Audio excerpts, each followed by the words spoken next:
have we stumbled into a party?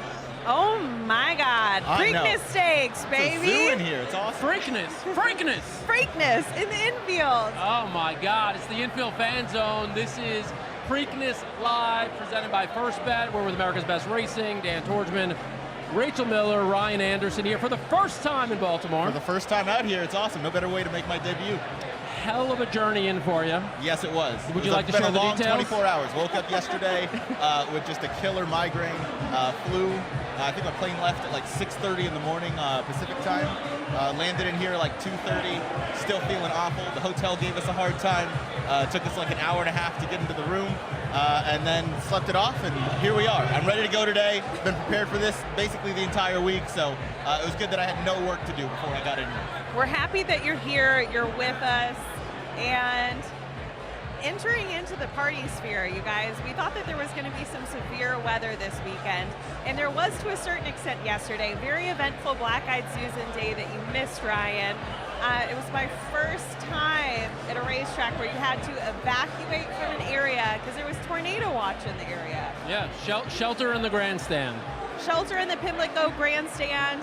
This is the 150th Preakness Stakes, and the last time for a couple years that it'll be held here at Pimlico, just a couple weeks after this race. Those grandstands that we were sheltering in are going bye-bye. Right? Yeah, this is it. This is the last Preakness at Old Hilltop, the original Old Hilltop here, Pimlico Race Course, in, as you said, what, it's about a month and a half from now, I guess, somewhere in that range. They're going to tear this place down. Preakness next year will be at Laurel Park, which is not too close here. It's about, I guess, an hour away from here. It's going to be a little different. And then they're going to build a new Pimlico, so we'll be there too. But for now, we're in the fan zone. You know, behind us, thousands and thousands of mostly people in their 20s. They are IDing here, in case anybody's wondering. That they are. They're IDing. The drinks are flowing. The bets are flowing. Before we came on, Ryan hit with a 7 or 8 to 1 shot. Yeah, riskily on the turf on that 4-horse that was just going to go to the lead. That's how the turf's been playing all day today. Playing at speed. So we've got this expert crew here. We've got a couple of other people who are going to be coming on throughout the next few hours. We're here until Preakness, which is at 7 o'clock. We're going to show you. There you go. That's the next race, race 9. It's the McKay Turf Sprint, 26 minutes. So we're going to bet with you. We're going to handicap. And then, you know, this thing is bound to go off the rails at some point. Absolutely. Yeah, no, they're playing Pitbull in the background. For those of you that joined us for the NHC live stream that this trio was on, I went to a Pitbull concert. And so now whenever I hear him playing in the background, Dale, it's time to go. And that's how I'm feeling right now. I have been making confident swings all day. Can't say any of them have hit. But I feel like the edge that we have going into this next race, on the turf, by the way, is that only long shots have won on the turf today. And we're talking big long shots. We're talking a 40 to 1. We're talking 30 to 1. And so the next race is a 5-furlong turf sprint, so anything could happen there. That's right. You made the observation, right, that speed was winning on the turf. Yeah. Any other observations you've made kind of watching the races throughout the day? The dirt seems to be playing relatively fair. Maybe favors the front runners a little bit, but we're pretty used to seeing that. Turf has been all speed. It's been nearly impossible to see horses make up any ground coming down the stretch here at Pimlico on the turf course. All right. Look, we want people to jump in the chat. Tell us who you like. Tell us who you're betting in the Preakness. Of course, journalism is the favorite. You know that. Anybody want to put the journalism pin on, or are you guys not team journalism? I'm team journalism. All right, okay. Team journalism right there.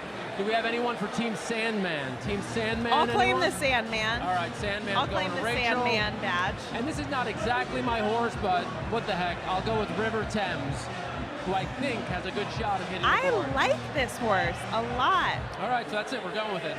I'm 6, you're 7, and you're 2. That's right. In the Preakness. But more importantly, we may as well dive into this next race. We got a couple of minutes, the McKay Turf Sprint. Ryan, how do you see the setting up? Again, it's favoring all speed so far, and it's been long shots. I know your favorite Coppola, the number 6. He's definitely a speedball. He's been dominant at the Gulfstream Park surface, going the 5 furlongs. This is a different turf course, though. It's a lot deeper, plays a little different. I'm going to take a stab with the number 3 Honeyquist, a long shot, currently 14-1, but has a ton of speed. Has a nice win with a nice speed figure in his one turf try way back in July of last year at Ellis Park, going 5.5. So I'm going to stick with this one. Just going to go to the front and hopefully hangs on. All right, well, I'm seeing a couple of horses with speed here. The horse on the outside has speed, Coppola has speed, as you said, and also the 3-horse, Honeyquist. Where did I end up? I thought Witty made sense. That's the 4-horse, but that's also the favorite, so I'm not really telling anybody anything they don't know. How about you, Rich?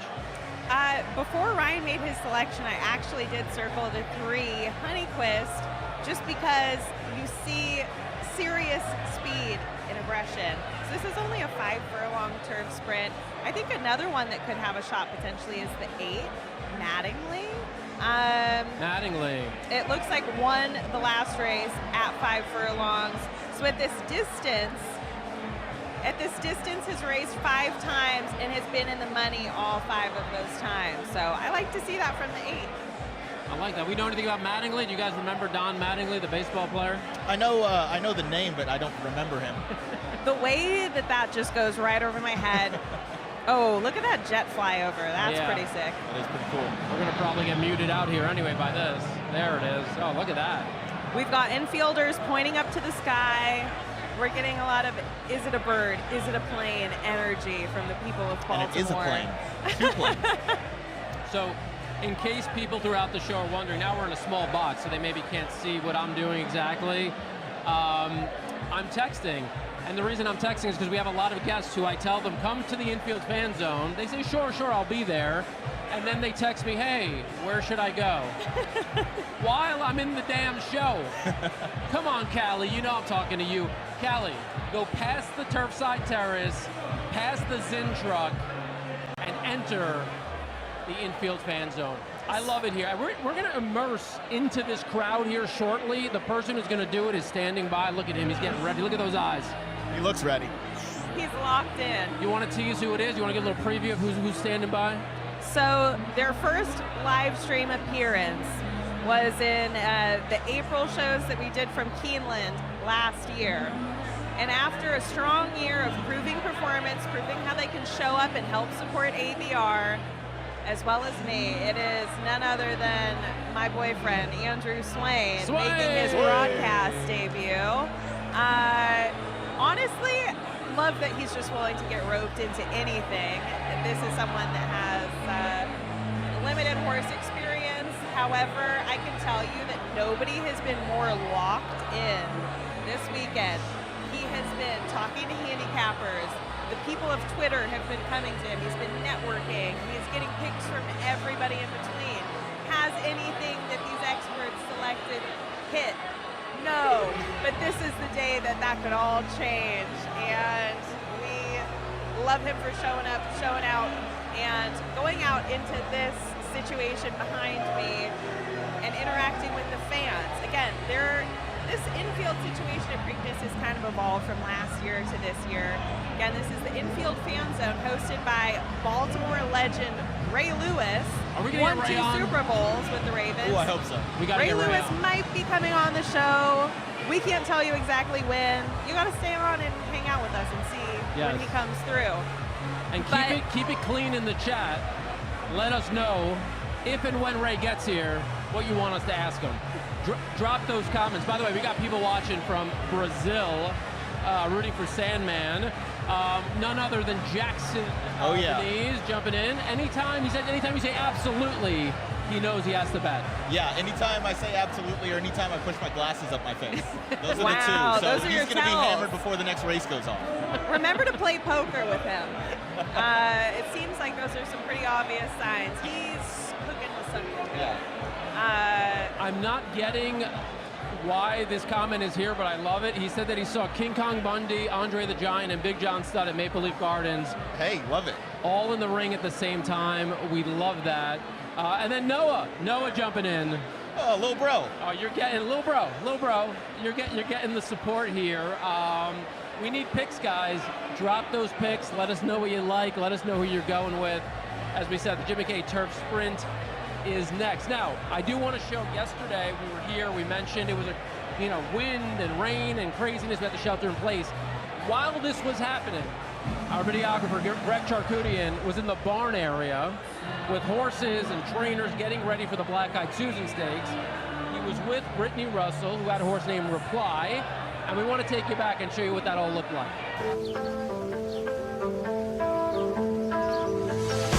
My name's Brittany Russell. I train Reply, who races today in the Black-Eyed Susan here at Pimlico.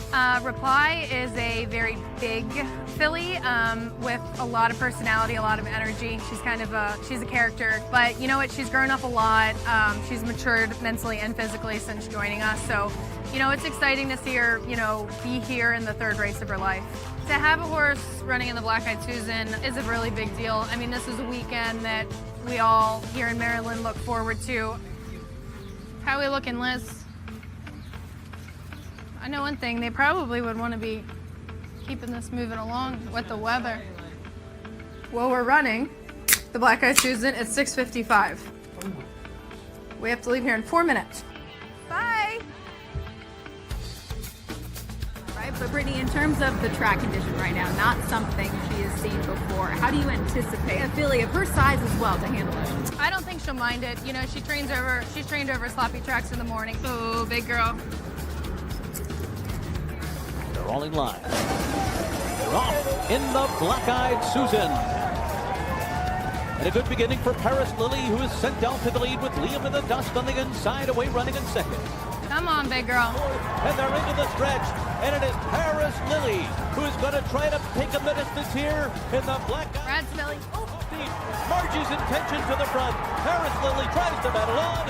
Margie's intention and Flavia and Pratt win the Black-Eyed Susan. They were humming. Nope. I think she ran well. Look, she's, still a little inexperienced, and her running styles makes it a little tricky. They were going fast in front, and, she came with her run, but, we're pleased with her. With the filly, you always wish you could have probably gotten a piece of it in the sense of been second or third, but we'll take it, and, we'll move forward from here.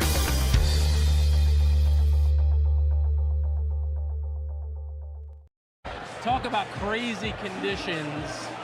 Genuinely. And Got to be ready for anything. handled it like a champ. Like and a same champ. with the horses, all the competitors, the athletes. It's kind of an Here impressive she situation. is. So guys, this is Callie, who I was saying was calling me after the show started. I can't hear you from this side of the table. I can imagine. Well, you got an IFB coming. It's just a little. I don't know what's going on. But does it really matter? No! Yeah, Ryan, here we go. Ryan, you speak, because hopefully she can hear you. He was saying, welcome to the set. Thank you for having me, guys. Everybody who's listening in, welcome to Preakness 150. We're all having a ball. All right, here's your IFB. Right here. Perfect. There we go. Okay, now Callie's going to be able to hear us, Fantastic. and it's That's good. good. This is a treat here. Callie is a treat. It took her 2.5 hours to get to the set, which is here now. Yeah. Tell us about your journey here. My journey here. So it started at 8:30 this morning when I got to Pimlico. And From then on, I have traveled the accoutrement of the offerings that Pimlico has here for this event. Wonderful event gone on by first, by the way, everybody. But I bebopped essentially from my office to the chalet, back around to the paddock, up to the jocks room. I was back doing WBAL radio. how are in you the not parking sweating? lot. How are you not Right? sweating? You know what's funny? This is surprisingly for those who don't know and are in here, you guys are in here, there's actually a breeze outside. It makes There is. a world of difference. Yeah, it's good. So basically hopped over and I ran into a co-worker of mine who is in charge of driving golf carts, and I said, thank you for being my lifesaver, and here we are. Because if not for her, I would have been a half an hour late. That's such a Callie move, by the way. Y'all don't know Callie. Callie's always going to hitch a ride. She's gonna do what she's got to do to get there. I'm really grateful for a lot of people that are around me. Aw. That's the only way to put it. All right, we're grateful for you. For those who don't know, Callie does the on-air handicapping here. She's the host. She's the expert when it comes to Maryland racing. So honestly, there's no one better but you to have on a day like today. It's been a crazy day. What do you think about all these long shots? It's what about these Maryland long shots? thoughts. Yeah, what's up? I mean, I don't even know. This is wild. So is this not the way that it usually is here at Pimlico? Is this track playing a little bit differently this weekend? You know, yesterday was really weird. The rail was dead. It was probably dead from the rail to the 2.5 Explain what that means, Mike. We got a lot of newbies. What does the rail was dead mean? The rail. So the rail is the innermost fence. That's where a lot of horses congregate to that inside fence. So when I talk about the rail being dead, it means the footing that's really close to that rail fence. Horses can't move forward off of it. They kind of stay stuck. It's kind of, the wheels are spinning when they get in that certain spot of the track. So probably about 2 horse widths across, it was dead, slow. Okay, so it's slow, and then today that's changed a little bit? A little bit. It's changed a little bit. Not, you know, it's not too much, but I would still advise that the 3-path or the 4-path, which means this is the fence, 1, 2, 3, and 4-path. That's where you want to be here on the dirt races today. So in order to figure that, you got to sort of envision how the race is going to unfold, right? So as you're envisioning how each race is going to unfold, if you're watching this show, you're making bets in the next few races, what should you look for? Speed, stalkers? I would look for, you got to look for stalkers mid-packs. That's what's helping out a lot here so far. So I would be hard-pressed to say that speed is, because here's the thing. When you have a speed, that speed is naturally going to go to the rail because the fence, because you're trying to save ground. That's why everybody's near there. So it's tough to navigate being on the speed and being 2-3 wide around the racetrack. So I would go, and that's how it's also been playing where horses have just been coming mid-pack here a little bit. So looks good for journalism in the Preakness, right? Should we get you a pin? We got a pin here, journalism pin. We do. I've got it. There you I've go. got it. Give her the journalism pin. Journalism. She's on journalism. Passing of the Callie torch. Francois. Bandwagon journalism. Let's go. Yes. Cheers. But now, What does your pin say, Dan? I'm on Clever again. I'm on the 8. Okay. But I like River Thames a little bit as well. It's really funny. I met Clever Again's owner yesterday, but before I knew it was Clever Again's owner, he asked me for my picks and talked about Clever Again. And I said, I don't know if that horse is going to make the distance. No. Yeah. Always got to ask for ID first. It was he thought it was hilarious. Always ask for ID first. Yeah. So Ryan, I go off of vibes first, unfortunately. Same, the same Callie. lane. Yeah. Same. Yeah. No thoughts, just vibes. Everybody who's ever watched one of these shows knows that that's my approach. It's all about the laugh, right? You win some, you lose some. So when it comes down to race 9, this next race that we have coming up, Turf that Sprint. is a turf sprint. How do you think that the turf course has been today? I know we talked about the dirt track a little bit. When it comes to the turf, Yeah, the turf has been. final pick. This is where you can be safe on the inside, which is why I go with the 2 here. So None Hudson can work an inside-out trip. I'm a big fan here. This is the Jim McKay we're talking Jim about, McKay, right? yep. Yeah. So Maryland legend. By the way, he brought the Maryland Million to Maryland, which is the Breeders' Cup of Maryland, every October. Legend, broadcasting legend as well, and he lives on in so many ways, including this race. So exactly, and we are constantly using him as an inspiration, especially for the new era of racing that's going to be coming here in Maryland. We're trying to bring some of that old Jim McKay juice back, and Yes. it's going to make it fun. yes. So moving forward, though, we're going off base here. Let's get back to the actual Jim McKay race. Let's get back to the race. So I go 2, 4, 9, 8 here. 2498, so that's Yep. None Hudson, Whitty. Maddie Lee is the 8, but the 9 we talked about a little bit, that is 4 Harp. That's a good price. So you like 2 favorites and 2 prices. I do, and I love playing an exacta box with a price. So I love Whitty as a price. On form, it's going to look like he doesn't want this distance, and he may not, but he loves this Pimlico surface. He runs at it almost every single time. Whitty. All right, I like that. That's the number 4. That's awesome. If you guys, and for those who, you guys will know, but for those who are new to racing and listening, he is a sibling. He's a sister. He's a brother to a very famous turf sprinter, Caravel. So a lot to like there. Yeah. Caravel ran on this day a lot of times. Yep. Good, Ryan.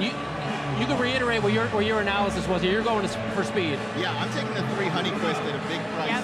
We've seen a lot of prices come in. It looks like speed is really, really good on this Pimlico Turf Course today.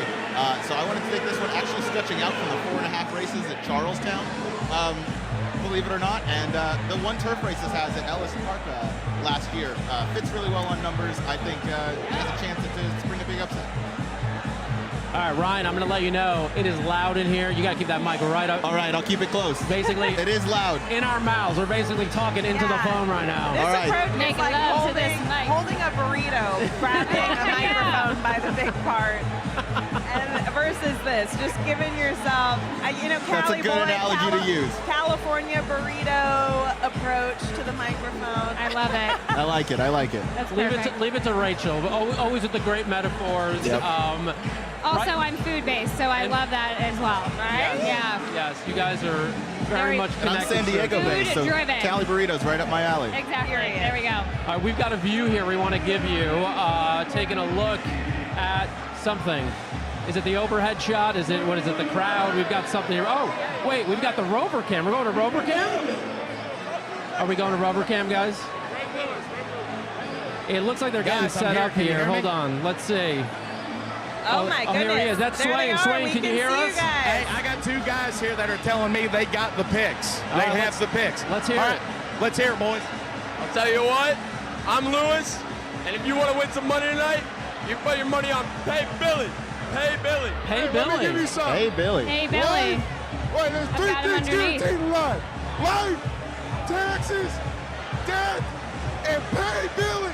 Hey Let's Billy. go. Team Pay Billy. Guys, you heard it here first. This is a wild environment, but I'm loving every minute of it. Wait, Swain, take it. You got Ray and Lewis. Ray. Ray Lewis. Hey, these guys are Ravens through and through. I'll tell you what, it's free money. Hey Billy. Me being the A-gap. Listen, I should have been over here all day, and I'm back. I want you, Ray. I want you. Wait, is he taking the clothes off? What do we got here? The A-gap, we will see you, Ray Lewis, me, Lewis, and Ray. Wow. It's all day. All right, Swain, we need you to walk around. Tell the boys you're going to walk around a little bit. All right. Hey, boys, thank you so much for participating. I know you picked the winner. All right, walk us around. Alex will follow you. Yeah. We'll get back to Swain. Yeah, we didn't tell you. That was awesome. Yeah, we didn't tell you it was going to be normal out here. It's the Infield fan zone for a reason. So.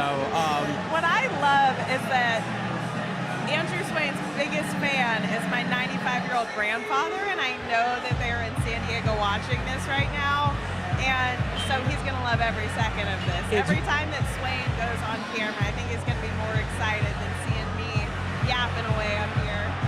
It's very rare that Swain gets dominated in a conversation. That's what I was going to say. It is Funny. hard to get a word in edgewise, so the Pay Billy guys, mission accomplished. What do you think of Pay Billy, right? That's a Mid-Atlantic I got him horse. underneath. He's my 4th pick.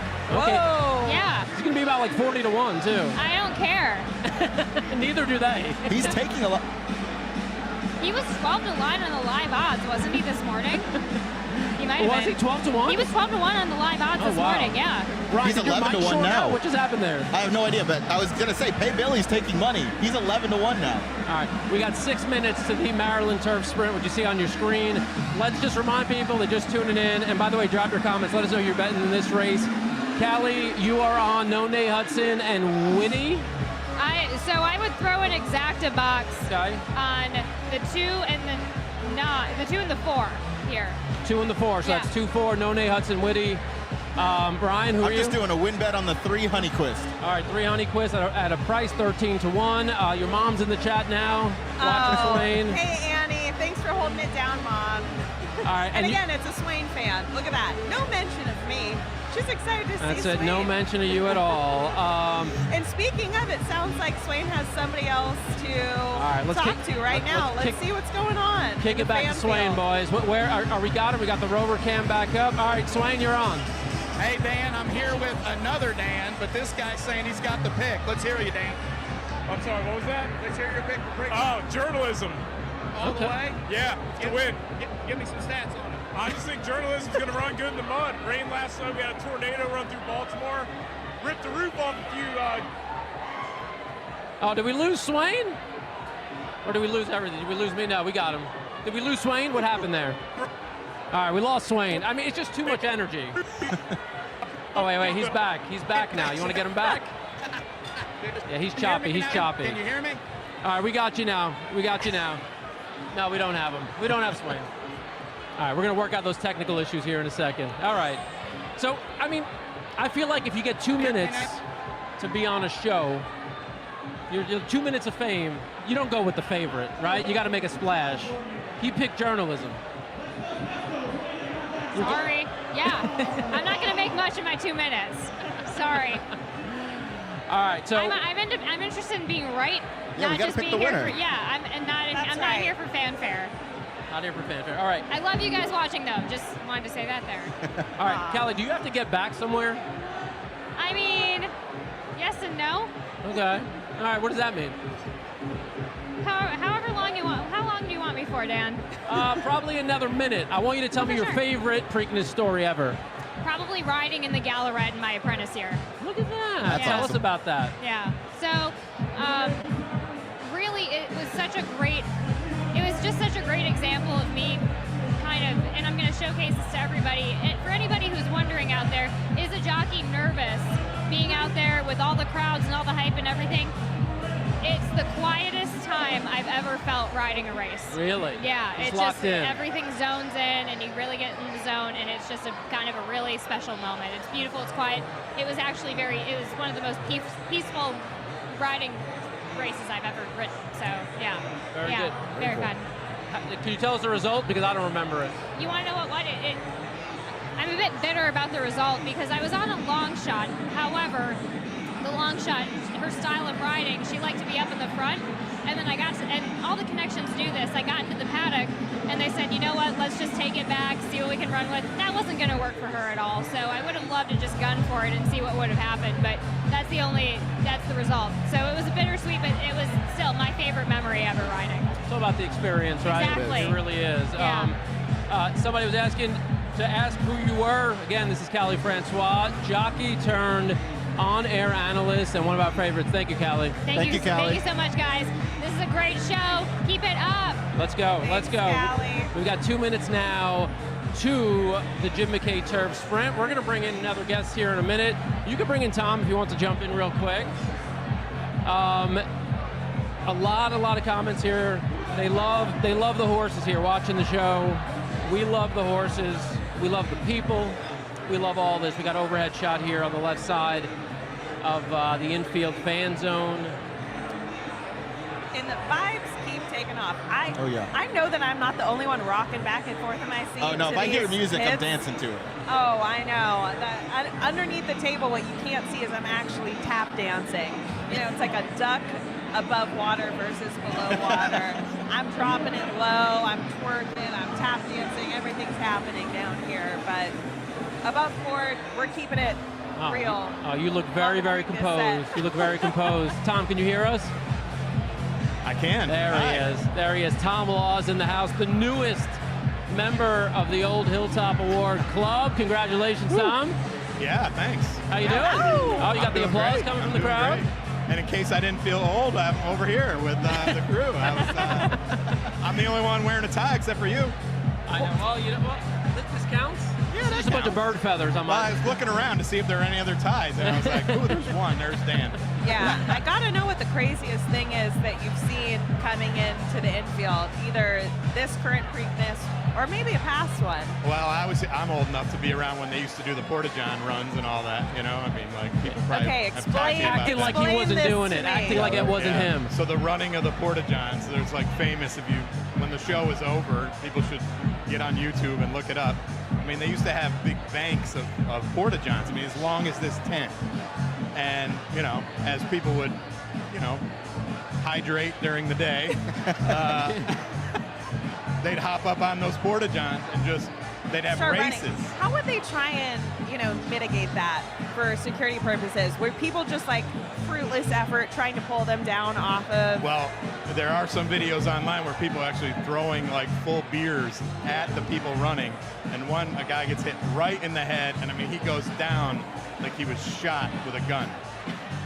So, yes, so to mitigate that, what they've since done is, I think they've moved them, they've put some space in between them, so you can't do that. Oh, That's a smart adjustment. The fact Every that once in they a went while, yeah. years without that adjustment either, of just thinking, let's space them out. And those were the days when the Preakness, the Infield was, you know, whatever, 30, 50 bucks, whatever it costs to get in, and You can bring your beer, right? people could bring your own beer in, you know, so that's people dangerous. had, you know, the full cans, and it was a scene. We didn't prep you for this, so just in case you need it. Who do you got in this race, the Jim McKay Turf Sprint? Oh, this is the Turf Sprint. Oh, so I like, I picked No Nay Hudson, the That's 2. the 2 horse, okay. 5-2. I kind of took a stand against the 6. That's Whitty. I didn't think Whitty would be that short of a price, to be honest with you. I didn't think I'd be taking that big of a stand. But And that 4 horse is currently 5-2. So the favorite right now is 6, ridden by Umberto Rispoli, for anyone who watched the Netflix series. Yeah, just won a race earlier on the card, too. Yeah, one of the popular jockeys, writing journalism, who is the favorite in the Preakness Stakes, came second in the Kentucky Derby. And man, he rode an aggressive race when he won earlier today. So in another turf sprint, he's a good rider, very good rider. See what happens. Not an overnight sensation by any means. You know? He's very in tune with how a racetrack is playing, and he'll adjust his play accordingly. Yeah, for sure, for sure. Of course, this race is on the grass, so the Preakness is a little bit different story. So that's true. You know, you guys are at a great spot. You're right here at the quarter pole. You know, it's the awesome. horses go by us here in all a little the questions are right there at the quarter pole. Yep. We'll see who's got the answers. Oh, that is a great point of view. Yeah. You can't see it because you have the background of the Fan Fest behind us, but we are right on the inside rail of the turf course. Again, in this turn, where massive changes happen in races. Totally. I feel like that's where the winners kind of decided, but you guys have a great spot here, man. This is awesome. we could use a little like fan, I think. Maybe A little fan? breeze. I did. It was a little breezy when I was standing over there waiting to come on, but Whenever the it comes and horses goes. go by, we get a nice gust of wind. But I don't know. I feel like long shots have been winning all day, specifically on the turf. So I think that we've thrown out 3 and 8, which is currently 17-1 and 7-1, respectively. All right. So. I was talking to some guys offset. They were all in on the 8 and 9. So okay. yeah. Time will tell. I don't know. Dan, have you said who you're? Yeah, I was on No Nay Hudson. I thought it made a lot of sense. And the 2 horses on the outside, the 8 and the 9 horse, whether you're getting a quick view here of the inside of the infield fan zone. This is the race the horses are loading in. We're going to let you listen to this race, watch this race. At 4 o'clock, the races switch over to NBC. We'll still be here until the Preakness, but if you want to watch the races, NBC starting at 4 o'clock. But we're going to let you hear this race. We're going to watch this race, and when we come back, we're going to get Tom's pick in the Preakness. So get ready for that. As you can see, they're mostly loaded in. Let's see if we got the race audio. We got Jim McKay Turf Sprint. There it is. We got the sound, right? Did you guys hear that? They're off the Jim McKay Turf Sprint. Mattingly Coppola and Honeyquist is very quick as well, and No Nay Hudson racing in 4. 4 hard, not much speed today. It's ridden along about 5 lengths from the Whitty is faster than them all, some 16 off the speed of Honeyquist. Honeyquist is front. Coppola heat on. It was up here from No Nay Hudson is next on the inside as they round the turn. 4 Harvest trying to get going about 3 wide on the course. Mattingly's under some pressure in between horses. On the inside is Determined Kingdom. They swing for home in the Jim McKay Turf Sprint, and it is Coppola a narrow lead. Coppola that leader trying to hold No Nay Hudson center of the course and charging one off the inside. Determined Kingdom. Here comes Determined Kingdom. Whitty going late in the game. Whitty is on the roll. The crowd's leaving the center of the course. Whitty loves to win, and win will. Whitty by 4-5 from No Nay Hudson. Quite a stretch run for Whitty. Determined Kingdom was there, and then Coppola. Whitty from off the pace. Off the First pace. horse we saw come from off the pace. Well, they're going fast as hell. They flew early. Oh my gosh. And again, with that point of view, you saw making moves through that turn. Was that Callie's pick? I think it was. Yeah, she was 2 and 4 as well. We were on similar horses, so. And that was the exacta for you, 2 and 4. 2 and 4. Don't say that we're not giving you anything. This is why you need to keep us on, even when you have the NBC broadcast of the races on in the background. We got Swain and Alex hanging out here. We got to get them back in the field, boys. We got to get you back in the field. let's get them back in the field. So, Tom, Yes, let's sir. get into the Preakness. What do you say? Who do I like in the Preakness? I like River Thames. Okay. Todd Pletcher is originally had enough points with this horse to. Oh, I get a button. A special button. Special button. He had enough points to run in the Derby. Decided not to run in the Derby. Instead, give him the 4 weeks in between the Bluegrass and what would have been the Derby, and now these additional 2 weeks. That 6-week break. It's worked. In recent past, Chad Brown did it a couple times with cloud computing, and then his most recent winner. So, I love the 6-week break for horses like that versus maybe some of the other ones coming off a 2-week break. Having this will be 3 races now in 6 weeks for a horse like Journalism, for example. Journalism obviously is the class of the field. He's the horse to beat. He's done really nothing wrong. His rider, his trainer, they're top notch. His connections, the intent I think all along was Derby and Preakness, and then we'll kind of see from there. So it'd be cool if Journalism were to win. That would set up obviously 3 weeks from now, kind of maybe a showdown in the Belmont with him and Sovereignty, and then Baeza in the mix as well. Maybe whoever else might come out of here. But I'm taking maybe a little bit of a stand with River Thames, a little bit fresher horse. That Derby was, you guys were there. It was muddy. It's a tough grind, a 20-horse field. It can be a little bit taxing. I think today a little bit more ideal setup for a horse like that. Kind of track the pace. He's got a lot of positives in my mind. Like it, Ryan. You were against River Thames, right? Yeah, he's just not going to be on my ticket. Why not? You're good. Mike's good. Okay. You gotta throw somebody cut out in my right? ear for a second. River Thames, I think Pletcher, you mentioned it, took the Derby off, and they're pointing to this spot, so he could certainly pop in with a career best. I just thought Journalism kind of looks like the man running against boys right now, and I'll take him. I know he's doing well, so he comes in here. So I'll take Journalism. Wow, that's a way of saying it. A man running against boys. Yeah. Well, it's not a. You're not going out on a huge limb saying that. Right. That's a good statement. Very true. But 6-5 right now. It was what he was on the odds most recently. Maybe shop around for a little bit of price. That's why I lean toward River Thames. I actually like the 8, Clever again. I like Gosker, the number 9. A couple prices. Horses that are lightly raced. Clever again. His race at Oaklawn Park in the Bathhouse Road Stakes is just as good a race as there's been by any 3-year-old this year. It just so happened it was kind of a little bit lost in the shuffle. It wasn't a major Derby prep or maybe a major Preakness prep. But Steve Asmussen, he's won the race before a few times. Knows his way around here. He won a race earlier, a couple races earlier on the card. That wouldn't be a shock for me either. So. Now, Tom, is somebody who covers the sport, a horse that I'm curious to get your thoughts on is Sandman.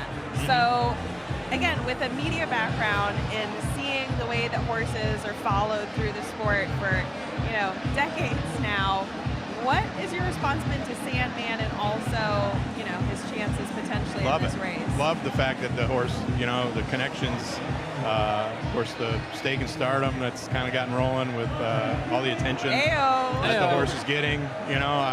I'm watching it from afar. I know you guys. I've known you guys a long time. I'm familiar with the program, but hey, hats off to you guys. It worked. It gets the horse attention.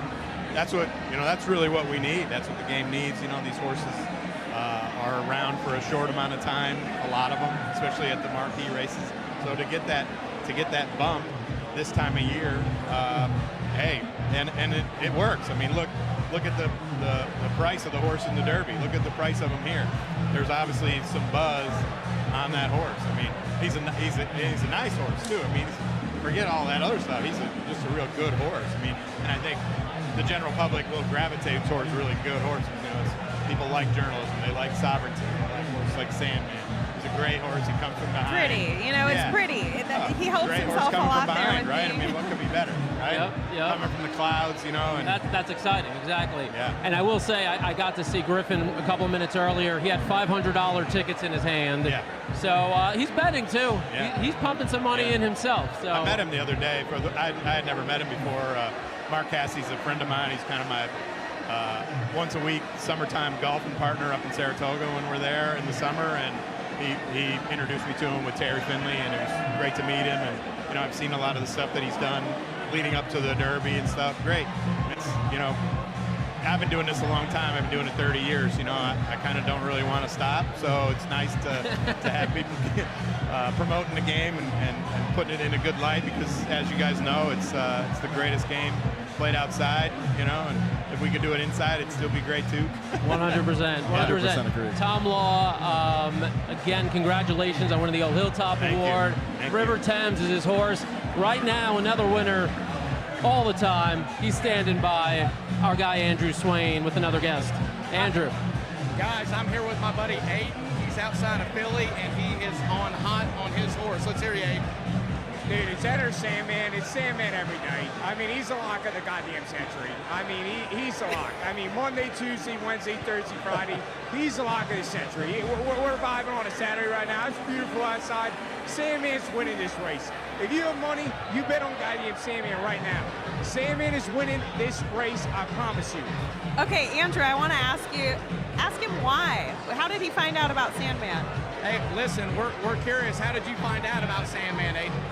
I mean, I'm just on TikTok. I mean, I see him all over the place. I mean, it's Sandman. It's Sandman every day. I mean, you got to bet him. I mean, he's the guy that's going to win this race. I mean, he's the one to bet him. There you have it, a man in a jaunty cap following Griffin Johnson, TikToker extraordinaire. Absolutely, you heard it here first. Heard it here first. All right, Andrew. Yeah, man. Andrew, we got to keep going. Just keep walking around, keep doing it. I got a guy. I'm eyeing a guy up that's better dressed than I am today and has a top hat from hell. Yeah, let's get to him. Where's he at? He's right here. All right, let's go to him. Listen, my man. Hey, listen. You're the sharpest dressed man in this whole tent. That's what led me to you. Now we're live right now, okay? We're with the ABR live stream. I'm going around only asking the smartest people in the tent. Who's your pick for Preakness and why? Sandman. He had a bad trip in the Derby. I think he's one of the fastest horses in this track. And if he gets on the lead, goodbye. Goodbye, Sandman all the way. We're hearing it here first, folks. All right, folks, from the Crown Royal guy, Sandman's your winner. Does he work for Crown Royal, or what's this from? We're wondering, what's your affiliation with Crown Royal, or you just drink a lot of it? I drink a lot of it, and I do this on my own because I enjoy making the outfits, the costume outfits and everything, so I can meet more people and talk to people, and, you know, they don't do nothing for me. I don't want nothing. I mean, I take something, but I just like having a good time and meeting people, so this is my outfit, and I got to be stand out from everybody else. So that's what I do. Best dressed man of the day right here. You're looking at him, folks. Love it, Andrew. Back to you guys on the set. Love it, Andrew. Great job. That's Andrew Swain, our field reporter, correspondent, to another reporter on set, Mr. Pucks and Ponies here, Stephen Wino. Stephen, welcome.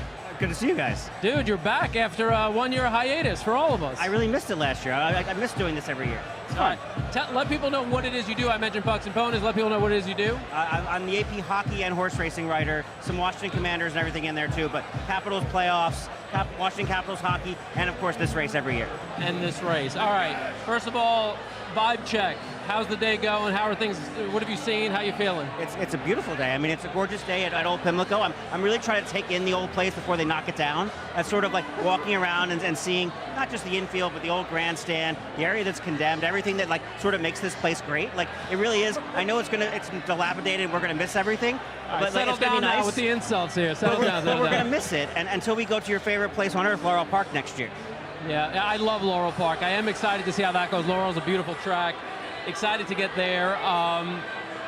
We're going to get to your Preakness picks. We're going to get to hockey. We're going to get to a bunch of different things. We got people in the comments. Guys, keep dropping in your questions and comments. NBC or Peacock, you can watch the Preakness on NBC or Peacock. And FanDuel. And FanDuel. And First Bet. Obviously, the First Bet app, if you've got it, use the First Bet app. Watch it there. Here is the race feed. Told you that we're going to be up live here with the races till 4 o'clock. The next race is the Sir Barton Stakes, Race 10, Steven, did you handicap that race? The 6-horse looks unbeatable, and the odds show it right now to me. Like right now, 1-2 favorite. Now 3-5. Sorry, as we're doing this, I can't see any other horse winning this race. Invictus, Flavian Pratt, Brad Cox, Windstar Farm. They won the. Was Flavian? No, the same exact trio from the Black-Eyed Susan. Yeah. So Brad Cox, who does not have a Preakness horse this year, but wins a Black-Eyed Susan yesterday, has clearly the best horse in the Sir Barton today. All right, they're showing the odds right now for the Preakness. Let's just take a look at the current odds for the Preakness. Goal-oriented 7-1. Journalism, your heavy favorite at 6-5. American Promise, your speed horse at 10-1. D-Wayne Lucas. Heart of Honor, the European horse, at 20-1, the longest shot on the board currently. Pay Billy, this one I'm still confused about, is taking money at 11-1. River Thames, about the same odds, 9-1. I take River Thames over Pay Billy. I didn't see Sandman, what was he, 5-1 or so? Yeah. All right, Sandman 5-1, and the horse on the outside, Gosker, I think was about the same price. 18-1. 19-1. Oh, so he was also long. So that's crazy to me. Pay Billy shorter than Gosker. That makes no sense to me. No sense at all? None. No sense at all. All right, let's talk a little playoff hockey. I know you're pretty firm on one team. They had a little setback yesterday. Undeterred though, right? You're still sticking with the Panthers? I still think the Florida Panthers are the team to beat, at least in the Eastern Conference. I just can't see anybody beating them. They're an unstoppable killing machine. I mean, this is owned by Vinny Viola, who brought the Stanley Cup to Saratoga last year after winning it. Very much a horse guy, a team with a lot of connections to this sport, and certainly I just think the team to beat by far. All right, how about the West? If the Dallas Stars don't choke tonight and can finish off the Winnipeg Jets, it's the Dallas Stars sort of. They're the best team in the West. Mikko Rantanen has 7 goals in his last 6 games. Our boy Mitch Marner from the Leafs, 7 goals in the last 6 years in the playoffs. They have a bunch of Finns. They're really good. They got great goaltending in Jake Ottinger. Dallas and Florida also an easy travel series for those of us who worry about such things. And then my New York Rangers, do they still have a shot at the Cup? They do not. They are not still playing. But okay. Mike Sullivan, they got the right coach to win in future years. But you got to take a spring and summer off from the Rangers making a run. Sorry, Sully. Dad. We love Sully. Hopefully better results next year. I think they got to blow the whole team up, though. I think they need to make few changes, but how do you blow up a team when everybody's under contract and everybody seemed to play worse than they did before? Figure it out, blow them up. Speaking of blowing up, did you hear the Orioles news today? The Orioles fired Brandon Hyde hours before a day game on Preakness Day in Baltimore. How about that? Wild. I'll tell you what, I have only been to 2 baseball games in my life. One was a Padres game in Ryan's hometown of San Diego, and then my second was on this Thursday, the Orioles. And man, I'm not gonna lie, it was pretty brutal to watch. It was a hard watch, and I'm not someone who regularly watches baseball or attends those games, but that's savage. That seems like a calculated move to really flip the bird to management of saying, you're done, you're fired. And he was due to be fired for weeks, so they did wait till today for some reason. Because it's the Preakness. I mean, come on, that's why. The big moment. They see the Knicks having their moment. They're like, that could be us. We could turn this all around. Obviously, different sports league, venturing into the basketball arena, but still. All right, so we got Panthers and the Stars potentially would be the... That would be my pick then, yeah. All right, and then the Panthers to win the Cup? Panthers to win the in Cup. 6, I just don't see anyone beating this team. All right, Panthers in 5, 6, 7? 7 just to make my life difficult. Okay, yeah. Very good. All right, how about the Preakness? I actually like River Thames to win this race, and I'm stunned at the odds right now at 9-1 on this horse. Todd Pletcher, I know, has never won a Preakness before in the previous 11 tries he's had, but River Thames is one of the last horses to come in here, a rested horse. The last 5 winners of the Preakness did not run in the Kentucky Derby. I know last year was the Pat Day Mile for Seize the Gray, but this is a trend we've seen recently of rested horses coming in and beating competition in the Derby. I like River Thames. I still think Journalism will be in the money somewhere, and Sandman also somewhere in the money, 2nd or 3rd. Okay, all right. We are being told that our roving correspondent, hang with us, Steven. We're going to kick it to Twain over with, who is that? Wow, you got a big group right here. What do you got, Listen, Twain? I got 3 boys from Texas right here that say that they got the picks. So I'm going to start I'm going to let them introduce themselves. Hi, I'm Klein. My pick, you want to talk about my pick now? Yeah, Clever again. Fast enough at the Derby. I think he's giving journalism a run for his fucking money. I went for the trifecta. I went journalism, American Promise, and clever again. I said, I just kind of looked at it. I thought it looked good, and that's what I'm doing. Hey, right here, put your money in Heart of Honor. Easy day. Winner. Heart of Honor. That's our first Heart of Honor. These guys have got me beat. They've been drinking brown water all day long. Is that a claw? Whoa, hang on. This is actually pretty impressive. Yeah, these guys are here to party and nothing less. Nothing less. If you ain't here to have a good time, then get the hell out. Let's go. Wow, how is it that they're from Texas and they sound the same as you? Are we sure that guy sounded Kentucky to me? That guy was Kentucky. All right, Swain, who else? You got anybody else out there? Well, we had those three right there. I'm going to find one real quick. I'm going to grab I want to find a real cowboy. A real one? Is that a good one? Talk to us about the scene in there. What are you seeing? Well, it's quite the vibe, if I must say so myself. I was trying to hit the dance floor, but Alex told me that I think we might have some mic issues if I make it over to that side of the tent. So I am kind of on a leash at the moment. All right. Yeah. By the way, I'm interested in some of these picks. That was the first time I heard anyone say Heart of Honor or Clever again, so we're getting a good mix of picks. Absolutely. That's what I love to hear as well. All right, we got here journalists for the win in the comments. Yeah, keep going. Swain, we're on you, so just whenever you find someone, you can just stop them. All right. We got journalism. Somebody from Switzerland is watching this show. Wow, you love to see that. In for Sandman. Oh, look at this. We got double Swain. I don't even know how we did this. Oh, there we go. Now there's us and them. And then Stacy's asking for John Da Silva. Stacy, John is coming up in the next hour, so stick with us. We will get John Da Silva on the set. All right, well, we're letting him work it out a little bit. Okay. Oh, look at this behind us. Dancing in How the about background. this? Heck yeah. See, that's what I'm saying my legs are doing under the table with this music. Inside, I'm the man in the blue shirt. All right, Stephen, how are you betting the Preakness? I'm betting River Thames on top of journalism, Sandman, and some mix of weird horses at fourth.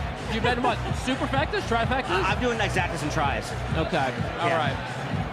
I didn't like Heart of Honor until the guy chugging the drink picked Heart of Honor. Now I like that horse a lot more than I did before. Yeah. And it wasn't just Heart of Honor. It was Heart of Honor. And if you ain't partying in here, then get the hell out. It's such an interesting story. Heart of Honor is trained and ridden by a father-daughter duo that, as Dan said, came over from England. I think that this horse previously has been in a couple other countries, but first time in the U.S. Race in Dubai, yeah. Race in Dubai came second in the UAE Derby. And I was there that day, by the way. I was at the Dubai World Cup, saw the horse. It was really serious, duking it out. So just barely lost that race by a nose. And Jamie Osborne's COO told us the other day that horse, that the owner bought the horse, brought the mare in full. So the horse was bred here and was born over in Britain. So the horse is a dual citizen, technically, to a Chilean champion mare. And now it's technically a British bred horse because of that. Wow. Okay. That's pretty royal pedigree to me. So Heart of Honor, I don't know. Could be a massive long shot. And we'll see if anyone talks about Gosher, yeah. People in the chat are kind of also thrown off by these Gosker odds. They're like, why 20 to 1? A lot of people are on Gosker, the 9 horse. I don't understand. I mean, I like Oscar in this race. Brendan Walsh, I know, hasn't won it before either, but this is a horse who has never finished worse than third in any of his races so far. I certainly like a lot more than... I know we're down on Pay Billy here, but I don't understand how there's more money on Pay Billy than Gosker or on River Thames. So there's a good story that came out the other day. Gosker is named after a Major League Baseball player who played in, like, I think the 60s and early 70s. So the funny thing about this guy is that he played with the Mets. Yes. He played with the Mets. He was on their 1969 team briefly that won the World Series. He didn't make the playoff roster. He never got a ring, never got a World Series ring, which he was bitter about. But then they did a 50th anniversary celebration of the 1969 team, and they did an in memoriam of him dying. Only problem is Mr. Gosker is still alive. No way. No. How did he respond to that? Did he take to Twitter the way very negatively. So Gosker is not a Mets fan anymore, I don't think, even though he played for them. If Gosker wins the Preakness, the horse will be more famous than the pitcher, though. Yeah, yes. Which will be the final nail in the coffin. And then he may officially, God forbid, call it. Because, I mean, that's a life of a lot of adversity right there. Wow.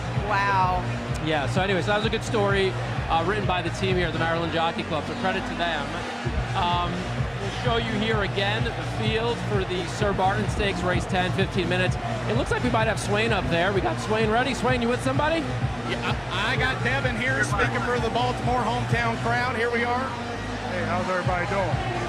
Oh, great, Devin from great. Baltimore. What's Fantastic. up? So today, we're going to go with the hometown favorite. We're going to go with journalism today. Why not? It's Baltimore. It's Preakness.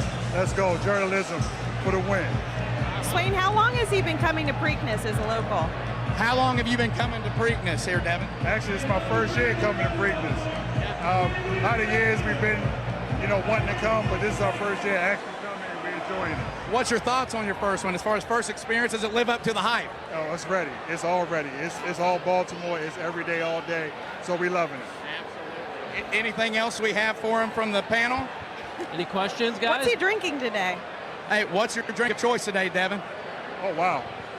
So I go with light colored drinks. So, we'll go with Casamigos today as the drink of choice. Yeah. Okay. Does he want to pound one? Just do it straight, just chug one like the other guy? We just had a guy chug one of the seltzers on air, and he's like, is this guy wanting to pound some Casamigos on air? I think this guy has too much wisdom for that, is what I'm going to say. Listen, if they're going to give it to me, I'll take it. Yeah, and he's got more wisdom than you, drinking your brown water. Yeah. That put hair on chest around here. These people don't. We're all bourbon in Kentucky, and I'm a Kentucky boy if you can't tell. I can hear it. Hey, thanks so much, Devin. I appreciate you. All right, nicely done, Swain. On to the next. Find someone else out. Steven, before we let you go, one more time, River Thames. River Thames to win this for Todd Pletcher. Journalism second, Sandman third. All right, and where can they catch your writing? Where can they catch your work? Follow me on Twitter or whatever we're calling it these days, SWino Horses or apnews.com. All right, Stephen Winer, thank you for stopping in, my man. Thank you, Stephen. Appreciate you. All right, back to the action. Ryan. Yep. We've got the Sir Barton Stakes coming up. There's a look at the infield fan zone. Packed in here. Let's take a look at this field. We've got 9 horses, 1 scratch. The 1 horse is Crudo at 7-2. The 2 horse is Best Friend Rocket 9-1. The 3 Bear Claw Necklace, that's a speed horse at 11-1. The 4 Mr. Bogan is scratch. The 5 23-1 Bold Diversion. The 6 heavy favorite Invictus. The 7 is scratched as well. That was him. The 8 Authentic Gallop is 15-1. The 9 Just a Fair Shake 5-1. So that's your field. 7 horses left in the Sir Barton Stakes, race 10. Odds there on the right side. And we've got a new guest who's going to be joining us momentarily. She's getting her earpiece in. Does she have the earpiece in? Oh, yeah. Oh, you got us. All right. Locked in.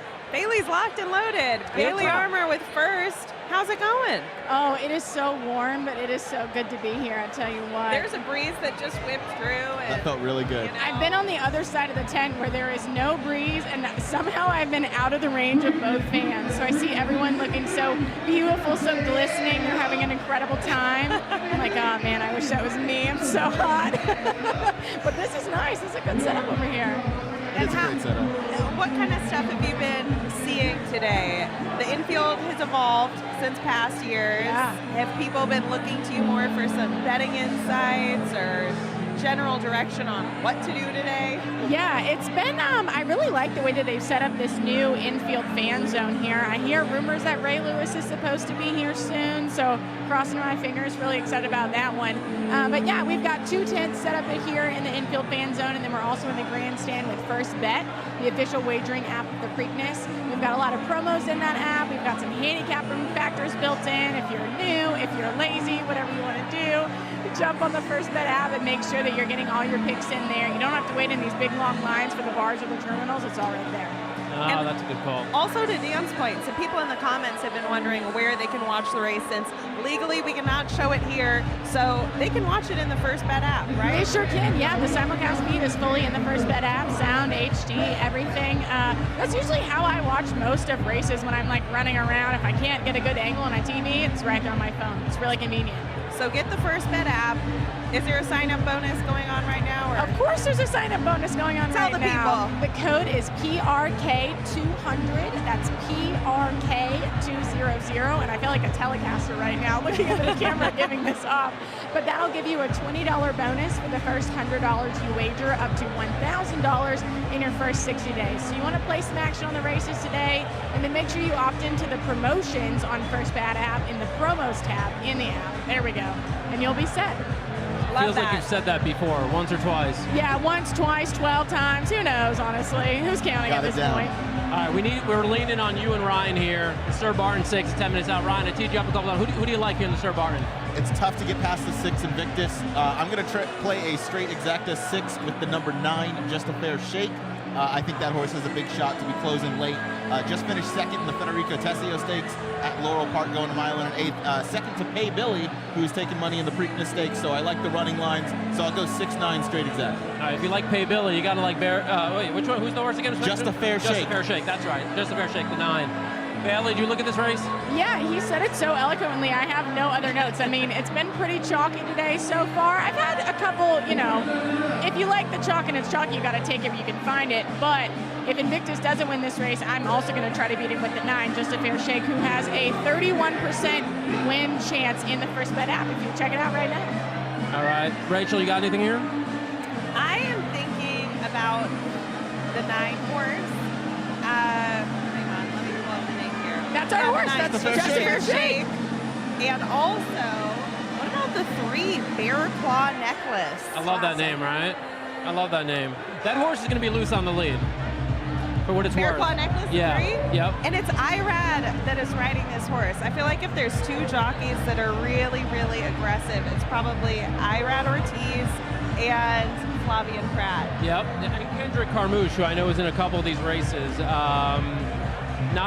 He's on the 8, Authentic Gallop here. Speaking of aggressive, I am going to make, I think, my last aggressive bet for now. Yeah? On Bear Claw Necklace. I like the 3. The only horse that I think can beat him, because I think he's going to get loose on the lead, is Invictus. So I'll do probably, I don't know. 3-6 exacta? I'll do a $50 win bet on the 3 and maybe just do like a $10 saver, 6-3. Aggressive, he says. I like it. I should bet the 3-6 exacta too. But, I don't know. I'm contemplating things. Actually, Bailey. Hit me. Only because you're like, of all the guests we've had on so far, you're the only person I feel comfortable asking to do this. Okay.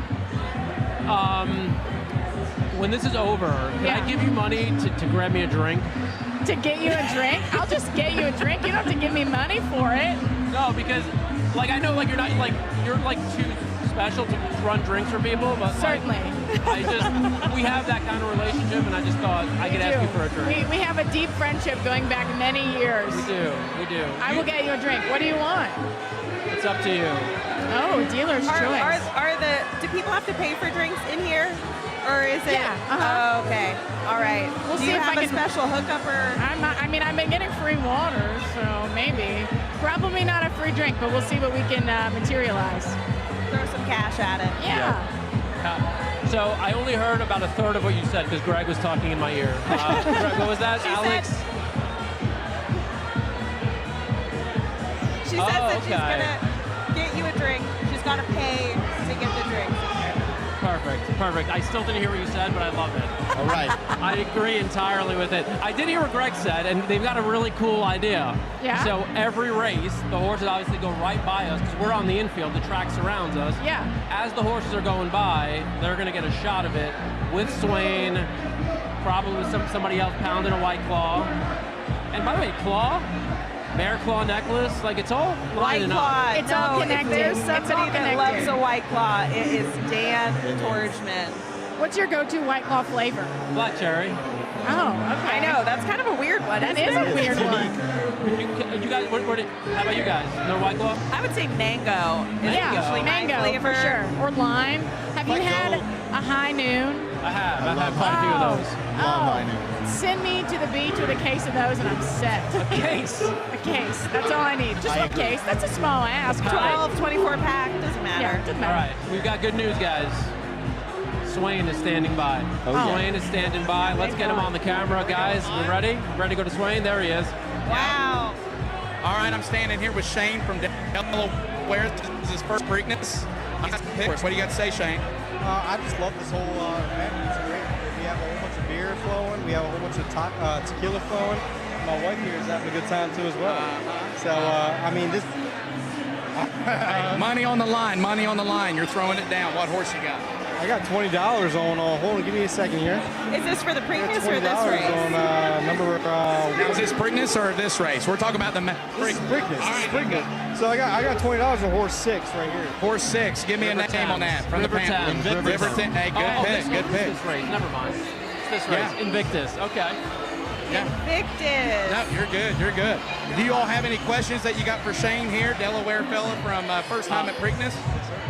Any questions? Well, he. I think we may. So I can't hear you. my only question is, did he put sunblock on? Oh, he's asking if you put sunblock. No, I mean, my head's crispy tonight, man. Today is going to be really bad. I got to take care of a 2-year-old son tomorrow, and it's going to be real tough. We got to get him one of these ABR hats. PS50 on this thing. Right? It's shining, isn't it? Yeah, it's gonna be a tough going head tomorrow. Hey, he's getting his base tan. Base tan. You got to burn one time. First one of the year. Well, Swain, ask his old lady what she thinks about his clearly poor judgment doing something like this. Hey, what do you think about him letting him burn himself? What about skincare? You know, it's 2025. He's up to himself. We tried. We've been in it too long. I tried, and it is what it is. Yeah, she's done married him, so she's already too deep. I guess we don't have any room to talk because I let Swain fry at the Orioles game that we went to. Half of his body is burnt to a crisp underneath that suit, is what the viewers can't see. Yeah. Do we have anything else for Shane here while I got him? I think it's good. Get him indoors. Get him undercover. All right. They say get indoors, get undercover so you don't hurt. Hey, appreciate you, man. Thank you. All right, there's Swain out there. A couple of comments here. When does the next race start? Very good question. It starts in 4 minutes. That's race 10, Sir Barton. This race, as I mentioned, we cannot show you this race. You got to watch it on NBC or Peacock or on the First Bet app, as you said a couple of moments ago. So get your First Bet app out, watch the race. But we'll be here before and after the race to talk to you about it. So keep an eye on that. We'll also, while the race is going on, if you don't have NBC, Peacock, or the First Bet app, we'll kind of describe what's happening so you know what's going on. Lord Zed is not feeling Ortiz in this race. So Ortiz and that's in the 3, Marathon Necklace, that you're chalking it up for. That's my horse, exactly. I think your mom jumped in with something here. Oh, Rachel, Rachel's and I mom? put a win play show on Marathon Necklace. Okay, yeah, my mom and my 95-year-old grandpa. If you're not throwing some cash down, what's your excuse? What are you W. Dawn Miller is out here in the paint. She's in the paint. I keep telling my dad, I've had my podcast with Scott Shapiro now for like a year. My dad's like, what podcast? What are you talking about? I'm like, Dad, I tell you every week, and I send you the link every week. And he's like, okay, I'll watch it. And then 3 weeks go by, and he's like, so what's your podcast about? I'm like, okay, Dad, thanks. You love to watch Reddit videos on YouTube, but not my show. Okay. Oh, my God. Yeah, what is it with men above the age of, I don't know, 20, 25, and YouTube videos? They're like, I won't get TikTok. I'm not on Instagram. But you're scrolling through hours and hours of YouTube. Ryan, YouTube's great. They just know what to recommend next. TikTok has a better algorithm, and I'll die on that hill. This is true. Look at all the people in this tent. They all found Sandman. At any point on YouTube, you are 3 clicks away from snakebite videos. So, I mean, that's really what it comes down to for me. Hold on, snakebite videos? Oh, it's always 3 clicks away. Like people getting bitten by snakes? Yeah, you know. Or like is snake this a tested theory that... Tested theory. You can open up YouTube. I mean, don't open up YouTube now because you're watching us on ABR Live, but afterward. What's the line? It's like everybody's 7 degrees away from Kevin Bacon. Yes. Wasn't that a thing? Oh, I have one. I'm less than 7 degrees from Kevin Bacon. Yeah. I want to hear it. Yeah, so when I was a kid, my mom, actually the first like big horse race I ever went to was the Queen's Cup steeplechase in Charlotte, North Carolina when I was like 11. It's so funny. So the guy that ran the book for their like friends was like, hey, can you help me? You're like this cute, preteen, and everyone's gonna give you all your money, and we're gonna call you Bet Bailey. Crazy foreshadowing from like over 15 years ago now. That's 15 years So ago. we would go, and one year we went, there was a girl who was dating Luke Wilson at the time. Her name was like Meg somebody, and she was like a big basketball star. She was dating Luke Wilson, the actor, and Luke Wilson has been in a movie with Kevin Bacon, and I played football on the lawn in Charlotte with Luke Wilson's girlfriend. Jeez. 15 years ago. And So is that less than 7 degrees? Was that 5 degrees? I think from that's like Kevin Bacon? 3. 3? Let's see. I know her. She knows him. Luke knows Kevin. So 3 degrees from right? Kevin Bacon. I need to do the less than math 7 on this degrees for myself. myself. Yeah. I You think gotta it's less think than- it out, but like everyone has it, I swear. And it's just the most random person too. I know. Dan probably knows more celebs than we do. He's probably like 1 degree. Oh, yeah. He's got Kevin Bacon on FaceTime right now. He probably does. Speaking of celebs, you know, Ray Lewis, there's a stage Is he in here? hopefully. I don't think he's here yet, but he should be here soon. Yeah, I feel the anticipation building. They're playing some Rihanna. The things people say in this chat that just blow me away. What they say? This guy said he's dealing craps right now, watching the races when he like somebody's actually actively dealing craps and watching this. How can we ask? How are you doing that? How are you exactly watching are you this? doing this? Caitlin Connors.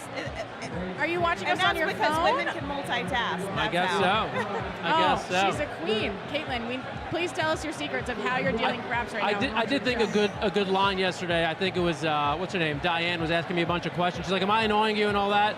As I was eating, I was like, "No." I was like, "I can chew crab cake and talk at the same time." Yeah, so certainly. yeah, so It's you know, definitely multi-talented too. I got some polite. skills. All right, this race here, the Sir Barton, race 10. The Preakness is race 13, so you got a couple of races left. We're going to be with you the whole time. If you want to watch this race on NBC, Peacock, or the First Bet app. Let's see. Oh wait, same. This person's also dealing craps? Oh no, Preakness is a race it happens. How many Good. crap stealers do we have in the chat? Yeah. The over-under There's a TV right by the table. I like it. I like it. I like it. Atta gal. All right, so we're going to take you through this race. Bailey, you got to get back to that thing. I also need the drink too. So can I give you that? Yeah, here. Give me this. There's enough for you to get one too. A case. Oh wow, snazzy. A whole case of high Yeah, noons, if we right? were at a grocery store, you get a case with that.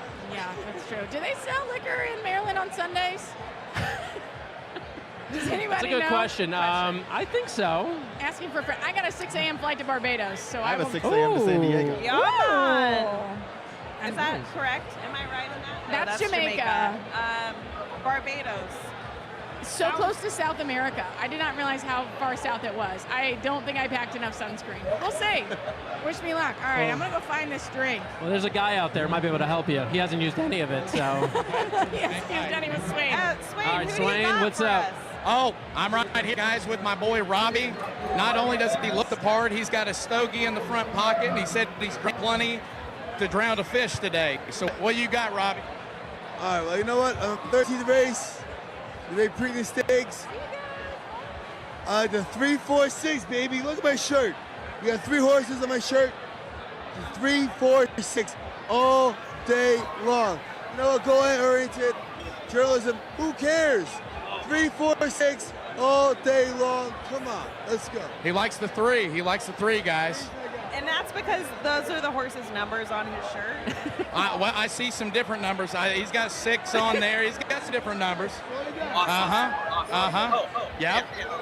3, 4, and 6. I don't know. Are you into this? He's saving the cigar for his victory celebration. Ask him to do his lucky dance for us. Hey, listen, I want to know what's your best luck at the victory move. The stanky leg, what you got? What you got? What you got? Oh, Spanky. There it is. All right, people in the chat love the shirt. People love the shirt. Ask him where he we're got getting it good from. Hey, where's that shirt from, brother? The people in the chat are loving it. No idea. No idea. Yeah, he thrifted it from the local Goodwill, folks. Yeah. Or mom got it, maybe. Yeah, absolutely. But I love love a deal. Love a deal. All right, so Swain, you can step away from him. You may want to get away as quickly as you can. Hey, appreciate you taking time. Because we got a race coming up. Absolutely. And so I heard that you're going to be out there, and then we're going to see the horses go by you. Is that right? I hope so. I hope so. That's a nice view. What do you say? Where are you exactly? What is that? We're down here in the infield, looking at the track. I'm hoping we can find. He's coming up on the quarter pole of the turf course. All right. I'm coming up. Nestle in there. That's a good spot to be. All right, we're coming right here. You heard it here first. Who's your pick for Preakness? Listen, I have American Promise. Love his sire, Justify. He's a beautiful colt. obviously journalism, second in the Derby, so can't count him out. And Sandman is a beautiful colt too, so I've always been on the gray. Leave it to the one woman you interviewed. Where she gets her horse racing expertise Yeah. from. Is she working it? The panel's wanting to know, where do you get your horse racing expertise? Because you're speaking real knowledgeable to this. You know, I just love horses, always have. I've been in the quarter horse industry and trying to break out into the thoroughbred industry, so just a I big love fan that. of the horse racing in Maryland. Absolutely. These horses are going to come That's looking awesome. around here soon. I want you guys to get Yeah, a look good... over your shoulder. Horses Let's are look coming over our soon. shoulder. I think the horses are about to come now. They've still got another turn to go. Yeah, they're still but coming. We got one more turn. Get into position still. Yeah. Yeah. We got to get Alex to get a good POV. Let's see who we have leading the pack. Yeah, give us the live call I'll let. on who's coming by. I'm telling you, the She's one about horse, to be coming around the mountain. The one horse is currently in the lead, and the favorite, the number 6, is in second right now. Where's Bear Claw Necklace? Bear Claw Necklace is running in 5th. Yeah, not exactly where I wanted Bear Claw Necklace. I think Bear Claw Necklace is done. Maybe not. It's I mean, a mile and a 16th race. Bear Claw Necklace is still There's moving, some time. actually. Again, they're entering that second turn right now. They're going to be coming by. Here they come. Here they come.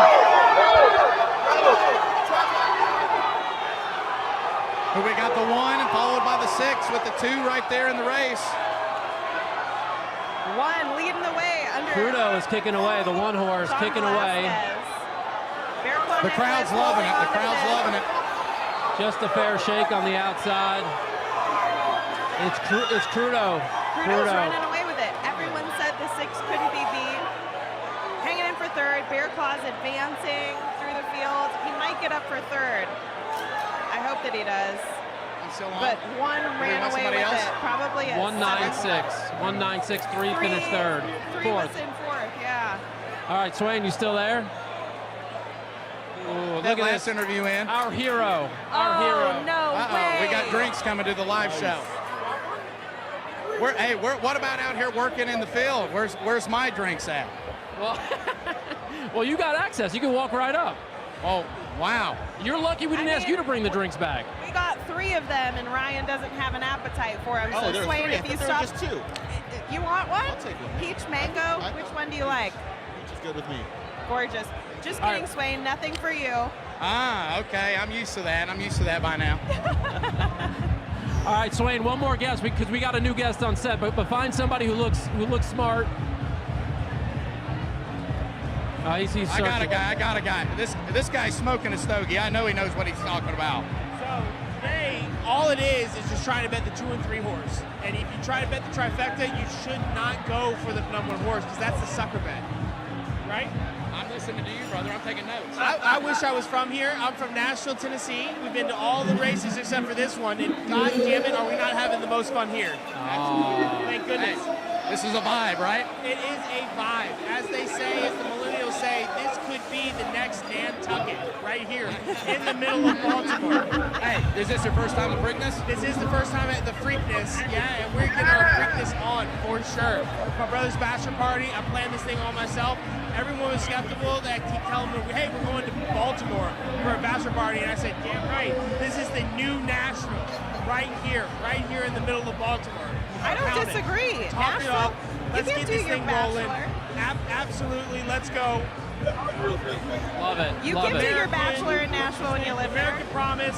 We believe in Donald Trump. One time, one dream, one American pony. Let's go. You heard this guy's a veteran. Says he's been here first time. Was he at the Kentucky Derby? Hey, were you at the Kentucky Derby? I was at the Kentucky Derby. We've been at Pimlico never. It was always told to us it was a little bit sketchy, but this year there seems to be a different shift in the momentum. So we're happy to be here. One love. Welcome to Baltimore. Welcome to Baltimore. Hey. All right, good job, Swain. We're going to check back with you soon. Nice job, Swain. All right, we're back on the set, and we got another guest. John DeSilva has been waiting patiently here. John, so this is a trip. I told John yesterday, I grew up in Brooklyn. There was a time when you go to the corner, you buy a New York Post for 25 cents, you open it up, and there's the previous day's horse racing results and that day's picks. That day's picks were by John DeSilva. And here he is. He's with us now at the Preakness. John, how you doing? I'm doing pretty good, but I have to say one thing. You want somebody who looks smart? Why am I here? It sounds like you have quite a resume. Don't sell yourself short. Well, I've been with the post for a long time. Started in 1994. Became the lead handicapper in 1999. Replacing John, I'll tell you just real quick if I can interrupt you. Put the mic as close as you can to your mouth because it's hard. Yeah, there you go. That's better. Literally, eat the foam. Eat the foam. The party started going off the second that John walked into the tent. So well, go ahead. it's even harder. You know, so I started in 99, was with them until June 7, 2013, Who's Counting, when the post decided to go in a different direction of horse racing. But I love doing it. I miss it. I wish I could do it again. But I'm still horse racing right now. I'm working at Parks, working in the racing office, and do a little bit of everything, including stakes coordinator. So some of these horses we have today, I hope to have running in the Pennsylvania Derby Cotillion in September. Awesome, awesome. So any luck this weekend on the betting? And I say this knowing that you have had luck. You had a big hit earlier. Yes, I did have Charlene's Dream, quiet the field. I had a strange feeling speed was going to hold early in the card on the grass, and Charlene's Dream just led every step of the way, drew off 20-1 morning line, paid $18. Hey, what was stake? A win is a win. That's what matters. Very nice. All right, next race, by the way, we're going to ask you about a couple of races. We're going to ask you about the Preakness, obviously. But the next race is the James W. Murphy Stakes. It's a mile on the turf. It's a 1 mile, 1 mile turf race. Are you ready for that one? I'm ready for that one. And all right. I was actually looking at it a little bit, did change my mind slightly, seeing how the track is starting to change, but I'm still going to get a price. Okay. Well, you want to tell us about it? Okay, well, one of the big secrets in the Mid-Atlantic is Forrest Boyce. She is one of the best turf jockeys in America. When you go down to Colonial Downs, everybody wants to use Forrest because she rides the turf with the best of them. And she's top 5 always. And when you got major trainers like Chuck McKay who use somebody like her, you pay attention. So she's on the horse Barbadian Runner, who's 12-1 morning line, and this is a horse who I think is going to be close to the pace, but Forrest has a good head on the shoulders. She's going to be patient. She's going to let the Western Ward horse go out to the lead, and then when time is right, she'll take over and draw for the victory. So that is your pick, the 4-horse, Barbadian Runner. Barbadian Runner. All right. I think we're going to get a nice little price there, right? Yeah, it was a 12-1 morning line, and odds aren't up yet. The odds are going up soon. 8-1 is what I see right now. By the way, if you had the winner there, Crudo, 7-2, paid $9 and change. So that was a nice winner in a race where everyone thought it was just the favorite Invictus. Ryan, what do you think about the James Murphy in the next race? Yeah, I like Barbadian Runner. I think that was a great point that you made. I'm going to go on the number 6, Soleil Volant, currently 7-1. Second off the bench for this runner. Last time finished 3rd versus Allowance Company, but you get jockey Flavien Prat, and there's no better rider in the country than Flavien on a consistent day-to-day basis for Graham Motion. Second off the bench, which is certainly a strength of Graham Motion's. So, yeah, I'm going to go win bet on the 6, Soleil Volant here. Nice. The pronunciation just really rolled off your tongue. That was nice. So what about the other Graham Motion horse, the 5, End of Romance, being ridden by John Velasquez? That horse is out. Who's had a good day. Oh. That horse is scratched. And that's what I get when I don't update my program. Well, to be fair, we don't have the screen up, so you don't have the all the scratches here right now. So we'll defend you on that one. Let's see, John, as we're waiting for the odds here for the next race, let's just jump right ahead to the Preakness. Okay. Let us know how that's shaping up for you. Journalism is the best horse, no doubt about it. The only thing he had to worry about going into the Kentucky Derby was the lack of experience in a big field. So if you remember, going into the Derby, he ran against fields of 5, 5, and 5, which is why I went against him. And even though he ran a great race, finishing 2nd, you know, I just thought that he was a little vulnerable. I know everybody loves him today with that experience under his belt. What worries me is that he might be too far back early. And a horse that could get the jump on him might be able to get enough of a lead and hold on for the victory here. And that's what I'm doing, River Thames. River Thames. And that look, I think that's the consensus expert pick. Every single expert that we have had on has said River Thames. He was great at the fairgrounds. Some people thought he couldn't go the distance. He proved people wrong. He did the right thing, prep him for this spot here. Hey, and one thing is, Todd, he knows what he's doing and everything else. But the one thing I will also say, do not overlook Jamie Osborne, Saffie Osborne. I mean, those guys came here. Part of honor. Not for the crab cakes. They came into it. They ran second, in Dubai, and they knew what they were doing. And I'll tell you, at a price, you definitely want to use them in the exotics. Right. Well, you mentioned River Thames. A couple of other people mentioned River Thames. We caught up earlier with someone out of the barn who actually is the exercise rider for River Thames. His name is Dominic Merritt. So let's take it here and listen to what he had to say. Off the turn and the stretch drive in the Fountain of Youth and River Thames. He has the lead by 2 with a 16th to go. Sovereignty begins to get on track, but time is ticking away. River Thames almost there. Sovereignty gonna. I'm Nick Merritt. I'm an exercise rider for Todd Pletcher, and I'm here with River Thames. I have a great relationship with Todd. I was recently out of the country, but I came back and Todd got a call from Todd and said, hey, we're coming in town, and would you be willing to ride this horse for us? Obviously, I'm going to say yes. Burnham Square from the outside. They've got to get East Avenue. He's got the lead in deep stretch. He leads a length and a half. River Thames is still trying. Burnham Square unleashing a final. If he were to win, it would honestly probably send chills down my spine because I'm a local kid. And to be able to ride a horse that's running in the Preakness, our biggest race in Maryland, it would be such a surreal moment, growing out watching, coming to the races, and now the biggest race in our stage, and you a part of the winner would be definitely great to see.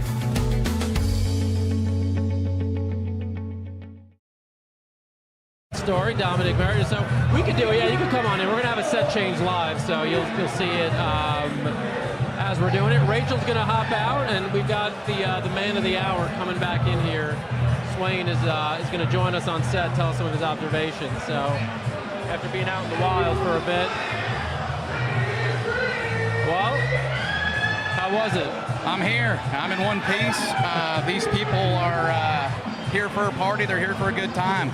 They're succeeding so far. And quite honestly, after experiencing it firsthand, I don't think there's anywhere else in Baltimore, Maryland that you could be having this good of a time.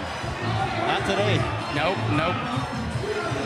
How much do you regret agreeing to this show as opposed to being in the middle of that? Talking to me? Yeah. Oh, with how I'm feeling, I love being right here at the desk. John, how about you? You want to get in there? Oh, I'm having an awesome time. I want to hang out with you more often. This is just the beginning for us. I hope so. And John, as you said a minute ago, your expertise in handicapping, you would love to be doing this on a regular basis again. So anybody watching, if you need a handicapper. That's one thing. Doing the stakes at parks, you have to handicap. Right. Because you could go out there and just get any horse. That's no good. Like last year, for example, we had Next. Nobody could beat Next. And I had people saying, you'll be lucky to get a 4-horse field in Cotillion. I was able to get a 9-horse field. And not just Drek. I had people like Wilmot send horses who have a shop, and same thing with Torpedo Land. And we made Torpedo Land work with the Cotillion. And that's you got to do. You look for horses who are young, developing, who might be at the right moment. You have to handicap. And then convince these guys, I know what I'm talking about. And thankfully I did that time. Well, speaking of developing horses, is there anyone in the Preakness who you see who can sort of jump up and surprise everyone? Maybe a horse who people are overlooking because they don't have the resume quite yet, but might take that step forward.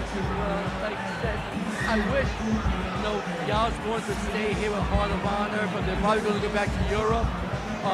Sandman, everybody loves, but I'll tell you, not for today, but down the road, I think Gosker is one you can look out for. Because he's lightly raced and the experience might hurt him now, but he might be that summer horse you want to pay attention to. All right, so Gosker, the one who might take a step forward. You agree, Ryan? I do. Gosker's going to be my underneath key horse in the Preakness today. So keying him in like second and third in some trots. All right, we've got now some of the odds here for the upcoming 11th race. The James Murphy, a couple of scratches. The 2 is scratched, Mission Artemis. The 3 is scratched, Clock Tower. The 5 is scratched. And the Romance. Rachel's pick. And the favorite is the 7, Reagan's Wit, with Jose Ortiz, with Cherie DeVoe, who seems to be winning every turf race on big days lately. The horse that you talked about, Barbadian Runner, is 7-1. The 4-horse, we'll take that. So I'm not surprised, but I'll take it because I knew the horse was going to be a price. I guess some people see what I'm seeing. A horse that has a chance to develop, you got Forest Voice, might go up the odds, but when you have somebody like Forest riding, you feel very confident. All right. Just taking a deep breath now for a moment. As we got 20 minutes left to the James Murphy. So what do we got here? Oh, okay, that's our set. Do we have an overhead shot anymore? Where's Alex? Okay. Well, Dan. Do we have that shot? Hey, Dan, there is one other horse I want to mention. Yeah, please, go ahead. I want to mention the horse named after you. Who's that? Studley Do-Right. Okay, this is the horse, first time grass. But you look at his running style, you wonder what he is on the dirt. But this is the type of horse, maybe he wanted the grass all along. And you got Julio Alvarado riding the horse. Maybe the grass will take it to that next level they showed as a 2-year-old. That's the 9 horse, is that right? Or the 10 horse? 10 12? horse. All right, so that's the 12-1 on the 10 horse. A couple of comments here also. I missed the Derby, was sad. Listening was fun. Thought about my grandpa. That's it. This is all about. Love hearing that. Where will they be racing next year? It'll be at Laurel. Preakness will be at Laurel next year. Yeah, lots of comments. I don't even know where to go. How many crab cakes you down today? I think I got 14 under my belt, man. 14? And not enough is the short answer. Is that a record for you? I think last year I was probably sitting around more like 20.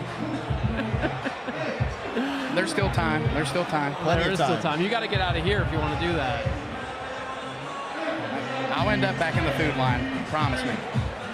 All right, we talked about a couple of different horses out here, including American Promise in the Preakness for Dwayne Lucas.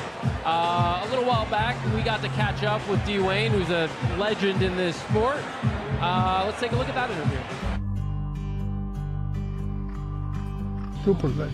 He's one of those horses that just developed right at the right time. He's just coming around, he's getting his coordination, he's beefing up, you know, where he was kind of had that baby fat look. He's very tall and gangly, but he's now not so bad. You look him walking by, you don't realize he's that tall until you walk up to him. He's got it going for him.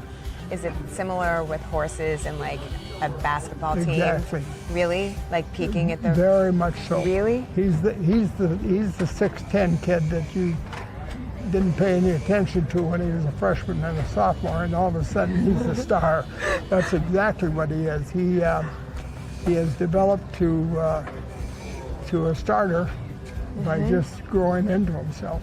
How similar is it training a horse and training like a basketball team? We put a lot of emphasis on the mental aspect. Everybody is doing the basic things. The feed company could service all the barns. The blacksmiths are available to everybody. So all of those things are for all of my colleagues. So what's the difference?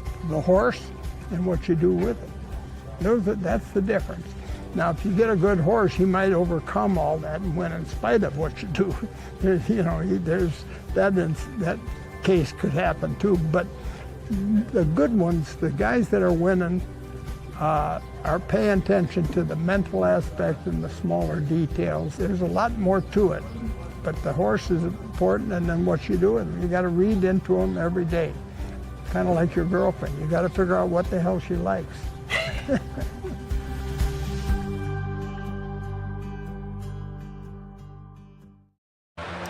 It was kind of cool. I don't know if you've seen the Netflix series Race for the Crown, but I think that really drove home to me, like, truly what a legend Dwayne Lucas is. Without a doubt. I got to spend time with Dwayne last year. He brought Caesar Gray to the Pennsylvania Derby, spent the whole morning with them. The man still has it. It doesn't matter how old he is. He drove all the way from Kentucky to Parks, and he still knows what he's doing with his assistant trainer Seb, and this guy just loves the game, and he's a lifer in the truest sense of the word, and we need more like him. I mean, he's almost 90 years old. He still gets on the pony every morning. I mean, I'm 42, and getting out of bed is becoming difficult. Would you drive 11 hours from Kentucky to Philadelphia? He didn't. I mean, I wouldn't drive 11 minutes anywhere. Let alone Philadelphia. No, he's remarkable. As we mentioned, the James Murphy Stakes is up next. 18 minutes of the race. Big favorite here. What's up with this Reagan's Wit? Why 3 to 5 on Reagan's Wit? People love Cherie. The horse, I mean, I like the horse. I don't know if I would have made it a favorite like that. I mean, the horse wasn't beaten favorite last time out. I mean, look, Cherie DeVoe, last year, she put a stamp on the map as a trainer to watch out for. And I guess people are just following suit because she is that good of a trainer. Phenomenal trainer, obviously won the Breeders' Cup Turf Mile with More Than Looks last year. One with She Feels Pretty, who's just been a dominant horse. Reagan's Wit, in my opinion, should have won last time. The ride, to me, a little questionable, but it was fine, just a little too wide over the Keeneland course. Coming back, test score ran okay on Derby Day. Zulu Kingdom came back to win, who Reagan's Wit lost to back. So the running lines are probably the strongest in this field. I think this is a deserving 3 to 5 favorite, but one I'm willing to beat, or to try and beat. What do you think of Twain, the one horse? I had Twain, one of my earlier, my second choice, my second pick. I'm surprised to get 8 to 1 after the scratches. It's an ambitious spot, yeah, I'll say that, but it's a step up. We've seen nothing but long shots today pretty much on the turf, so why not? The horse is bred for it. Kitten's Joy out of an Animal Kingdom mare, going from 5.5 furlongs to a mile, and going to a stake. That's really asking a lot. But hey, we've seen this weekend, prices have come in, and who's to say that they may not know? They may know what they're doing. If that breeding might carry this horse to the next level. Because let's face it, 5.5 furlongs is not Kitten's Joy best distance. That's true. So 2 turns, maybe.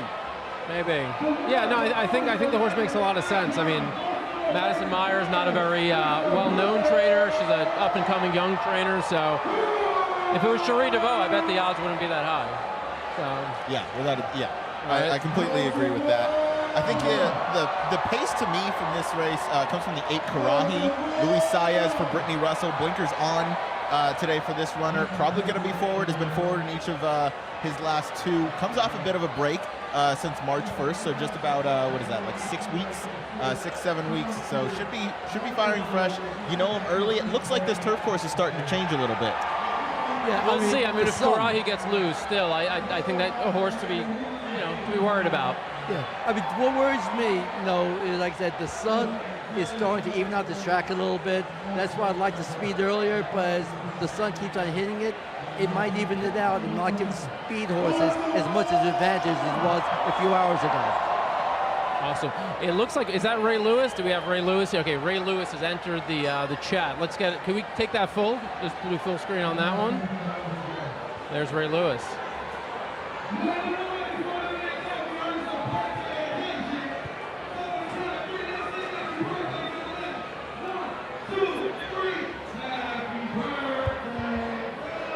Birthday? Someone's birthday.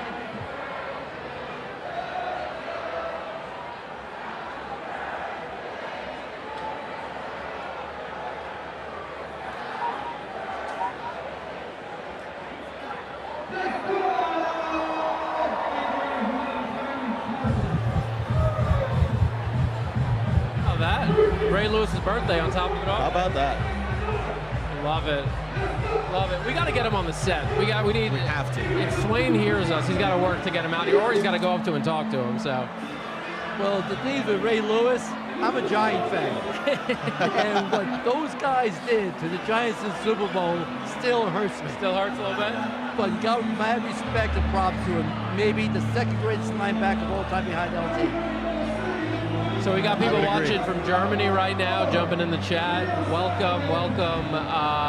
Watching from Manitoba, Canada. Welcome.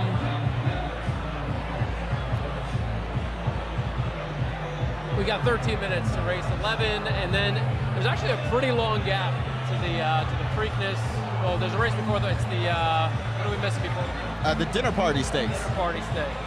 You could go out and get dinner by the time the race goes on. You can. There's a long gap. As we mentioned to people, we could show you some of the action as the horses are in the paddock, but the races itself, the next couple of races, you're going to have to watch on NBC or NBC Sports or Peacock app, and the First Bet app, which is another way to go, where you can also bet on the race. So that's right, or both. You can bet and watch it. Or both. And that is a great field, by the way. It's wide open. The dinner party? Oh, yeah. Well, while we got a minute, what do you like in the dinner party? That's race 12. I mean, a lot of people are going to be looking at Shug, and deservedly so. I mean, a horse like Fort Washington caught up and won the Canadian Turf last time out. Don't get a lot of support here. You got Julia who rode that day, has it again today, and I'll tell you, he's going to be very tough. But who knows what type of price you're going to get. Agree. My top pick in that race ended up scratching out. It was the other Shug McGahee horse, the number 3 Signator. My top pick scratched too. I was on Irish Aces. That was my second, but yeah, that was my A and my B. They both scratched out of here. That was rough, so I'm scrambling to throw together who I like. I'm probably playing against the number 10 Fort Washington, unless he could certainly win. Very, very classy horse, always very consistent. Just might try and get a better price. Tricari at number 13 might be a little bit forgotten about. Grand Motion always wins, it seems like, on these days. All right, I hear also that Swain is standing by. Swain. I'm here. Can you hear me, Dan? We got you, brother. I'm here with the 2 best-looking guys in the tent. It's this guy's birthday, so we're shouting him out. Oh, were they just singing happy birthday to him? That's what I just told him. I said that was for you, brother. So who wants to start with their pick for Preakness? You got some? I got Clever again. Got that favorable position on the outside. Got some good closing speed. Like the odds on that. Good payout. Smart man, smart man. Do we got any questions for him, Dan?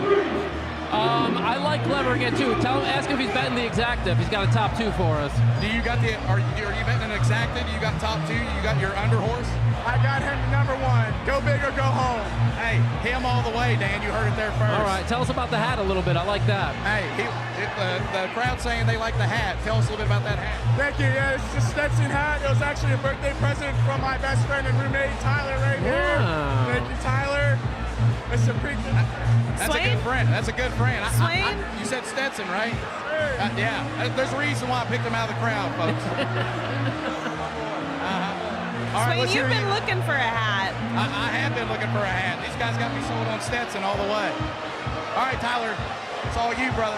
Hey, first of all, domination in the background. Shout out all the Penn State fans, and just trying to win some money today. Trying to drink some beer, win some money, have some fun. That's it. You know what? I'm looking at the horses as they race, so every single time I look, I'm placing my bet on who I see. Game time decision. Game time decision. That's the best way. That's the best way to do it. Don't think too much. You can't blame him. He's method to the madness. Method to the madness. All right, ask him what's the best part of this day. The betting, the music, the drinking. What do they like best? What's the best part of the day so far? The betting, the music, the overall experience. Everything. It's hard to pick. It's everything collective. You can go out, you can watch the races, you can come in here, you can drink, you can party. It's everything put together. What about you? Best part of the day so far? Best part of the day, tequila sodas are flowing. They're tequila soda-ing. We've been throwing a lot of money on horse 6 and horse 9. Haven't had a lot of luck, but hopefully it hits one of these races. Tell them to do that in the Preakness. They got a good shot. Send it and say a prayer, folks. All right, tell the boys to say thank you. I love that. Yeah, absolutely. Back to you, Dan. How did Swain do when he came onto the set? He did pretty good. We were just rambling for a minute. We were lost without you, to be honest. Oh, really? Okay. I'm sorry. I had to step off to edit a TikTok and a reel highlighting the important things. What everybody had said around the grounds. I did kind of a group poll before the show started to see what fans thought. Essentially what Swain is doing, but just posted it to the masses, anyone that may not be lucky enough to be watching here with us live right now. So open the Instagram, throw it a like. Mom, I'm talking to you, but I'm back yet again. Well, welcome back. We needs some feminine energy, so. We need you. So wait, we've had John on with us. You've been on with longer than anyone else, so thank you for filling time. we're gonna let you go in a minute. We're gonna bring someone else on. You got it. Thank you for everything. Well, give us, before we let you go, okay, give us like a pick 3 here. Now we're just you've already gone through each race, so give us a pick 3. We know you like the 4 here, Barbadian Runner. And gotta use Studley, non-review. All right, 410. I appreciate that. We're going to Key, Fort Washington. And then we're going to go River Thames and journalism. Okay, that'll pay nice. I mean, you got a couple of prices in there. Definitely. All right, we love Thank you for having me. Good luck to everyone out there. Hope to see you at Parks or another racetrack real soon. John Silva, man. What a legend, honestly. Absolute legend. The amount of stories and horses that you kind of get to cover through a lifetime is pretty cool. It is. It's awesome. I mean, like every time you meet somebody new, it's like, wow, that's wild. And like, what a everybody journey. has The stories. their story, their key stories. Ryan, for our audience who, you know, you've been on with us a couple times now, what's your story? What's your background? How'd you get into all this? Yeah, my buddy brought me to the racetrack, Del Mar, of course, my home track, in 2019 for the Pacific Classic Day. That was my first time out at the races. I was a big sports bettor prior to that, but hadn't really been introduced to the ponies. And then I'm pretty sure I lost every single bet I placed that day, but I've never lost more money in a more enjoyable way. So I stuck with it. I was shown the racing form and just kind of learned how to handicap. Nobody in my family does anything horse racing related, so I kind of taught myself, asked around, and then I just stuck with it.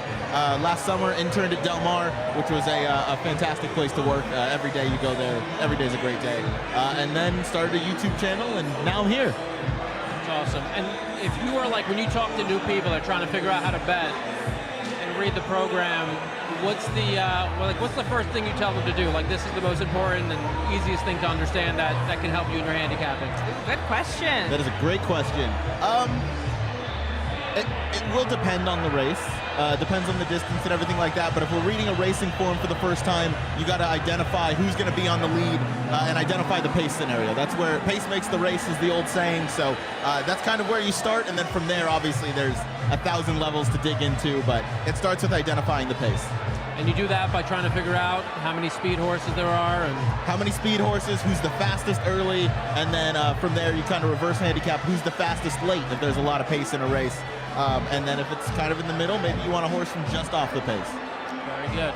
I wonder, from a pace perspective, how we see the Preakness setting up. I mean, you've got, we've mentioned this horse, the Dwayne Lucas horse, American Promise. He's got speed, goal-oriented down on the rail. He's got speed. I don't know, River Thames has been forward, and Clever again has shown speed, but they're sort of like horses that don't seem like they absolutely need to be on the lead, right? I mean, these are horses that could be on the lead, but could sit just off of it. I know goal-oriented is going to be in the front, and Clever again is going to be in the front. River Thames, Gosger, Pay Billy, they're all going to be in that kind of second flight. American Promise is probably going to be forward after getting shut off in the Derby. And then there's that second flight of those horses I just mentioned, and then behind them is probably Journalism, and then even farther back, probably Sandman.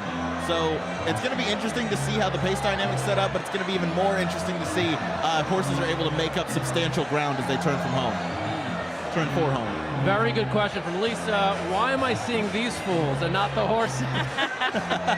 People are so kind. Well, Lisa, if you had tuned in just a little earlier, we explained that while we could show all the races up to 4 o'clock, NBC has the rights to the races. So we cannot show you the races, but we can try to entertain you, give you some winners, and if you want to go on to your First Bet app and make some bets, you can make some money. So do that on your second screen in the First Bet app. You can watch all of the races, but come on, we're giving away some solid picks. We're entertaining you, and you know what? If you don't like it, there's the door. Yeah, exactly. You don't have to. Simple enough. And entering through the door, one of the favorites. Oh, you don't have an earpiece? All right, you'll get an earpiece here in a second. Oh, there she goes. She came and she left. That was quick. That was a good appearance by Alexa. Hate to watch her go, love to watch her leave. Did I hear that Ray Lewis made an appearance? Is that who came And on it's his stage birthday. and Yeah, he was shouted? singing happy birthday to him. Oh, that was Ray Lewis's birthday. I think so. Unless it was that guy that Swain interviewed. Wow. Okay. I didn't realize. That's kind of a big commitment to be like, yeah, I'll host this whole ordeal on my birthday in my hometown, around all of my fans. I don't know. I hope that they got some good security in place. I trust that Ray can also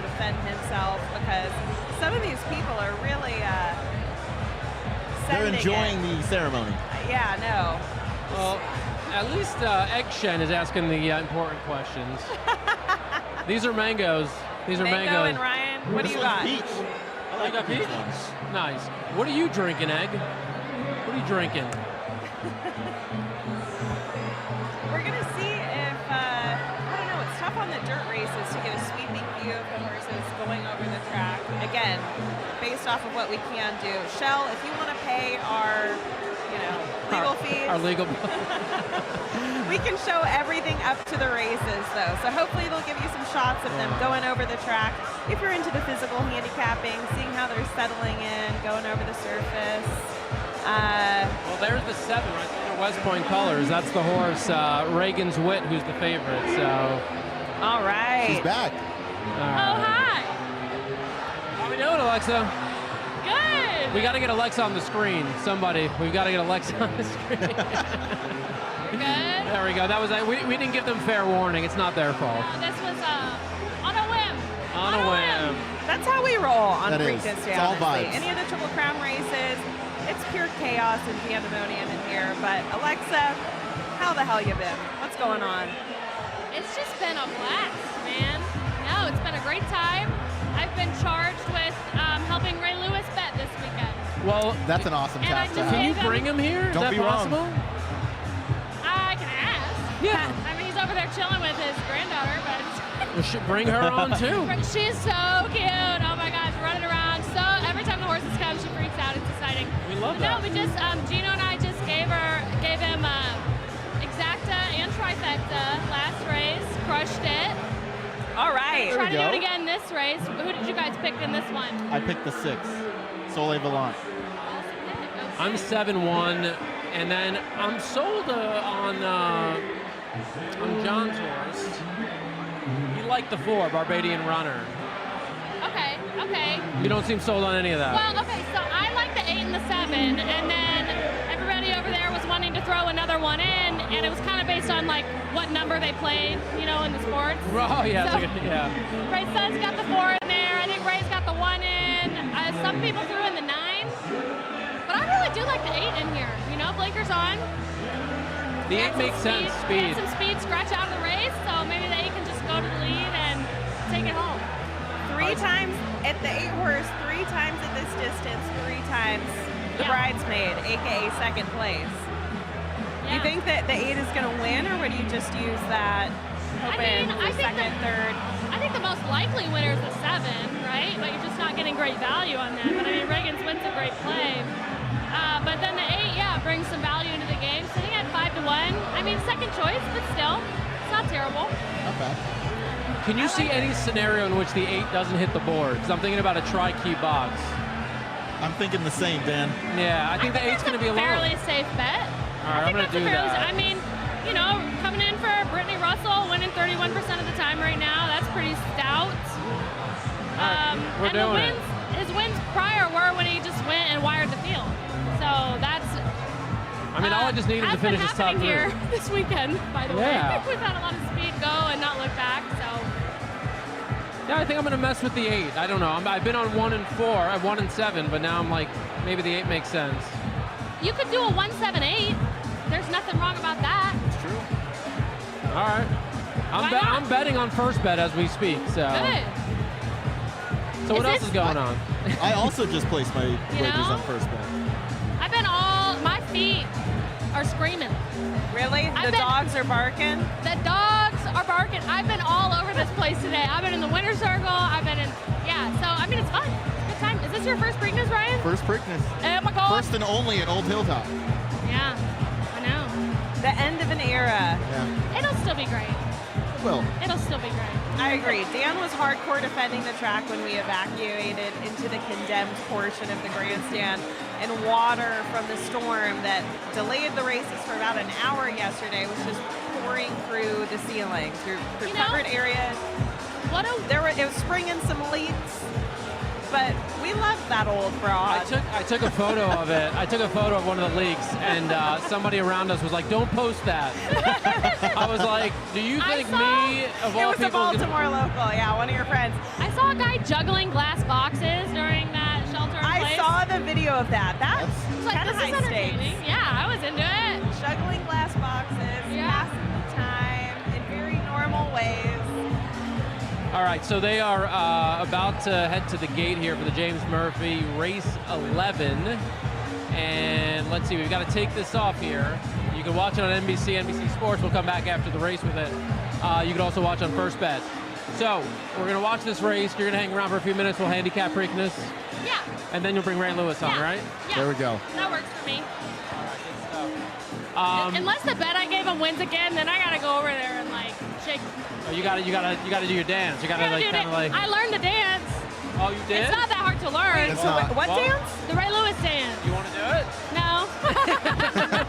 I'm confused. Hang on. The Ray Lewis. You don't know the Ray Lewis You dance? don't know Is the this Ray like Lewis an dance? in-zone celebration? But Is it to a it's a certain tactic song? celebration. Yes. Yeah. Sack dance? Yeah, You know when what you a sack sack the is? quarterback, which he did a that's lot. when you take out the quarterback. Correct. Yeah. Yes. No, I only know that because watching a football He game also did once, it- I was saying sack him, and they're like that specifically means tackle the quarterback, Rachel. Absolute idiot. No. Can you describe it to me in a way? Yes, Is it's it like like a a bird? Slide maybe? left, No, you're like slide right. Yeah. Oh. And then like And then So act that's like it? you're kicking a door, It's the like off its cha-cha hinges. slide with less steps. Okay, to the More left, animosity to the right. in the cha-cha slide. Kick. Yes. Yeah. You can do it now. Kick and That scream. I can do. I can tell you the dress I'm wearing today, though, was invented by the patriarchy. I'm pretty sure my ankles are bound, maximum 6-inch stride length. I would not be winning any of these You races got the today. penguin waddle going on. Yeah, no. Waddling around like a penguin. So thank God But I'm you look sitting great. here. You know what I have noticed today? Can't do the high kick of the Ray Lewis. You're dance. doing it. Everybody's doing it. This light green olive color, Ray's in Trending. it. Everybody's in it. It's the trending color. So if you were wondering what to wear, it's the light olive green. Yeah, green is in this It is season. in. For all It the is in. fashionistas that no doubt are Tuning in on the right other now. end of this. All right, We're in let's. the gate. We got to do. Ryan, you do the play-by-play here for All us. right. Give us the call. They're just about in the gate, and they're off. Broke in a pretty even line. Looks like the 8 Karahi's going out to the lead. With the number 9 Stormy Flight to that one's outside. You have the number 1 for Dan Twain down on the rail with your favorite Reagan's Wit right next to, in 5th. Outside of that one was the number 6 Soleil Volant. Up front it is still Karahi with, it looks like the number 9, I forgot the name, Stormy Flight still pressing. 8 seems to be on a clear lead now. Back behind them you have the number 6 Soleil Volant, and then comes the rail runner Twain with your favorite Reagan's Wit in 5th. Then it's back to the number 4 Barbadian runner, and and then the number 10 Studley Do-Right, Dan's namesake, trailing the field. But up front you have Karahi through the quarter in 24 seconds, through the half in 48 and change. Outside of that one you still have Stormy Flight about a length back, and then it's a couple lengths back to Twain and Soleil Volant, who are in tandem as they come around the far turn. Number 8 Karahi still looking strong up front under Luis Saez. Again, still a length back to Stormy Flight. They're starting to turn from home. The crowd's going crazy. I can't hear myself talk anymore. Karahi still has the lead. Luis Saez looks awful confident up there. It's tough to pass Luis in the stretch. Reagan's Wit splits runners. The number 6 Soleil Volant. Reagan's Wit is flying down the center of the track now. Here comes the number 6 Soleil Volant. Number 8 Karahi is failing for 3rd, battling with Twain. Twain now passes, but Reagan's Wit is up by like 6 lengths. Twain looks like he's gonna get 3rd. Soleil Volant got 2nd. Dan, did you have that in your trifecta box? I had 7-1 all. Yeah, that was And that was 7-1. 7-6-1. That was I should 7-6-1. have gone with your horse. Yeah, the So, 6 ran nicely. The favorite, Did you hit Reagan's that? Wit. Ryan? Sorry? Did you hit it? No, I had the 8 in 3rd. Yeah. It was like Wow, everything went Twain. wrong there late. I needed the 8 to finish top 3 or for it to be 7-1. And What do you have against a simple show bet, Dan? Well, I need to know. Everything. okay, your order of finish is 7-6-1. Yes. So 7-6-1. that goes from a favorite. And then Was six Soleil second Volant in favorite? 2nd. 6 With was the like number 6 1 Twain in 3rd. That was a big run from Twain. Just broke the maiden going 5.5 furlongs at Laurel. If I did 7-1, I was like, he was right there. But Your horse had to come and nip me at the wall. Dan's so excited, he's forgotten his microphone. Never mind, sorry. Look at JD shaking his head. I was just waiting for him to notice. It's the heat. That's it's what the I'm heat. here for. Again, I'm seeing how the wheels fall off the bus when the girls aren't on the set. It's the heat. All right, Lisa, who I think took a shot at us earlier, is now giving us a cocktail recipe. Thank you, Lisa. Drink Lisa. Preakness Black Eyed Susan, a lethal drink recipe, 1 ounce each, vodka, bourbon, pineapple juice, 2 ounces of orange juice, 2 ounces of sour mix. Start building in shaker. Cheap stuff first. Add ice. Shake well. Thank you, Lisa. Oh, Lisa, that's great. Leave that up there for a minute. Yeah, let's leave it up. Lisa, we appreciate you. Mom, make that for Grandpa. Yeah, put him to bed at 6. Swain, our infield reporter, he sent my grandpa, also my boyfriend for context, sent my 95-year-old grandpa Kentucky bourbon cherries. Which is essentially a cherry that is soaked in bourbon, then dipped in chocolate, and my grandpa had no idea what he was biting into. They sent us a video of him that was so good. eating a We should have bourbon cherry uploaded that. for the first time. Grandpa, you don't have to pretend. I can see that you didn't love it, but you powered through because Swain, it was a gift from Swain. So, I don't know, maybe if bourbon's mixed into other things, this Black Eyed Susan sounds pretty tasty. Mom, whip some of those up. I love bourbon. I love those bourbon I had to cherries. learn to love bourbon, you know. When I moved to Kentucky, there was just no option. But what I found is I don't like hot bourbon. Like, I don't like bread pudding. I don't like hot wing bourbon flavor. Like, I don't like it if it's baked. What about a hot toddy? Blasphemy, Greg said. I don't know. Hot toddy you're not into? I would like it over ice, you know? Something chilled. Yeah. Any sort of cool cocktail we're into. In the comments, by the way. Anybody else drinking brown water? Love it. That coming from a gin rummy. Gin Rummy. Marco, Pay Billy, my favorite. So, Pay Billy fan in the house. See, this is, Egg knows what's up. I'll only bet show on a long shot. 10-1 to show. I need like 25-1 to bet show. So I agree with you. Which race is right now, Gracie? We just finished with the James Murphy. That was race 11. Race 12 is the Dinner Party Stakes. And that is the only race standing between us and the Preakness Stakes. So once that's run. And I think I know which horse in this next race is going to be a favorite amongst all of the Baltimore locals. Number 2, a horse named Crabs and Beer. Do you remember what happened last year with Crabs and Beer? I remember this name. I know that he was here. Tell us what happened. Well, I remember distinctly being on several podcasts and it was like, oh my God, Crabs and Beer's running. How cute. The horse stinks. The horse was 30-1 morning line, went off 16 or 14-1, and ran an amazing race. Had to know it was Preakness Day. Ran the best race of his life, finished second, and is back again. So sleep on Crabs and Beer at 30-1 again at your own peril. Yeah, I agree. They're not Take betting that, Crabs and Beer. haters. Yeah. That's Take the name that. play. And I'm here for a name play. I'm not a buffet. 100%. Getting the vibes. Gracie loves American Promise. Gracie, I hope you saw the feature we just shared with you and Lucas. We thought that was great. I mean, I think Lucas has done this before. He sent a horse to the lead in the Preakness and won. He has won the Preakness 7 times, as you just saw in that feature earlier. He is the king of the Preakness. Why are we doubting Dwayne Lucas and American Promise? You know, that last trip, he got shut Do you up. want me to answer that? Yes, Was that please. an actual question? Yes, please. Answer. Your Honor. Okay, wait. Are we? State your case to the jury. You want to talk American Promise? You want to talk Dinner Party? You want to talk Preakness? Where are we at? What are we doing? American Promise? Dan's forgetting his mic again. Yeah. I can't hear you. It is so He's loud in this tired. room. The DJ is fired. Okay, America Promise. Let's talk about it. I struggle with the fact that he hasn't hit the board in a graded stakes, despite multiple attempts, you know? One big win was the Virginia Derby. Wait. The Virginia Derby wasn't a graded stakes, but it was a Derby prep race. It was like an official points race. Okay, yeah, but it was easy. It came up easy.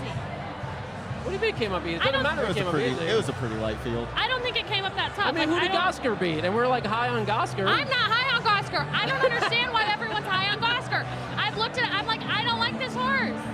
I think this is going to be like an overall boring betting race, to be completely honest with you. I think journalism's just going to like run his race and walk all over the field. No. Then who's in second? 2-8-9, Cold Try. River Thames, I like goal oriented, the one. I think goal oriented might, you know. Get to the lead. Get crazy. Get crazy. Yeah, I mean, I think, you know. Watch this be the race that like Starlight wins. Like the one time we don't have a camera on them the past 3 months, they Literally. win. That would be That'd awesome. be fitting. All right. Eleanor Wolf gives great reactions with Starlight too. She's the best. Where is Jason, by the way? Oh, there he is. He's Is materialized. he ready? All right, he's ready now. He's Can I ready. leave? Well, I don't want you to leave now. No. Okay. Get out of here. What if I leave? What? Should I leave? Should I leave? No, it's okay. Maybe I'll leave. Yeah, have Jason take my spot. All right. Dan Bring keeps Jason setting his in. mic down. He does. He's just like He's just over it. He's like, I don't know this mic anymore. But continue to tell us why American Prom is trained by legend Dwayne Lucas at almost 90 years old has no shot. I am not throwing shame on Lucas. I mean, obviously. Tell us why Dwayne Lucas is terrible. No, he's not terrible at all. He's incredible. But, I mean, I just think that he's not going to do that well in here. I'm tossing him out. Okay. Tossing him out. No American Promise. How No. are you handicapping the Preakness? Who do you like? Okay, so I like journalism, like I said, to win. I know that's kind of a boring bet because it's the favorite, but I'm playing like really, really skinny, straight exacta and tries in here. What are they? To try to suck some value out of the race. So I like journalism over River Thames.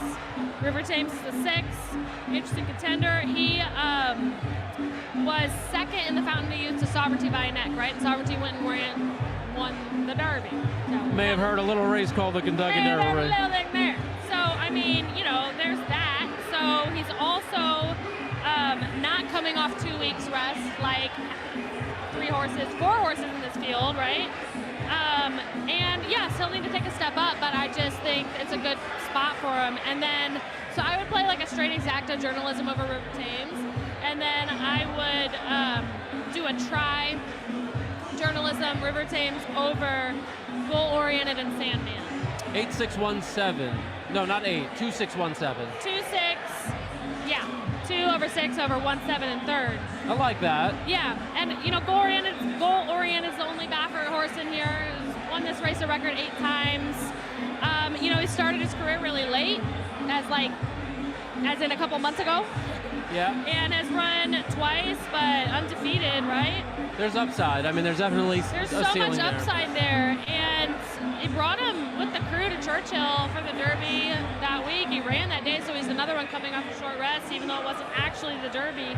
So, I mean, this is going to be the toughest competition, but he's really versatile, and I think there's just so much upside, like you're saying. And then we all know Sandman. Sandman obviously had kind of a disappointment. I mean, 7th in the Derby is still 7th in the Derby, but obviously it was not what anybody wants. You want first, so kind of disappointing effort.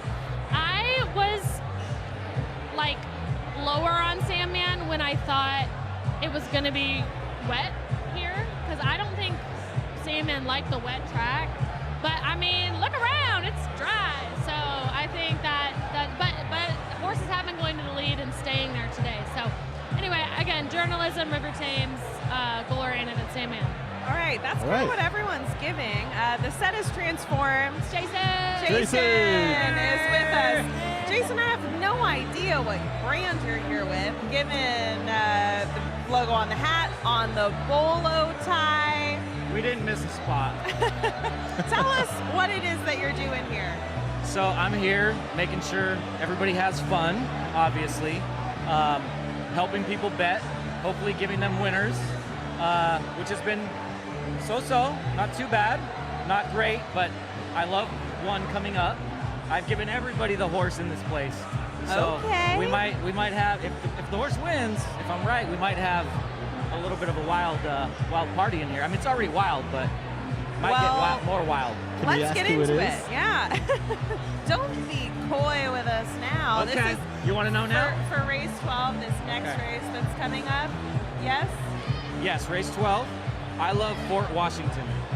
Okay, and that is number 10. Love this horse. I don't know what he's at right now. 9-2 right now. Okay, I'll take it all day long. I Why do you love this horse? So he's a war front. He's 6 years old. War fronts get better with age. That is the stallion. That's the daddy for everybody. Correct. And his numbers support that. I think he's going to get a great trip. We had one of the speed scratch. I think he's going to be closer. He's not going to be on the pace, but he's going to be closer than the closers. So he's going to get the jump on them. There's some of them that want further. So he'll get the jump on them. And I think if he's good enough, he's going to get us home. We're going to win. All right, Fort Washington. Alexa. I don't hate it. What do you think, Alexa? That's my third pick. Third pick. Yeah, talented, reliable closer. Now and then he doesn't show up, but for the most part, he's always on the scene, late on the game. Late pace figure in time from US is a 125. I mean, that's a blazing fast figure running late. So I think he could definitely run up and grab a piece. I actually like the number scratched horse was my top pick.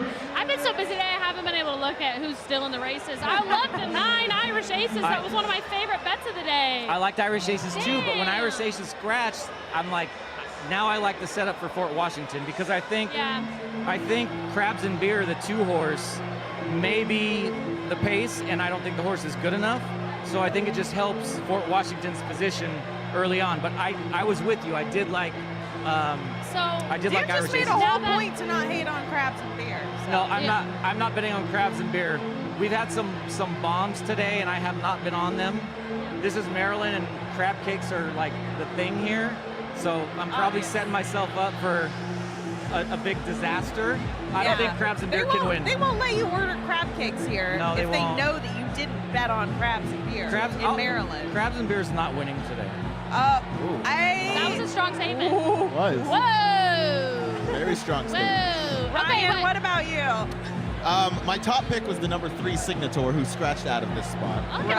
But I'm going to end up on the number 8 Crystal Quest. I know there's really only one number to go off of, but it was that last number as this colt debuted for his 4-year-old season. He did that down in Tampa Bay Downs and ships up here. That's a vote of confidence for me. That was a career best race. I think he can build on that second off the bench from Mike Trombetta. And Paco Lopez aboard. Paco knows how to win at Pimlico. All right. There you got it. My top pick actually is the 6. So Ryan has the 8. Yeah. Alexa has the 6. Tell us why. And Jason has the 10. So Balnikov, well, first of all, won this last year. So there's that. We got a defending champion in the house. Hasn't won since, but speed figures are staying really competitive. He's hit the board in some really big West Coast turf races. He still carries a massive late pace rating. He'll be like, if you bet on him and at the beginning of the race or even a little into the race, he's like, last, don't worry, like that's where he should be and flying really late. And he clearly likes Pimlico. So I think if he does get a pace to chase in here, that's probably the strongest closer with the 10. So you think that this is his time, seeing that the last races he came in 9th, 10th, 2nd, 10th. Yeah, but look at the speed figures. Like he's very fast. They're very fast, and they're still consistent with what he would need to do today. So I think, I'm not super upset about it. He won this race last year doing something similar. Alexa, you want to know what I think? Yeah. If I lose, I want to lose to you. But I think, and I like Balnikov to finish the top slots or the second and third slot for the try. Yeah. I think that last race last year that he won here, this race, I think it was easier competition. Probably fair. And he's got to come from behind, and I think the scratch of Irish Aces hurts the setup. But if I lose, I have no disgrace losing to Alexa because Alexa's awesome. Oh, thanks, Jason. Alexa's awesome. I'm curious to see some of these horses. Greg, are we able to get some of the track feed going? No? Officially no track feed for the rest of the day. Right. Oh, man. Pull it up on your second screens. Pull it up on your second screens. So you can see what we're talking about. The 13, so I'm surprised. So the 13, I think, was the morning line favorite, right? Tricari, yes. So the Tricari is now sitting at 4-1. I mean, clearly we're still over a half hour away from the race. Things can change. But 4-1 is a really fair price on Tricari. Tricari, I think. Multiple graded stakes winner, including the Grade 2 American Turf and the Belmont Derby last summer. He finished third in the Maker's Mile a month ago at Keeneland. And that was a really strong return after kind of having some time. He's got tactical speed, he's got a late kick, he's got a class edge over a lot of the horses in here, I think, on just what he's done. So, I think he's going to have to try to find some ground to save, being in the 13 hole. That's originally why I kind of downgraded him a little bit. One, for the odds and drawing an outside post. But people love Graham motion horses here because this is really his home turf. I love Graham. I've trained with Graham. He's a great trainer. He's a great trainer. I honestly, I have a small racing syndicate. I manage a few horses. I've trained with maybe, 5 trainers. Graham's probably one of my favorite experiences working with a trainer. He has like an owner's portal. You're getting like videos constantly of your horse. I mean, he's just really tuned in and is really thoughtful about placement of his horses. So yeah, I really respect Graham, and he's a great trainer. Obviously, it shows up and he wins a lot. He places his horses really well. He does. Too, and for him to have the aggressive spot of the Maker's Mark Mile with Tricari coming off of the fall effort at the Bryan Station at Keeneland. That's an ambitious spot.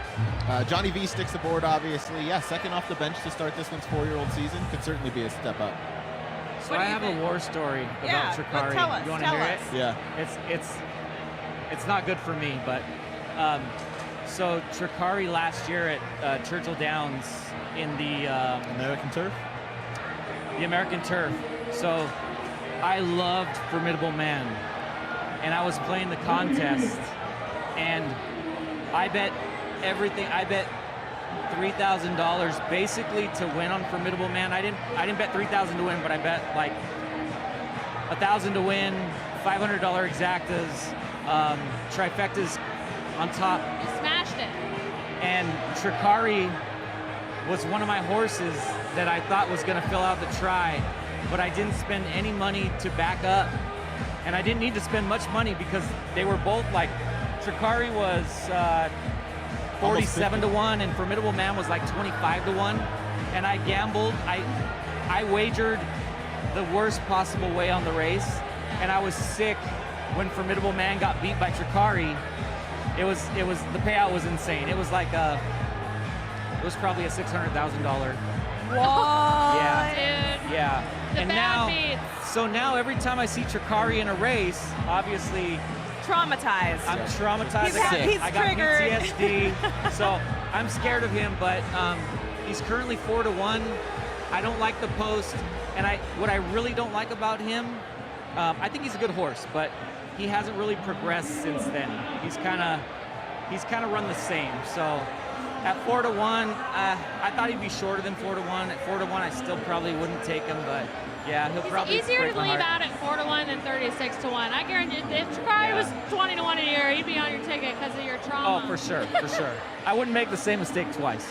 I was talking to Gino, who's my co-host on our shows for DRF, and we were talking about maybe just having like a bad beat segment where people can just call in and tell us their bad That would beats. be good. That would be really good. No, that would turn into a therapy session. I know. It could get dark. We would have to do something to keep it light, you know? But yeah, it's tough. We've all got, bad beat story. What is the name of the horse that has burned each of you bad? Do you have your own Tricari? I do. What's it called? I don't like to think about it. It was the one horse. I'll tell you the story. Now or at a later date? I just gotta like. She's getting when you can be on a chase lounge and I can have a notepad and I can therapize you. Like yes. Jason, so I do also play in tournaments. Actually, how I got involved in horse racing, and they're so fun. Like they're so much fun to play in tournaments. And I was in the lead. This is a big, like 2-day tournament online, but you're just sitting there, you know, and you're at your computer for 2 days, staring at the races and sweating every race for literally 2 days. And I'm finally down to the last race, and I am in first place going to the last race. Top prize, $205,000. Okay?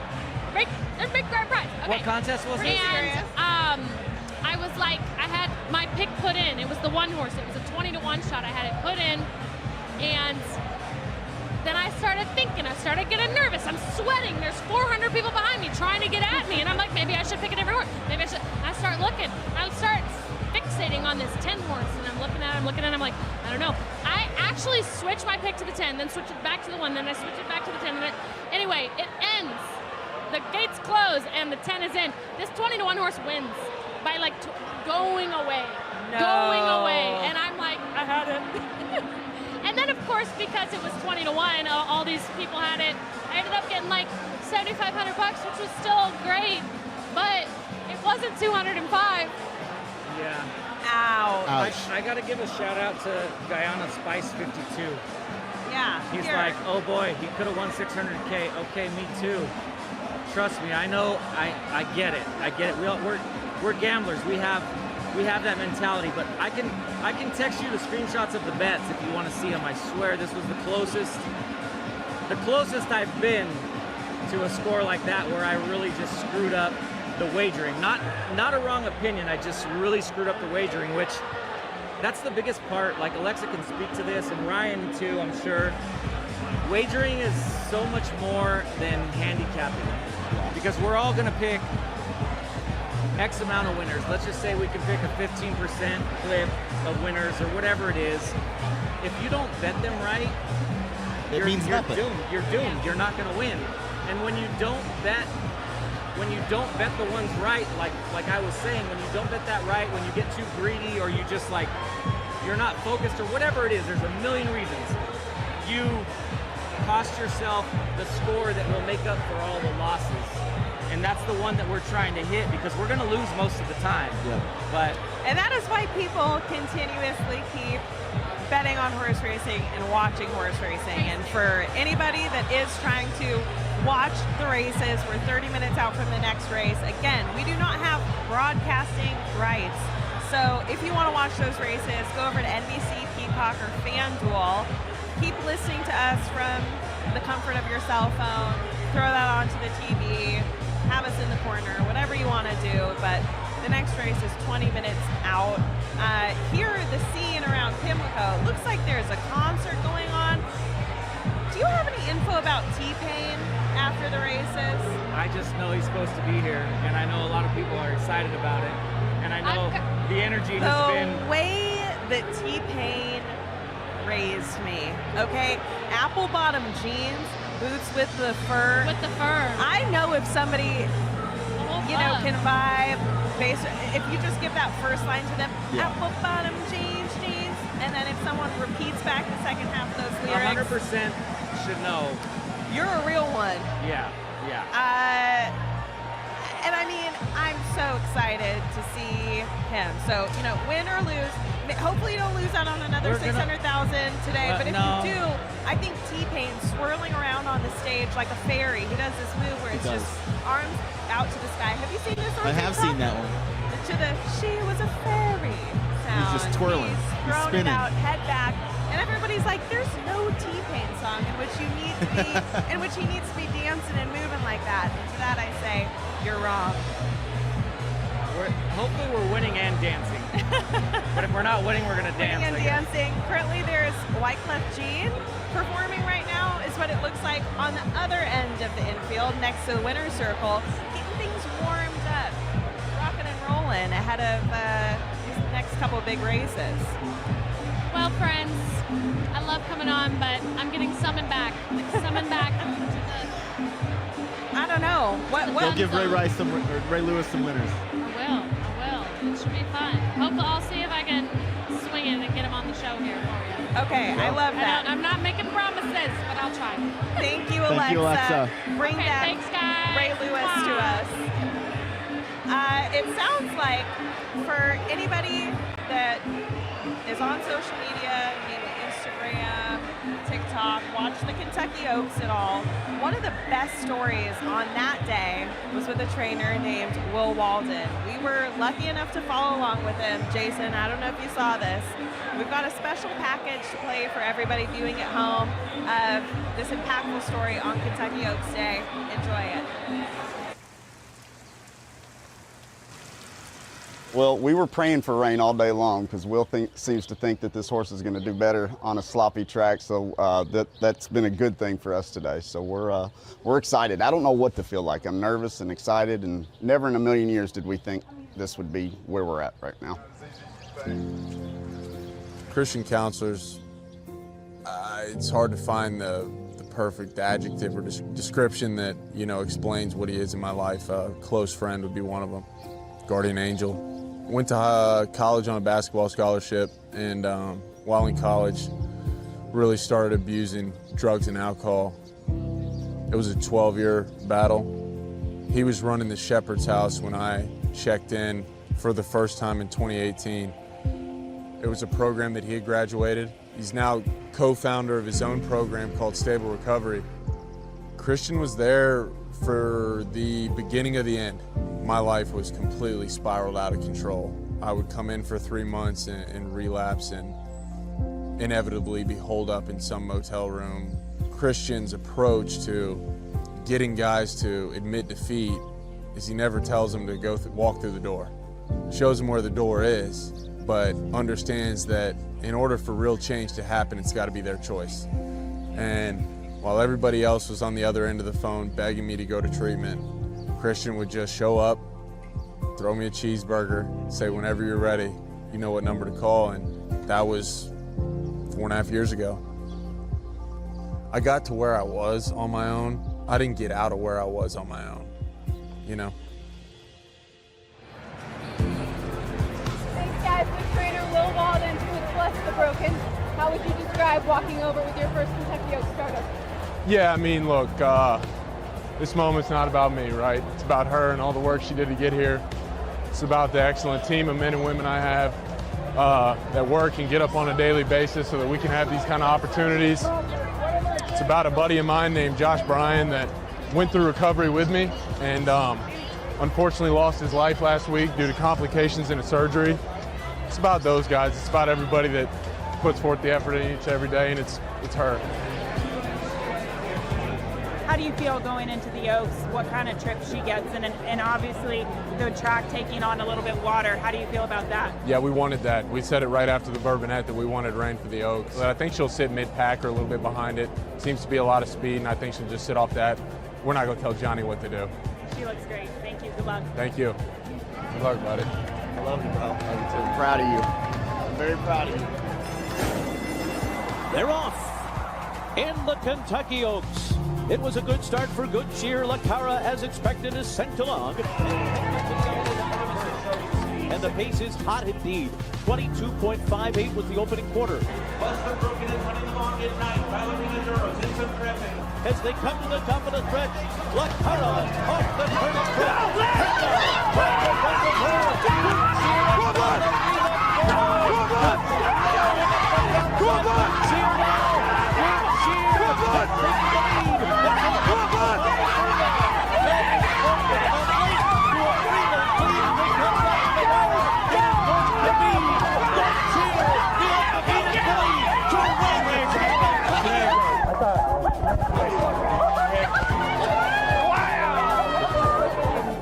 She ran great. Good job, babe. Congratulations. How's it feel to hit the board in the Kentucky Oaks? Yeah, I mean, it's great.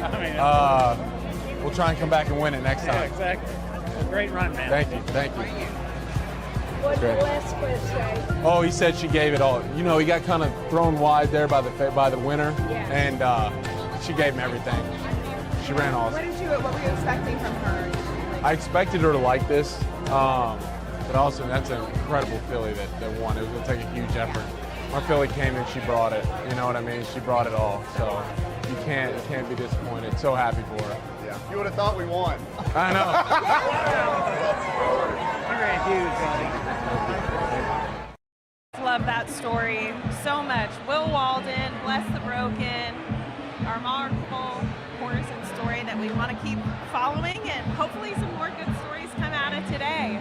The set is transformed once again. We got Tyler Frausto on. How's it going? So far, so good. Having some fun at the fun zone for sure. Tell everyone what it is that you're doing today and kind of your role with First.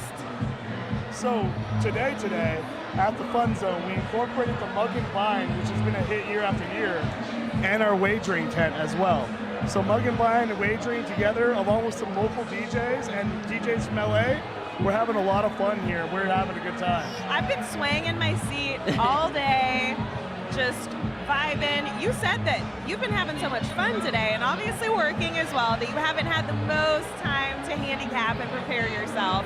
But that doesn't matter. You know, on these big days, it's about the vibes, and everyone in here is very happy. Especially when Ray Lewis made his appearance and came out. I didn't know it was his birthday, but obviously Baltimore legend, Ravens player, two-time Super Bowl champ. Footballer. Ray Don't Lewis. forget that. Yeah. Yeah, it was his birthday yesterday, and he graced us today with his presence. It was a lot of fun. It's awesome. You know, it really is like people are like, oh, it's so much fun. You can go to a million different events and be like, oh, this is so much fun. I think this is the best party in horse racing. I love it. I mean, since we started the wagering tent, it's incredible. When you sit here, there's TVs everywhere you look. And you're looking at the race, and they're coming around the final turn, and then you hear stomping around you. And the horses are right in front of you. Literally right in front of you. It's amazing. All right, who do we got on the stage here? It looks like Wyclef is on the stage right now. Along with some carnival outfits. Love that. And this is just like, we're in one area, that's happening in another area. Carmelo Anthony is in another area, and all sorts of other people, I'm sure high-profile people up in the main suite, which we can't get into, I don't think. Well, maybe Jason can, I don't know. I might have snuck in there. Jason's like, me, yes, you. Forget about it. This is where I want to be. This is where the party's at. Oh, yeah, no, just so that you guys know, we're not holding Jason or Tyler or anyone that comes on to set hostage. I gave you the option to walk, and you said, no, I'm staying sat. So, You guys, thank so you. I stepped off the set for a minute, get new refreshments. Now that I'm back, have you covered the dinner party stakes? Have we covered it yet? Yes, we did. I love a horse, Dan. Slightly. Okay, so this is... So I'll fill you in. I love a horse. I'll keep it short. Love a horse. The 6 horses who Alexa likes. Alexa likes Balakov. And that horse won this race last year. And then Ryan, who's also left the set now, liked the 8 Crystal Quest. But did they love a horse like Jason does? Did they love it? I don't know. This is, I love, other than journalism, but journalism, there's a bit, I think he's the horse to beat, but gambling-wise, there's some sentimentality with journalism too. But gambling-wise, Fort Washington right now is everything to me. And I've told everybody that I've talked to in this place, bet Fort Washington.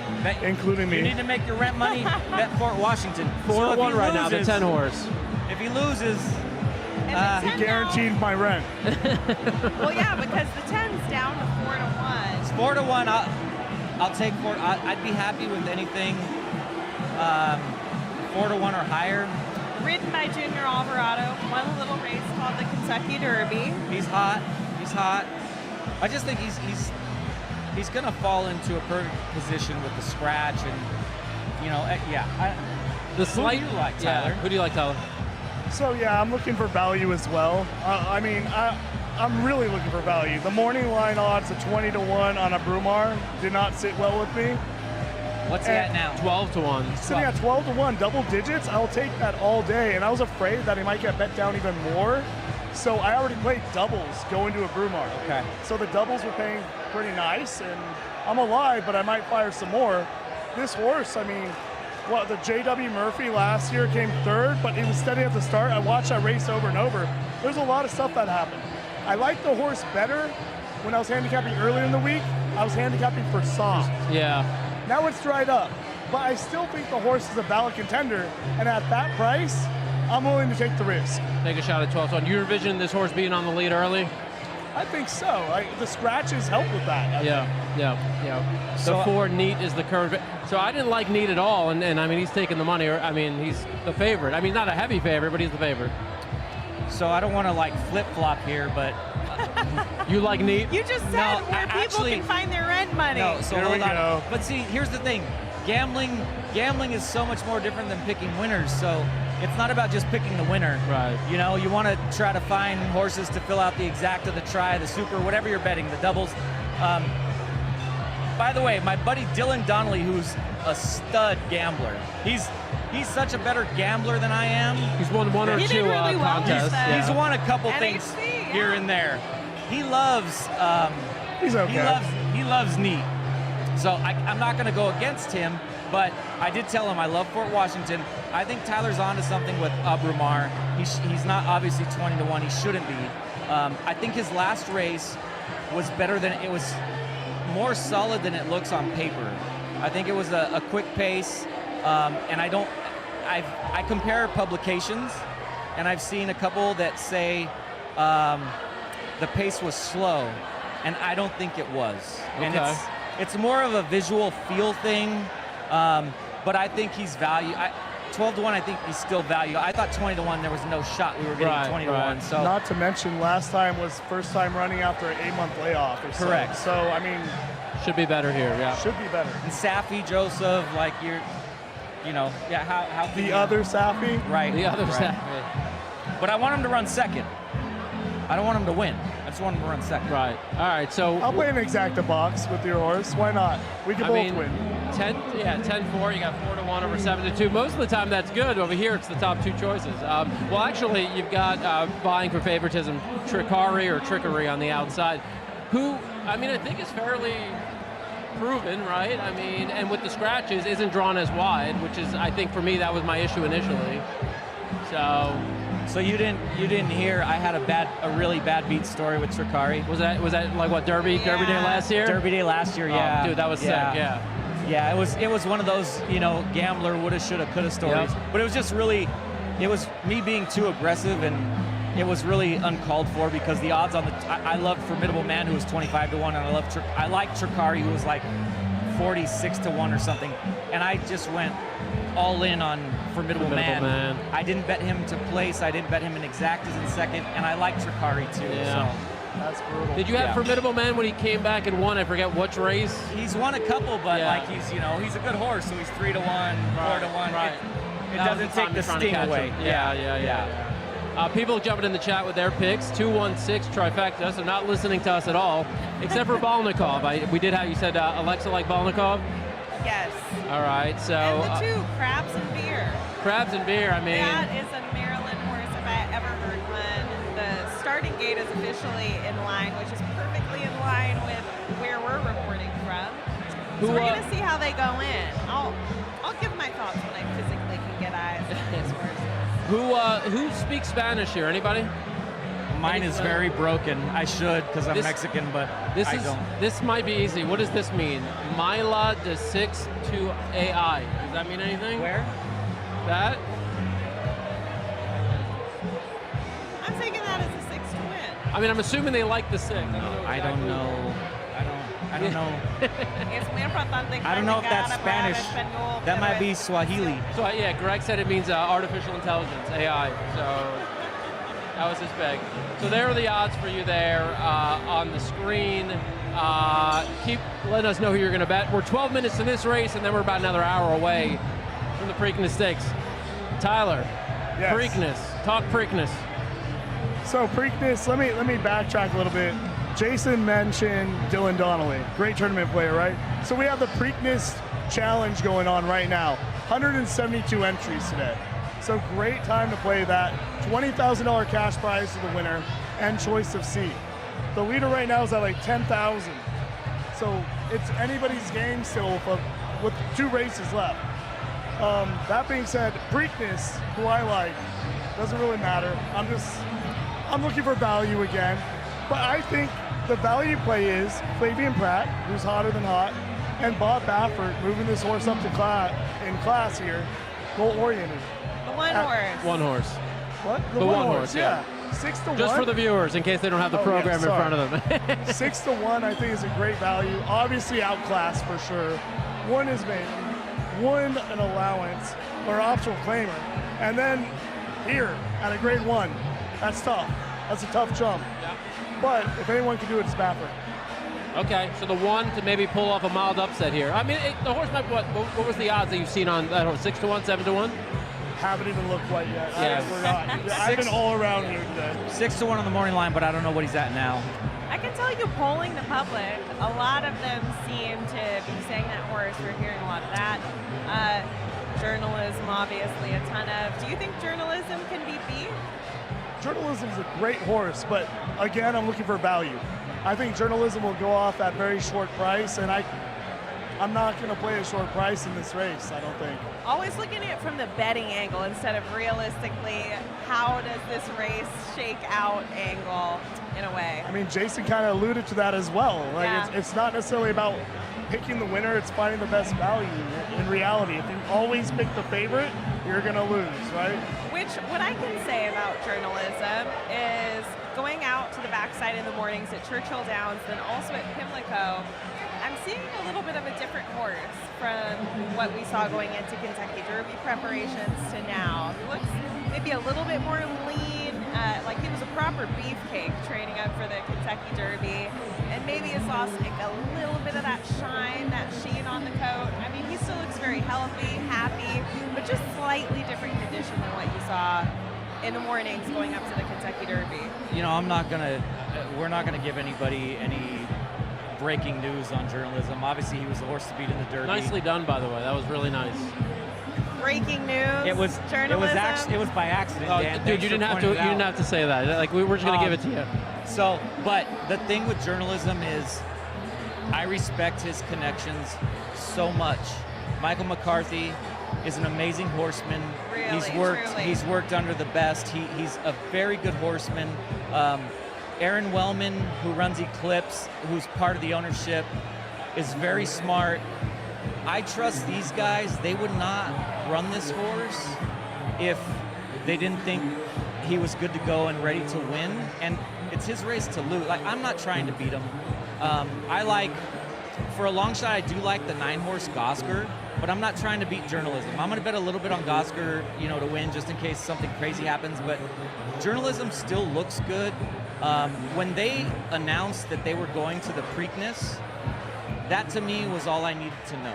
Yeah, you knew that Mike McCarthy wouldn't send something if he wasn't super serious about it. If he wins the Derby, maybe I get it, but he didn't win the Derby, so they're not going to send him if he's not 110%. So. Yeah. Wow. Well, we have some I would people not be surprised. with a difference of opinion. Someone saying that journalism is overhyped in a way. Savage. And somebody else that's kind of squaring up against you guys saying, don't look at value in the Preakness. It's a one-horse race. It's journalism. That's very fair. Journalism, I think, is the best horse in this race. I don't know But what I'm looking for value. I don't know what the stats say, but just on my memory, which is not good, the Preakness is usually somewhat chalky result. At least from what I remember. Yeah, like in recent history, that there are no 30-1 shots, but you do sprinkle in the good 5-1, 6-1 shot. I remember Cloud Computing a few years ago. I think was about 8-1 or 9-1. Right. I don't think for me a horse like Goal Oriented fits the mold, right? Like the improving type with the ceiling. I don't know what kind of trip the horse gets though. I'm kind of just confused about that horse, Goal Oriented. So I don't know. What do you think? Catherine says she's thinking journalism, Clever Again, and River Thames for the trifecta. Yeah, and Clever Again's another one, right? Clever Again fits the mold. Clever Again is the wise guy horse. He's training really good. He's lightly raced. He's improving. But for me, I think that's going to make him overbet. I like him, and he's improving, and that's what you want to bet. You want to bet a horse who's improving with good odds. But everybody thinks this. Right. So, I'm not leaving him out, but... You don't want him at 7-2, 4-1. Definitely not. Definitely not. So... Yeah, you kind of have to play the odds board when it comes time. Journalism's going to be the odds-on favorite. He deserves to be. Yeah, that's my take. I saw Ren Carruthers, who I respect a lot with TVG. She's on Fort Washington. There we go. Okay, look, I'm just going to bet Fort Washington. I'm going to bet Fort Washington heavy. Let me call Blake in. He's going to make a bet for us. Come on. All right, Blake. This is coming from, someone said I like the hat guy, so what better to talk about the hat guy than another hat guy? All right, so here's what we're doing. We're going to bet the 10 horse here. I'm going to give you some money. You go bet the 10 horse, all right? Come back. We've tried this before. Maybe now it'll work. In this race, the 10 horse, Fort Washington. Oh, Are you and betting? Everybody's betting? All right, hold on. $200. I'm going to add 100 to Jason's 200. If you've got the tight shot on Dan, we got to get this. So $300 to win on number 10. You got it? This race, not the next race, not the race after. Okay. All right, we may never see him again. I don't know who that is, actually. So, you know where he lives? I don't. The first time I met him, I have no idea. No, actually, I do know him. Don't worry about it. We're in trouble. We're in trouble. For anyone that likes My Little Hatter Fascinator, that was Blake from Cam Hats, Christine Amora Milner. Always keeping us supplied with the good hats and duds. So check those out if you're trying to look as swaggy. Where's Tyler's hat? What's up with you? Cowboy hat's pretty legit. I'm not gonna lie. He didn't order enough. What's go? Oh, you gave it. You didn't have I've been one. running around. I didn't think a hat was a great idea. I was the trying other to keep thing the is, hair in my wind. He's got hair in my wind. See? That's how tired I am. Wind in my hair. But you got a great mop up there, which kind of helps. Like somebody like me, I've got a reason to wear a hat. You don't. Funny thing is, I wear hats all the time at home. And you should. I usually never wear a hat, but if it's an off day at the track, I have literally probably 75 hats in my closet. Wait, hang on. Are we talking baseball cap? Yeah, not like.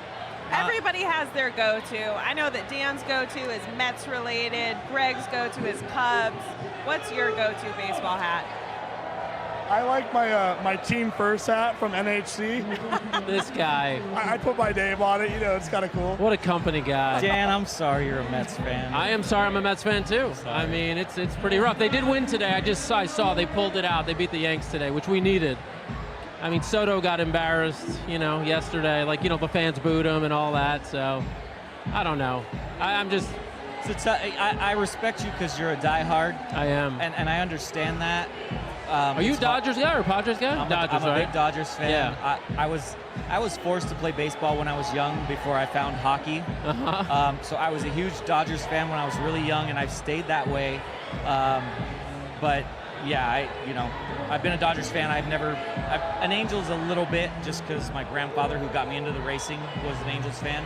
He refused to like the Dodgers, but I own like 2 hats, and they're both black Dodgers hats. That's all you own is 2 hats? 2 hats. Wow. Besides this one that I just 3 hats. This one that I just own, I became the owner now. Like I say, that's your best hat. I think it's your new personality now, too. I don't know. We'll see. People in cowboy hats. It's a good look. Yeah, I mean, You're you welcome. don't need to know anything about someone's personality when they're wearing a cowboy hat. You know what I'm saying? That's the brand identity. Wow. Do we talk about, so here, Savannah comes in with journalism, Sandman. I feel like for as much hype as Sandman has gotten on social media and everything, we haven't really talked about Sandman too much today. Can I talk about him? Please. So, I ran into Griffin Johnson earlier when he got to the track, and I said, good luck, Griffin, rooting for you. I am rooting for him. But just not in a betting sense. I'm not betting on Sandman. I think he's a good horse, but I expected more from him in the Derby, and I kind of think he's going in the opposite direction. Okay. I think he can still be a good horse, but he's pace dependent. I don't think he's going to get what he needs here. There's some pace, not the pace that he needs. I don't think he's going to get what he needs, but I'm rooting for him. Like, as a fan of racing, I'm rooting for him. I would be really happy if I lost every bet and he won. I'd still be happy. Yeah, it'd be a good story, yeah, for sure. But gambling, wagering-wise, Sandman I'm tossing him. I'm tossing him on everything. Yeah. I'm kind of in the same boat. Don't tell Griffin. He won't be happy to hear that either. But, yeah, look, I mean, I wanted to see him at the Belmont coming in fresh, right? Obviously, from a betting perspective. Then again, he would have been 8-5 in the Belmont coming in fresh, right? Or 2-1. At Sovereignty, maybe he's 5-2. Yeah. So now, depending on what happens here, I mean, he might be 6-1 in the Belmont because I think they're gonna run him back anyway. Which he was kind of my Belmont horse from the beginning, just as Sandman. far as like pedigree. Yeah. When you think about the fact that Sandman sire Tappet hasn't produced any Kentucky Derby winners despite having a lot of starters and then multiple winners of the Belmont Stakes. I think that the more distance that he gets, the better. Obviously, this race today in the Preakness is slightly shorter, just by a hair, but still it's a little bit longer than what he had as a runway to win the Arkansas Derby, which I was there for, and I've never been so excited to see a horse win. Knowing the moment when Sandman was officially in the Kentucky Derby was phenomenal. And for anyone that doesn't know or hasn't heard this story behind Sandman, how he's gotten so much media attention, Griffin Johnson is an influencer on TikTok, and about a year and a half ago, we started working with him, and via our partnership with West Point Thoroughbreds, he was brought into our Stake and Stardom program, and that was his first foray into horse racing, was through being gifted minority shares in Sandman. So he attended his first race back in June of last year. Sandman didn't win that, but he progressed along, finally won in Saratoga over the summer. So Griffin has been along on the journey with him, but obviously it got massive media attention when that horse finally made it into the Kentucky Derby field, and has really just springboarded Griffin to be at the forefront of the horse racing industry and in front of his many, many millions of fans and followers. And it's been great for the sport, right? And the thing that I noticed is nobody cared that that horse came 7th in the Kentucky Derby. They love Sandman. I mean, who the horse is a great part of marketing him and promoting him to fans, because not many colts, let alone Tapit colts, will let you come hold their halter and be cute and playful with you and not take a finger off. So he's a beautiful horse. I hope that we have a nice long runway of getting to see him the rest of the year, but that's kind of the background and context for anyone that's not familiar with what we're talking about. And so, I mean, look, I think people, even if they don't know the whole story, he's had support. Like, we interviewed people in the crowd earlier. They're all like, Sandman. They're like, why? They're like, well, Sandman. And one guy was like, because of TikTok. It reminds me of like when Zenyatta was around. I was just getting into horse racing back in 2008-9. Zenyatta was around and everybody was there. Girl Power, Zenyatta, Queen Z. Yep. It's that outside love for a horse they know nothing about. And I think that that's it. Social media connects us to so many things where you have a personal vested interest. People follow people online because they're like, hey, if I met you in person in real life, we would be cool, we would be buddies, we would kick it. And when what Griffin is posting is everything about Sandman, people are naturally going to get attached to that horse. And I think that that was the first time in history that I can remember a horse being famous, legitimately famous, before ever running in the Kentucky Derby. And he didn't even win, and he's still the most famous thoroughbred in the U.S. right now. If you disagree, you can fight in the comments. But and you know, look, I'm an old school racing person, but I'm also new school. Like, I fall in between. I was around my grandfather, so he's like the old school type, and that's what I was around. I get, people say, oh, Sandman, he's, Griffin Johnson, this and that, whatever negative part. Yeah, horse racing Twitter people. I get it. But when I watched one of his, it was his video after the Derby, and he was emotional. Take money out of the equation, because money sometimes doesn't matter in this sport. The emotion that it gives you, and even as a gambler, like, look, I want to win $250,000 every day. I would love to, and the feeling is great when it happens. But I've also owned very small parts of horses, and the emotion that you feel, it's priceless, and it's a good thing. It's not a bad thing, and that's what we need to focus on. We need to make that a good thing, and I think that's why I'm rooting for. Like, if I lose my bets and Sandman wins, I'm happy, because I know there's people that are experiencing that emotion, and other people. I met somebody here just before I came on the desk, and they're like, I like Sandman. I said, I wouldn't bet Sandman, and they took their pin and threw it. And I'm like, no, don't do that. Don't do that. If he wins, we're all going to be happy. Like, we want to see him win. I don't think anybody's rooting against him. You don't have a reason to. That's really well said. I mean, the way you described it's perfect. I mean, say for me, like, if I lose I'm not going to be happy unless it's Sandman who beats me. So I'm completely there. By the way, the horses are circling. They're about to come onto the turf course. They are on the turf course now. Let's see if we got our bet in here. Let's see if the bet is in. Yeah, we All put a right. collective $300 down on the 10 Fort Washington. Wow. Jason Look, told us to leverage the mortgage on it, so here we are. Well done, well done. So this is what he did. He actually, instead of just putting it on one ticket so I didn't have to chase you down later, he actually split it up into 200 and 100. So you actually have your own $200 win right there. So we're going to have to split it up. We got a lot of partners when we win on this thing. Oh, is that right? Yeah, I'm betting for my people too. My right. people are watching. I'm betting for my people. Good man. The people. Of course. Well, then I'm in on that too. Tyler, do you have things that you need to do? Do we need to relieve you to run around? Or do you want to watch this race with us? I am breathing. Okay. Are you getting a breeze over there at all?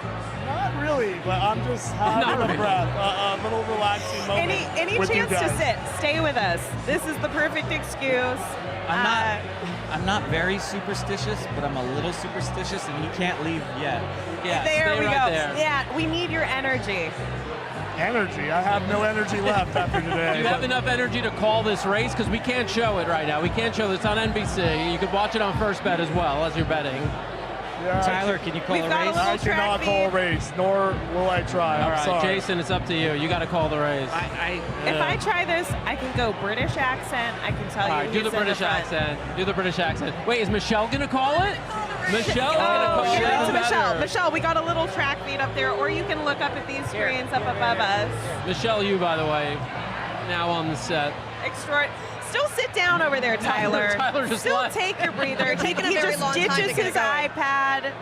No, that's a different one. We've swapped out, but they're off. All right. We're off and running here at Pimlico. Looks like the 4 is going out for the lead. Who has a form that has names on it? All right, give me a second here. All right, that's neat. Neat out there for the lead with Abrumar trying to press the pace. He's coming up inside. Looks like they're all bunching up. Very bad trip there for Divine Propros at the rail. It really has to take a hold. In between horses, there's Crabs and Beer. He wants to make a go at it, but right now your leader's still Abrumar. It's Tricky Rari trying to be up there in 4th, and the 3 of them are kind of pressed up along the rail. The 4 Neat has now retaken the advantage in that first quarter in 27. Can that be right? I told you they were going slow up there. That's As slow? they turn right now, it's still going to be Neat. He's just taking a Sunday stroll, and they're really taking a hard hold on Abrumar right now, who's trying to come back for the lead. Crabs and Beer, he's very comfortable sitting in 3rd. Tricky Rocky on the outside, Dental on the inside. Divine Propros finally has found some room. That's Crystal Quest right behind them. Sitting outside is Fort Washington, and then we have in the back Balnikov and the 7 horse to round out the field as they come down to the half in 52 flat right now. Abrumar has to hold off Trickyaki as he's coming up on the outside. He says, you know what, we are going way too slow. Let's try to make a race of this, and they eke out Abrumar just a little bit more here with Fort Washington. Swinging on the outside, and down the stretch they come. It's Fort Washington on the outside. He's hitting the lead right now. Tricari in between horses, and Abrumar is still right there. He's holding to it. The club is on the inside. Here's Cash Equity, and then Washington charging to the front. Cash Equity on the inside. Here comes a huge late run from Decidio. And Divine Propos for 4th. This Fort Washington for your win. Let's go! Michelle, that was amazing. $300 on the winner. If you didn't bet Fort Washington at home, sorry. We're having the Jason. best time. Jason! Oh my God! My heart is pounding. All right. I got money to buy my flight home now. As much as you wanted to stay, you get to go home. It was good luck. I wasn't leaving. I had to stay here. Good luck. Oh my It's true. God! I'm so glad that you stuck around. Where's Tyler? I need a hug You want from to say, Tyler. yeah, Tyler? Wait, come on, wait, bring Blake in here. Watch this. What do you got? Look at this. Did he bet Look too? who joined the party. Look who joined the party. Blake is in. That's the first time you ever got a winner with us, I think. That was really good. That was really good. Said maybe. It was really good because Oh my God, that was great. Oh. I'm sorry. No, Michelle, that call, honestly, Yeah. Can you iconic. Thanks. coming back for the Preakness? Or are you staying for the Preakness? Well, I got to do the post-race press conference, so So that's a no. I don't know. You guys are really far away. Yeah, we're not like near Don't you have anything golf else. carts? I had to bring Like, my you're- passport. No, look, I'm You're an sweating. important person. You're an I'm important literally person. They need to sweating. give you a golf cart. Michelle, you everybody.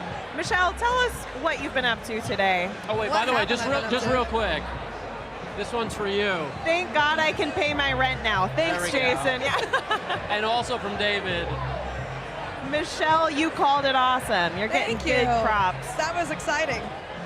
I had no preparation, obviously. That No. was very nerve-wracking. Tell us, I'm assuming that you're kind of flying by the seat of your pants today on any big race So day. today I did the simulcast for the first 4 races. And then I went over to the chalet, and I have been a wagering ambassador for the remainder of the day. I got to meet Pat Sajak. Oh, how was I was that? going to say, who's the big celebrities To me, over he there? is the most famous person over there. Cam Newton is there. You guys might have heard of him. Yep. Yep. There are 97 other Baltimore Ravens. I don't know any of them, but I can tell who they are. They are 7 foot tall and above. They have amazingly beautiful wives that are all with them. Wow. And they are gambling with it's like this is their hundreds, and they're like, here you go, and it's just stacks. Well, hopefully they put it down on the 10 in that last race. What a vibe, what a scene in the chalet.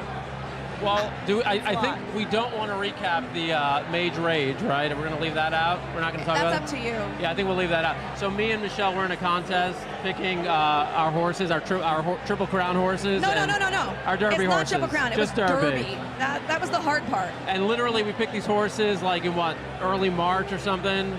Maybe even before that. I didn't have a single horse in the starting gate For the in the Derby. Yeah, I was like 0 for. To be fair, Dan picked horses that literally no one had heard of. We're like Googling to see if they're even real. The best horse he came up with was Captain Cook, and I thought it was a fake horse anyways. Yeah, second in the Peter Pan. He did mention a horse which is not counted in our lineup, but he did pick a horse that did not exist. We pulled up the jockey club. I think I and picked we're one who retired. I picked a 4-year-old at one point. Dan, I'm not going to ask you any questions. I just want to know who Michelle picked. Did you pick horses in the gate? Well, Michelle finished.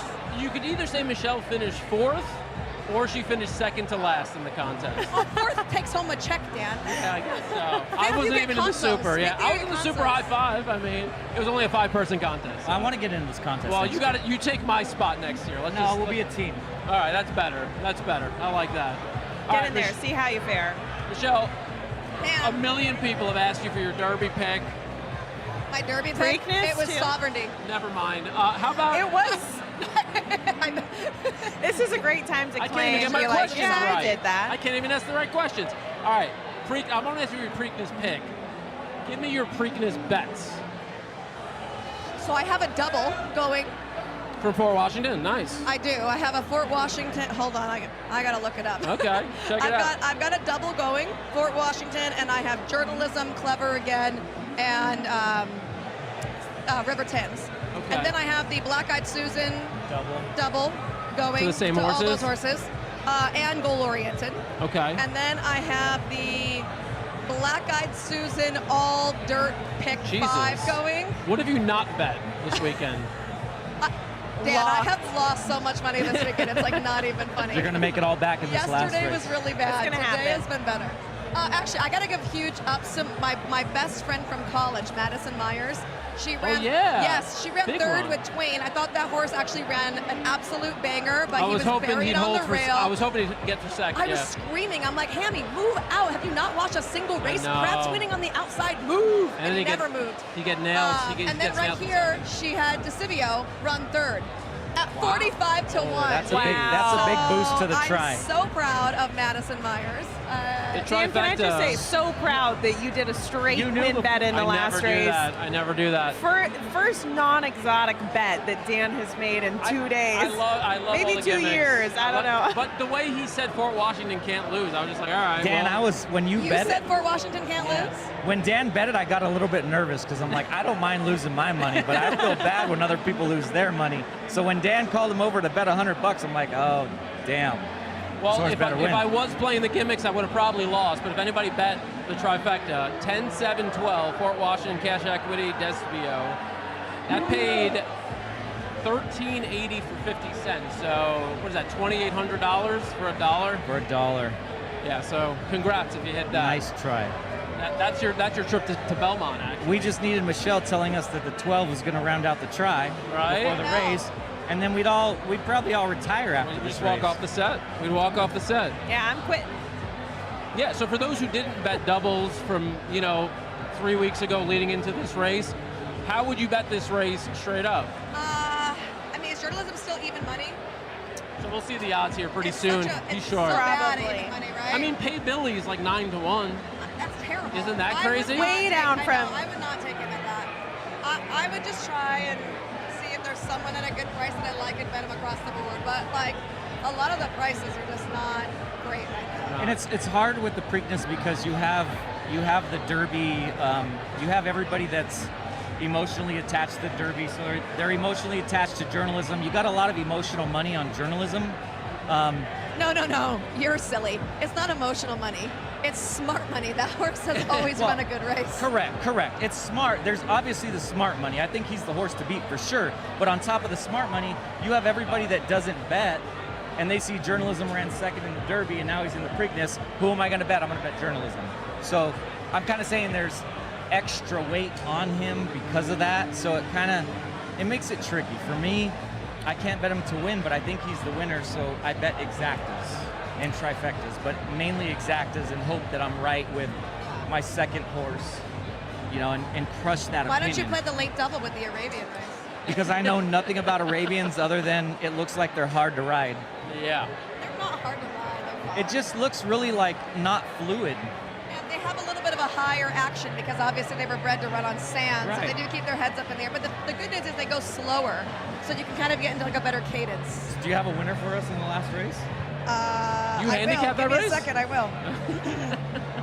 Let me just call Jonathan Horowitz. He will tell me who is going to win this race. Make that call, because I'm not even going to attempt to give out an Arabian. You know who I saw freaking out at the Black-Eyed Susan yesterday was Steve Kornacki. For those of you that follow He was alive in all the Pick of Five. the statistics, alive in the Pick 5 today again? Oh, yesterday. He had yesterday 6, 7, 8. he was, and he ended up having the horse that came second. So, but he was going nuts. So if you didn't know, you do know now. Steve Kornacki, big horse betting guy. He bets. Makes sense. Statistics. While Michelle is looking up her Arabian I know picks, who I like. I just want to say before you get into it, it's going to be unexpected. Is it something nice? It is. Hold on, let me get my video out. Is this taped? No, when you were saying, like I've had a terrible weekend betting and all that, like for like people who don't know, like this game is fun. We're all like blessed to be in it. Like if we're working in it, but you've been doing this for a long time, and like you are the most positive person. For all the no, honestly, like you give us all a lot of shit, but you are. You can cuss on this show. Oh yeah, you can. Yeah, sorry. Should have told you that sooner. Is that cussing? Is that cussing? Yeah, my bad. So like, I mean, like, keep telling me nice things. Just yeah, like I mean, honestly, like you've seen it all. I'm sure you've had lots of bad days, right? But like you're always just smiling, and you're just like this big ball of energy, and we appreciate you. Thanks, I appreciate that. Can I pile on, Michelle? You're gonna say something nice to me too? I'm gonna pile Are on. you guys gonna like dump an ice bucket on me after this? No, I'm really I'm just scared. gonna pile on as a gambler. I know Michelle. I listen to Michelle all the time. She knows what she's talking about. She's around the horses every day. Her husband's a trainer. She's very knowledgeable on things that gamblers should be knowledgeable on, but for whatever reason they're not. Conditions, horse physicality, certain things. And if you listen to her and you really take the time to dissect what she's saying, it's very helpful. I've learned a lot from, like, I get conditions, but for whatever reason, like my ADHD really struggles with it, and I listen to you. I struggle with it too, to be honest. But I listen to her, and it's kind of like boom, boom, boom, boom, boom, and that helps. It helps. Thank you. I'm really glad. I love you, Michelle, by the way. So nice. Rachel, would you like to say anything? Michelle, I love your hat. I love your hat. Lisa Tan. LT Millinery. Oh my gosh, no. I mean, I like second your everything skin. that How do you everyone sit says. here and not sweat? Honestly, the breeze has been coming through. If I'm being totally honest, it's swamp butt central in this tent today. You know, nobody is. So what's worse, what I said or what she just said? You know what it is with Michelle? She's been in the AC all day. So she came out here with us, and now That's not true, because actually the chalet, the downstairs is wonderful and cool like a dungeon. The upstairs is a little warm because it's like this with the all plastic and glass sides, and so it's like a greenhouse. And it's very hot. And then you get 78 football players, and they are all sweaty. I want to know if you saw the Wyclef Jean concert. I did. Jean. Wyclef Jean. It's you don't know who Wyclef Jean is? You're Wyclef young. Jean. You're young. He was in a group, correct? The Fugees. The Fugees. A group. The Fugees. The group. Lauren Hill. With his fingers. And they can sing. And Lauren Hill, right? Yeah, oh yeah. Yes. Oh, okay. I do know Miss Lauren Hill. But how was the concert? We won't tell Wycliffe.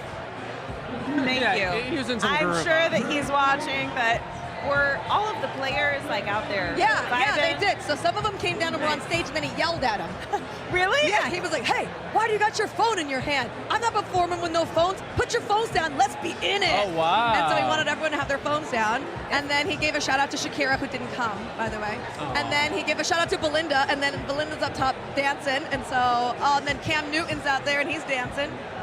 What I kind of love is telling people, put your phones down, be in the moment, Yeah. appreciate it, soak it in. We were talking about the T-Pain concert earlier, and Did he already perform? I don't think he has After yet. the race. After the race, T-Pain's going to be out there, so I have a feeling that the crowd's going to be going nuts for him too. I like it when they say no phones. I went to a Garth Brooks concert, and they make you leave your phone when you go in, and like a little lock, and you get the key to it. Do we think anyone would go to Coachella if phones weren't allowed? Not the influencers wouldn't, but then all the people that actually like music still would. It'd be great. I mean, if you watch, like, you ever get on like YouTube, like I'm like YouTube's like 1 in the morning watching old shows, and I'm like, wow, it was so much better. Like in the 90s, like people just go and just dance and get drunk and do other stuff. Experience. Yeah, like you were in it, you know, like. Dan, stop. We're sounding old. I know. You know I was old because the person I took a picture with upstairs, it wasn't the guy from White Lotus or a football player. I took a picture with Pat Sajak. Exactly. Wait, who was which here from White White Lotus person is here?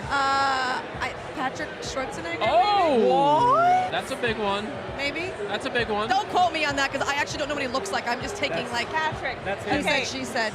Very conventionally attractive man with like a strong side part. So I am not really into conventionally attractive men. Oh, okay. So you can't clock them? I mean, I could, but I'm just like, eh. I mean, like, that's pretty. What's the type? What's the taste? For anybody that's watching that maybe is trying to, you know. I am married. He's not watching this. Disclaimer. He's definitely not watching He's this. training. He's training. He's at home. We got a horse running this state. Yeah, he's training. Nerdy. I like nerdy guys.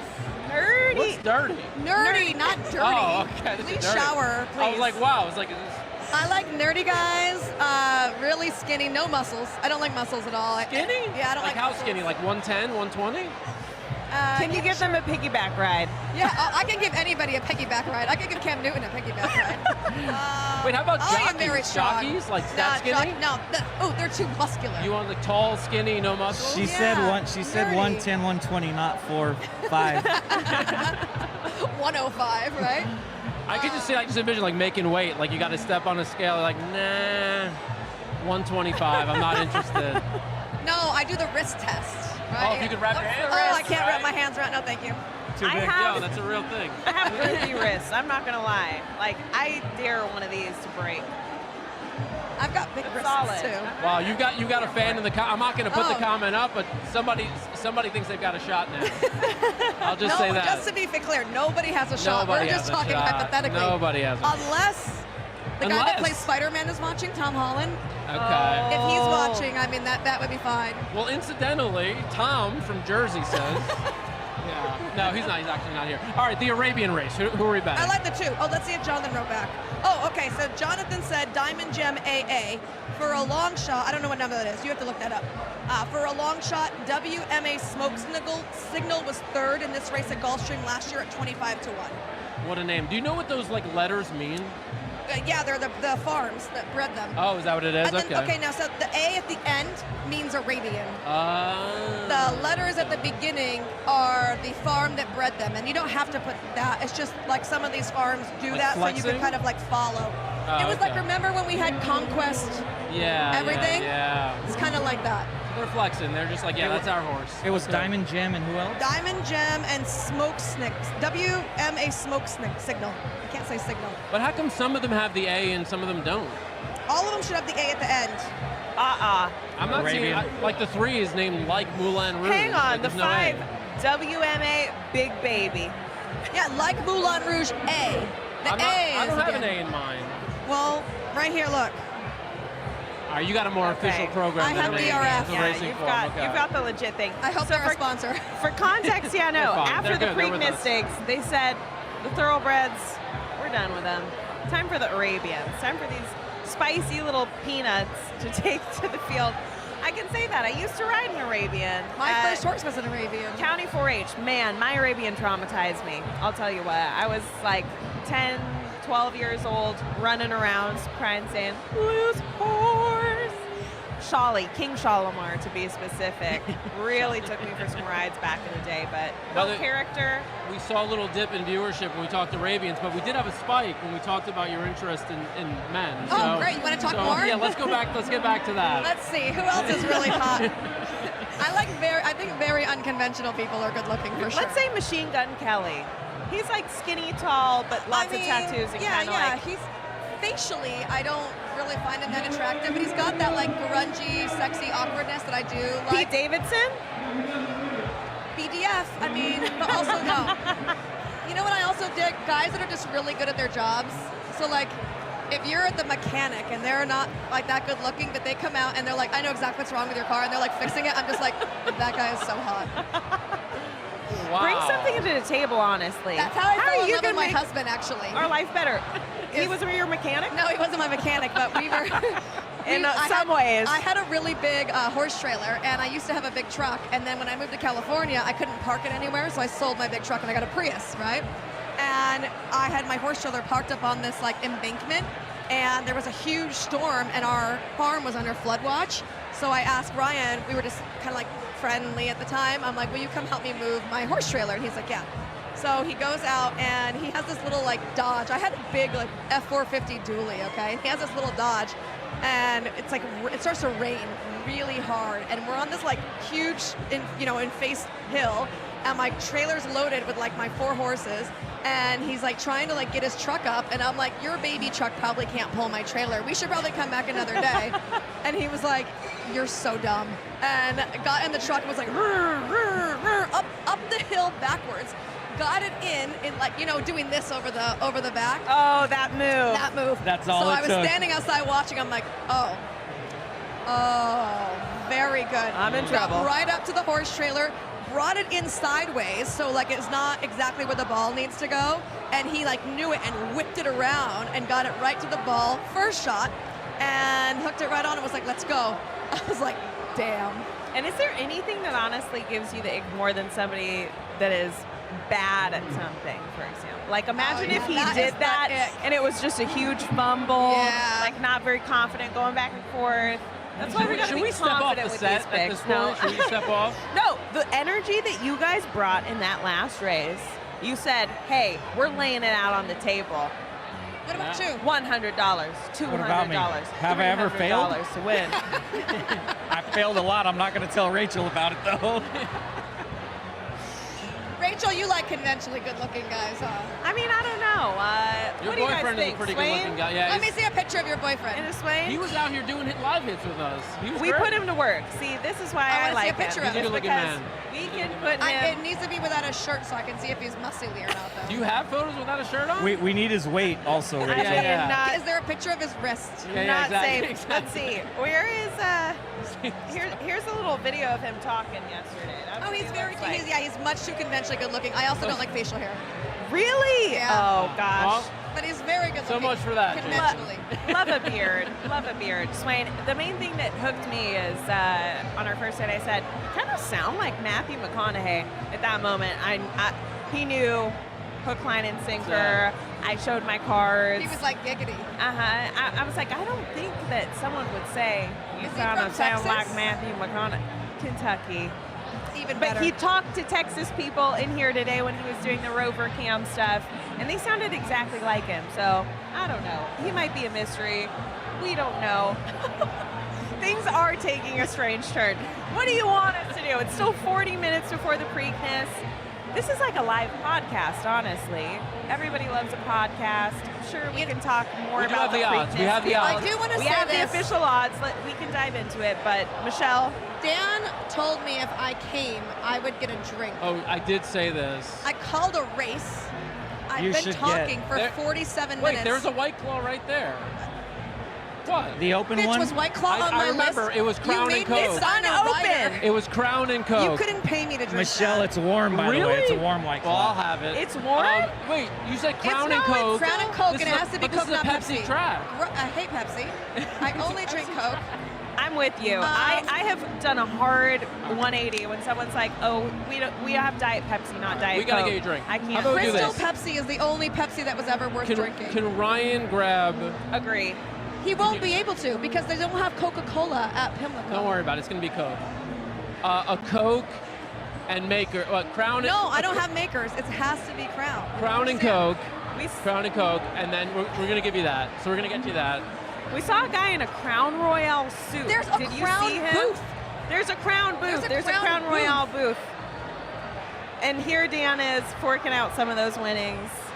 Oh, that was nice of you. Thank you. No, I know because we had a We did promise. conversation Yeah, about we did. this. I don't drink mango flavored anything. I don't either, Really? except for today. I don't like White Claw. Have you given White Claw a Stan's chance? favorite. Yeah, my brother loves White Claw. It's like his drink. He's a fireman. It's literally his drink of I choice. mean, Like we this- go to restaurants, he's like, "Yeah, White Claw, please." This is literally the skinny man's drink. I mean, look at So this. why are you drinking? Ooh. Just kidding. If I drink it, will I also be skinny? Ouch, ouch, ouch, ouch, ouch. All right, can we talk about the odds of this Preakness? You wanted the odds. The one goal-oriented is 7-1. The two journalism is 6-5. American Promise 10-1. That's that's Short, too low. right? Yeah. That's too Heart low. The 4, Heart of Honor 17-1. The 5, 13-1. Pay Billy. The 6, River Thames 8-1. That feels like a nice price. I'll take it. 7, Sandman is 5-1.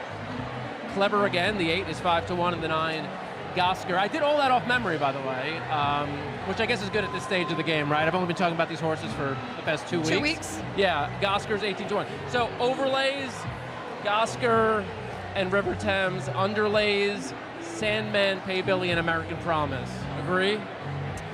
I think American Promise is a little bit of an underlay, but American Promises Derby I think is a throwout. Okay.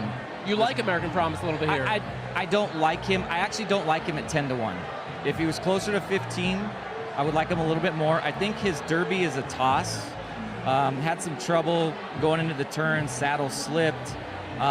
So at 50, closer to 15-1, I'm using him. 10-1, I understand why he's 10-1. So yeah, I'm using him underneath. But what's the scenario? You think you can get to the front and just hang? there's speed in here. So I was a little bit bummed that Goal Oriented drew the one hole because I think Goal Oriented. So is Bob. Yeah, I think he's going to be a really good horse, but he's going to be compromised from down there. He has to go. He's got speed on the outside. It's his third race. He's facing a couple, at least one monster. So I don't like the setup for him. If he was further outside, I would be. What if I told you he doesn't have to go? I would believe you. I would give him that chance. I would give him that chance, and you make a good point. Yeah. Do you think he does? I mean, do you feel confident in that he's going to sit off? I mean, he's super capable of sitting off. I could see if Clever Again broke really sharp and Jose sent him, Pratt letting him clear over and come so out that a he little can bit. sit right off of him and be like, Okay. Yeah, and I wouldn't put that past him. And with that setup, wouldn't put it you past him. like goal-oriented over Clever Again? I like the odds a little bit better. He's 7-1. Clever Again's 5-1. I'm honestly, until Michelle said that, and I can't disagree with her because I think he's that talented. I've kind of like made my mind on him, and I just kind of got off of him. But yeah, I could see it happening. I think he's going to be that good. Okay. Can he do it today? I don't know. All right, what happened? Oh, they don't have no Coke, but we're not supposed to let Michelle know that. Yeah, there's no Coke, right? See, I told you. No, What I don't about want ginger Pepsi. ale? You're not What going to know. about You're not ginger gonna ale? I know. will not. I don't want it. Don't waste your money. Thank you. What no. about ginger ale? No. You got to have a number Straight? 2 drink. What's your backup drink? Vouv. Vouv? Yeah, I got a bottle of champagne. Vouv? Oh, Do you need more money for that? Vouv? She just Vouv, stepped it up a notch. Oh, look at the White Claw boys are here. Oh my gosh. Look how cute they are. And there he is. There, my about boyfriend's black- emerged. Been Wait, black cherry. Michelle, do black cherry. You can do black cherry. Come on. I'm good. Thank you, though. Thank you. What do we got here? Mango? They're right in front of me like I'm drinking it. Pretend. All right. Hey, I mean, you guys didn't have to disperse all of those. I mean, but we'll take it. Thank you, guys. That was awesome. All right, now that we've completely They let brought you sexy down, back. Michelle, all right, give us your, because I don't think you gave us like a straight exacta or try. What is it?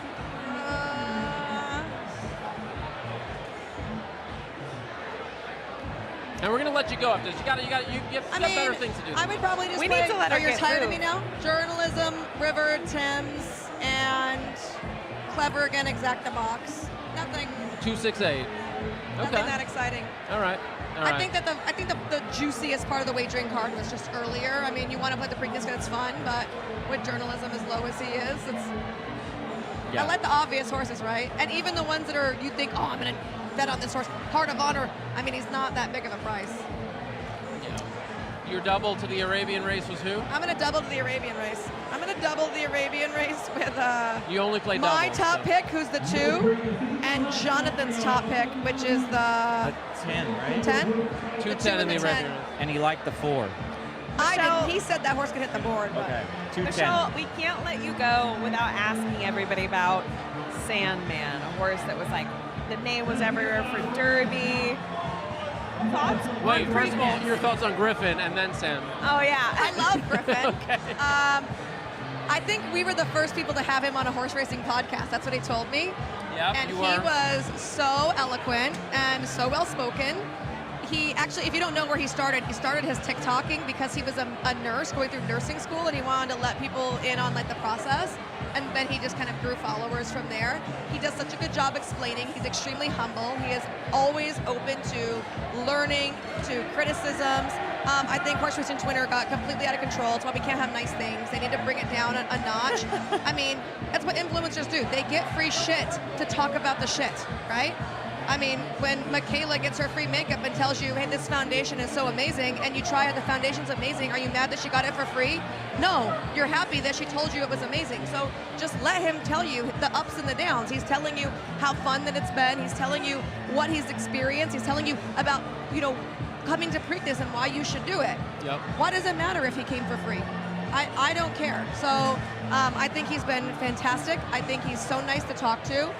We were at the baseball game last night with him, and he's just like really fun and just constantly asking questions, right? He's at the barn. He wants to learn. He wants to know about the condition book. He wants to know how you do the races. People like that want to know are our future owners. So yeah, he might only own whatever his small percentage is now, but how many My Racehorse owners now own a quarter, a half, a full piece of a racehorse because of the ride they got on for their $100 that they didn't spend anything else on, right? So would you rather him spend the $100 but now he's into it and it feels better? It's so silly. He's great. You guys need to lay off of him, and I hope that they have a fantastic rest of the journey. I hope he gets involved in more horses, and I hope it brings a really great light on horse racing that we are welcoming to people. Preach. So he's getting another horse. I know he's getting into another 2-year-old. I think that he's actually going to be maybe getting into a horse that comes to California. Oh, that would be nice. That'd be nice for us. Yeah, that would be nice. All right, and then to Rachel's question. Yeah, what do you think of the horse in this race? So, I mean, it's interesting that they decided at first not to run and then they pivot. I don't mind when people pivot, but I almost feel like you should just kind of not say anything for a few days and then make your decision, right? He was a lot smaller in person than I thought he was going to be. It was the first time I'd seen him in person. I actually think he's really going to like this trip. We looked at him when he won the Arkansas Derby, and everybody says the same thing. He wants more ground. He wants more ground, right? In my head, Tappets really tap out. I feel like a 1.25 miles is really top distance for a Tappet. I think this distance is going to be much better for him. You know, he won the Arkansas Derby at 1.8 miles. They got the pace set up. Today, he's going to get some pace to run at. You get the turn back in distance. We know he's going to be fit. I don't know about you guys. I watched, 12 races yesterday. I felt like this was the longest stretch in America, maybe the world, because there were times when I was like, where is the wire? You guys saw Gabby cheering on Norm yesterday? Yeah. You should have seen me cheering on Paris Lily, screaming for the wire as the brutal. Louisiana bred is bearing down. Right, and I had both, but I wanted Paris Lily, okay? But I'm like, where is this wire? So even though it's a shorter distance, he might have enough ground with the way this stretch seems to play. Yeah. I don't hate him in here. I know a lot of people are just chucking him out. He's not in your top 3, though. We know that. No, he's not, but I feel like he could rebound. And I'll tell you why he's not, only because I've noticed today the pace horses are hanging around. Yeah. And you know what I mean? I feel like it's been a little bit speed favored, and that works against him. But if this was all things fair and square, or we had a couple more horses, he'd be my 4th horse to throw in stuff. I just hate to use half the field, right? Michelle Yu, rock star, thank you very much. I'm getting kicked off. Thanks, guys.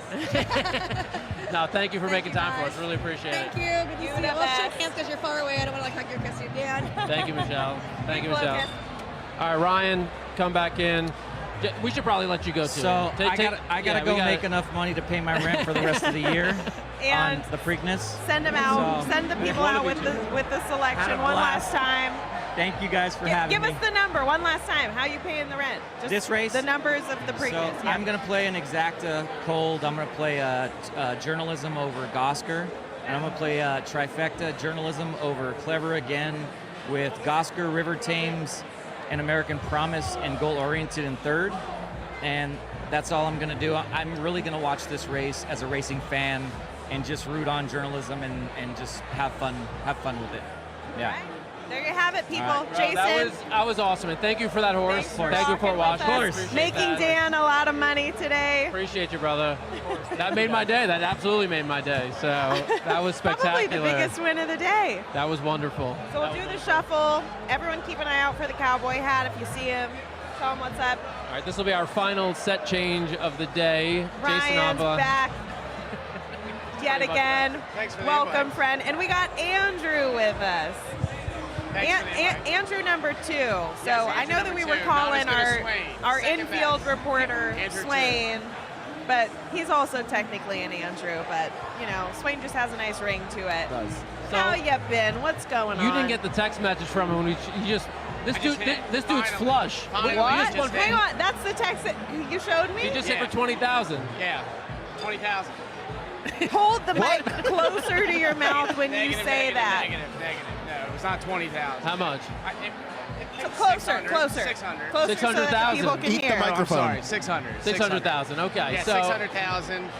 Very but good. The government is listening. It was only $600. So, all right, I don't need to be filing more tax paperwork every year.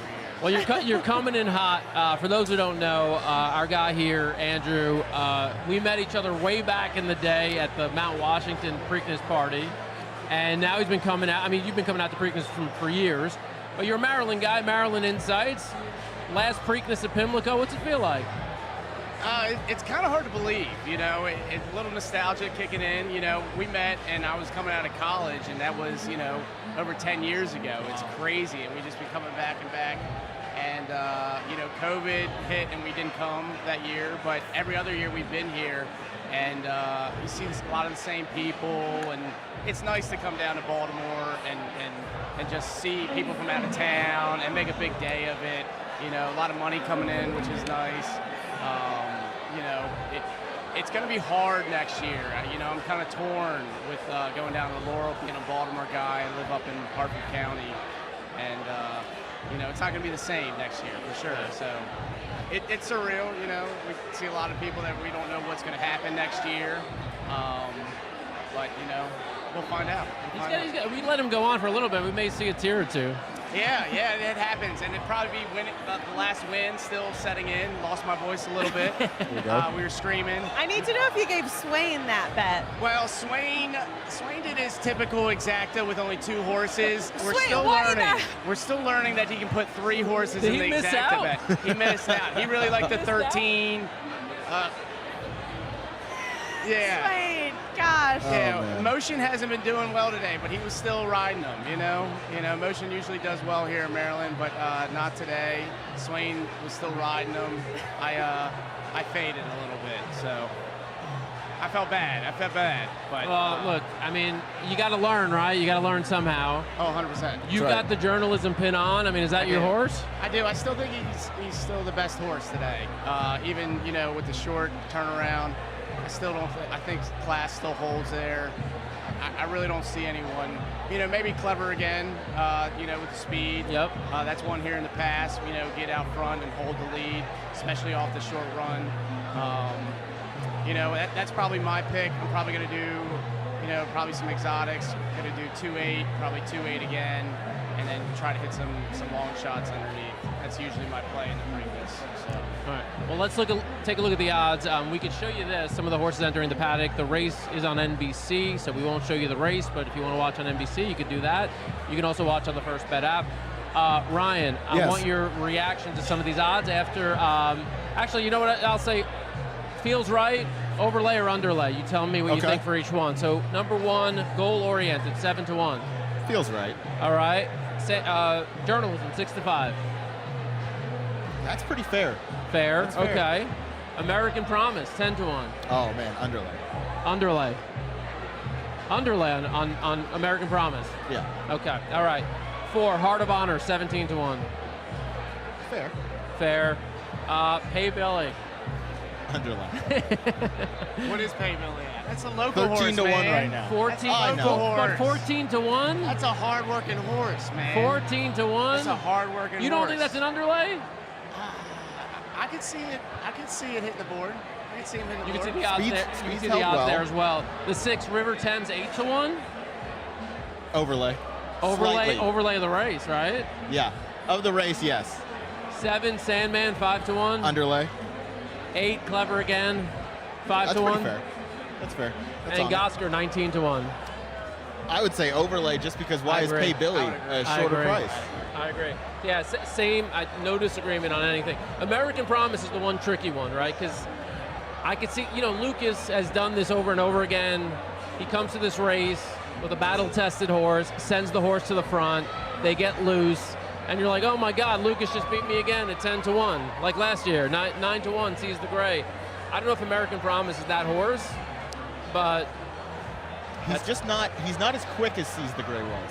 Yeah. He can be fast if he gets forward, but he doesn't have that natural speed that Sees the Gray and some of those others have had. So I just don't think he's going to get to the lead. I think goal-oriented from the rail, especially with Pratt aboard, is going to be gunning hard for the lead. I'd be surprised not to see goal-oriented up there. River Thames, I don't think is going to be on the pace, just off of it most likely, but the 8 Clever again also very naturally quick. So I think they just have better natural speed than American Promise. So I think that's going to be to his detriment. Rachel, what do you think about these odds? So on Wednesday night, speaking of the pre-Preakness party that, again, America's Best Racing hosts, Everything Benefits Thoroughbred Aftercare, where you and Andrew first met, I did some networking with the horse players, handicappers, people that write about this professionally. And John Piasek, he came in hot with an exacta that he sounded very confident in. That's hard to overlook.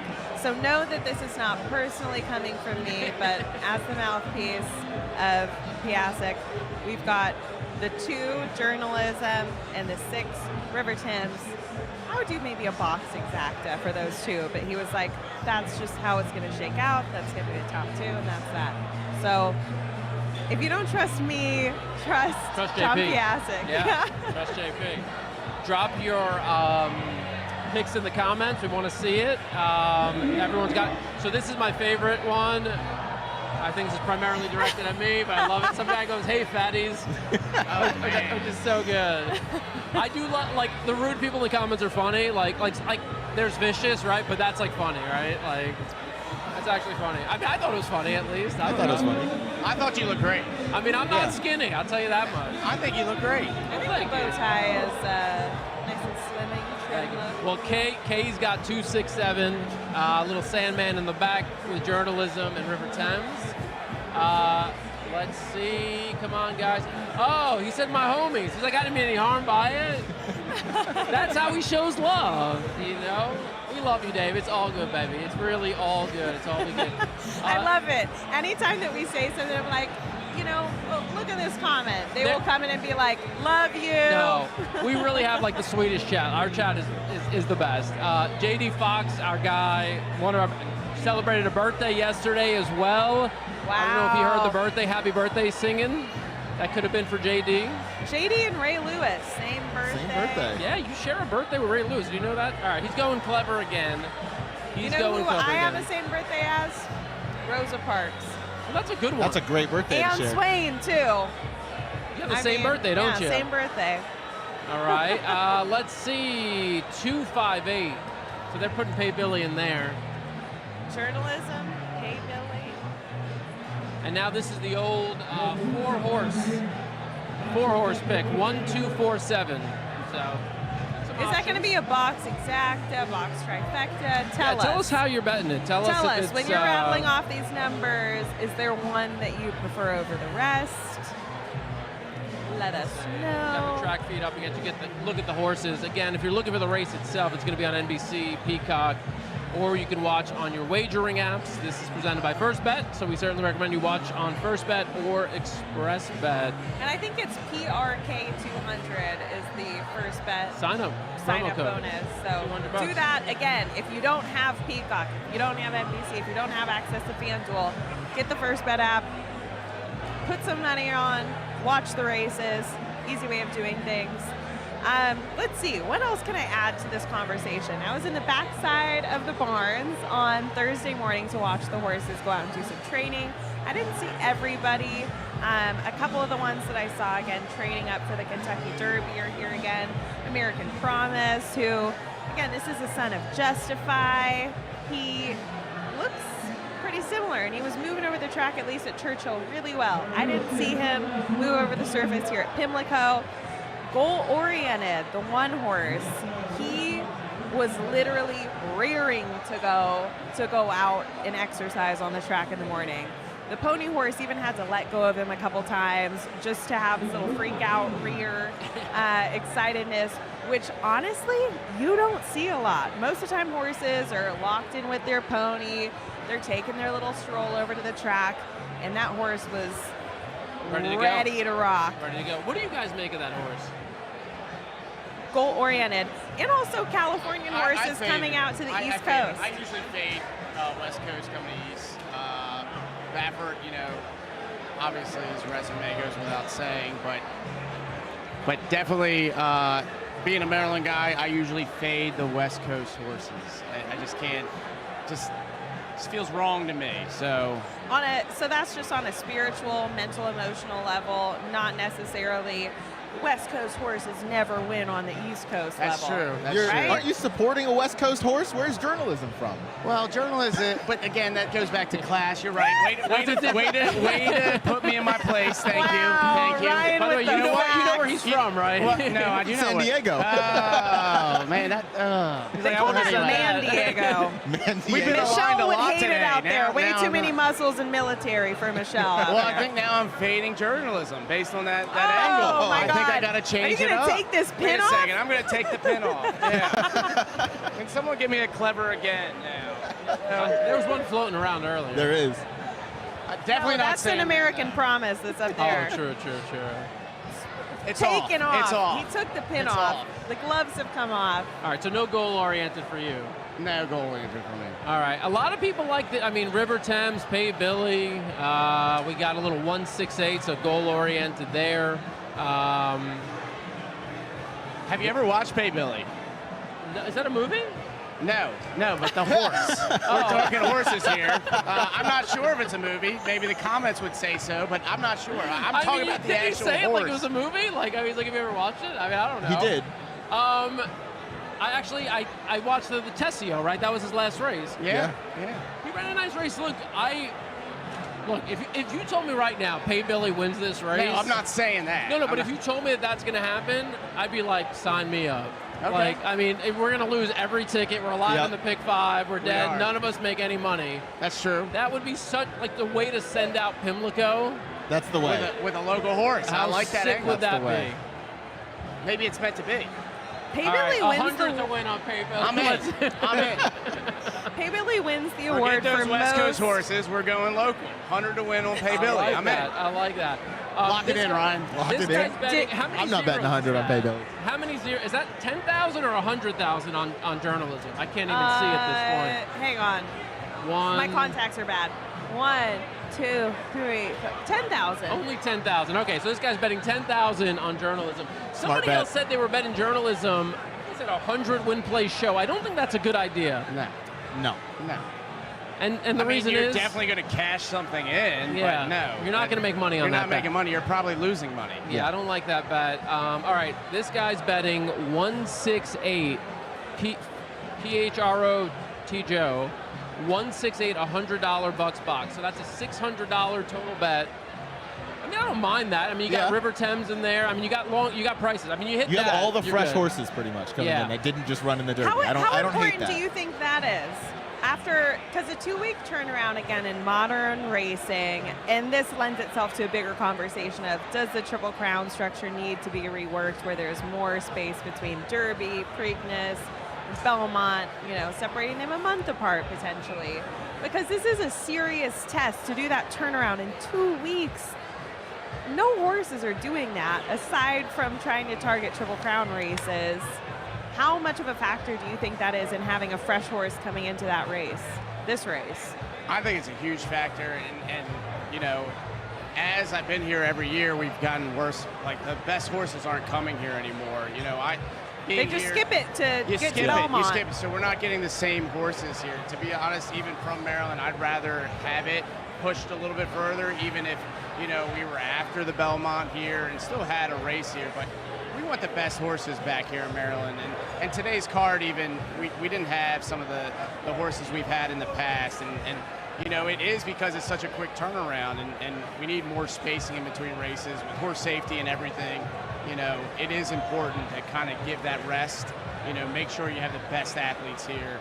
And, luckily we do have some of the Derby horses here. I do still think journalism is the class, even though it is a West Coast horse. Did well, in Kentucky, unlike the other West Coast horses. That's not true. Beza did very too. And again, I'm not doing well here. No, you're not.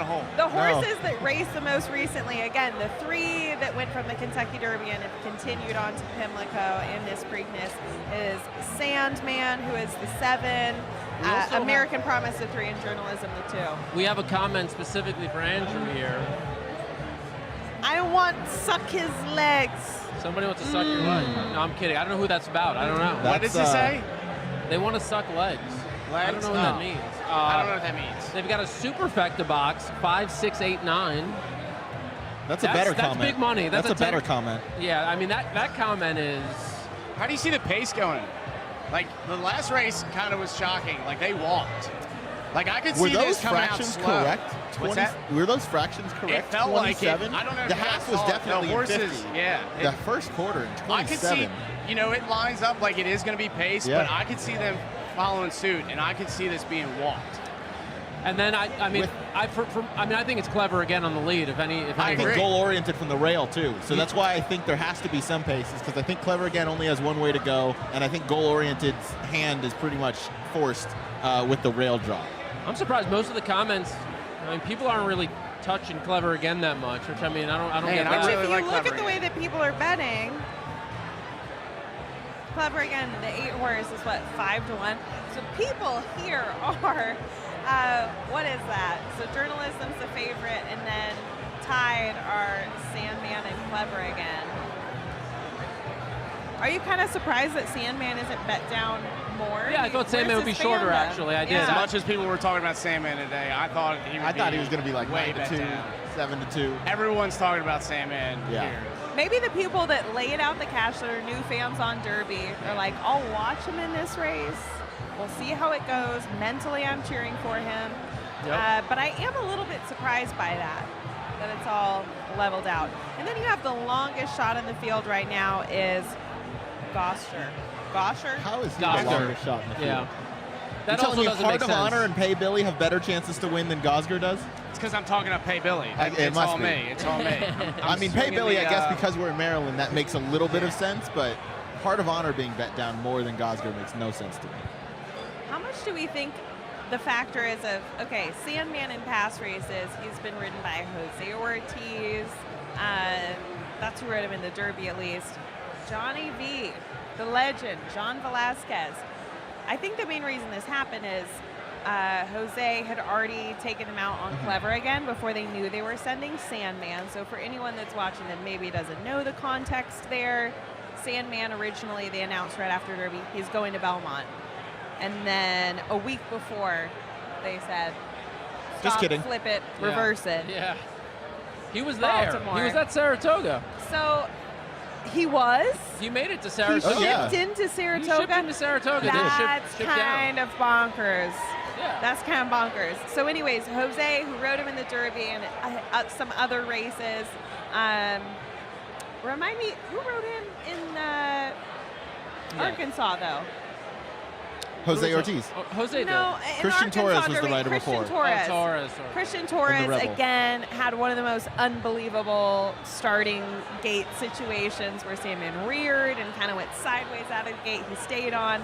So this is the first time that John Velasquez is riding him, and he has been doing very well these last 2 days. I think he's a good fit on him, honestly. I think he's going to keep him more forward. I think Johnny V is a good fit on Sandman. Like, I do too. The more I think about it, you I can't feel like discredit the jockey that's riding the race. I don't even think Sandman Andrew. hits the board. I really just don't you know see he's not it. from California, right? I do know that. I do also know that. agree that I don't think Sandman hits the board, but I think Johnny V's a good fit for him. I mean, he's going to run Johnny a great V fourth. is a great jockey. I agree. But here's the fact that here's know, Bruce the Buffer. jockey switched, you know. Oh, this is the UFC announcer. Gentlemen, we are live from Pimlico Race Course in Baltimore, Maryland. As this is the moment you've all been waiting for. And now, the contenders and the millions of horse racing fans watching around the world. It's time for the 150th running of the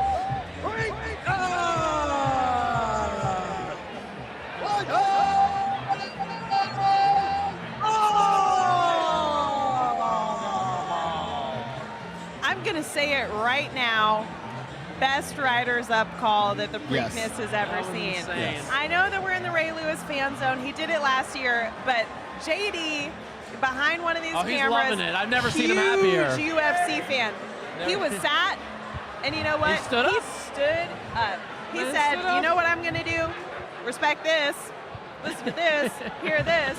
Do you think that I could maybe have a future in UFC announcing, you guys? Should I give you like a little rendition of You the should. way I would You say should riders up? audition live right now. I think that I should hold the mic away really far, probably, so that we don't blow out everybody's Should eardrums. I take the earpiece out? Do I take it out? I don't know what to do If here. I just- out.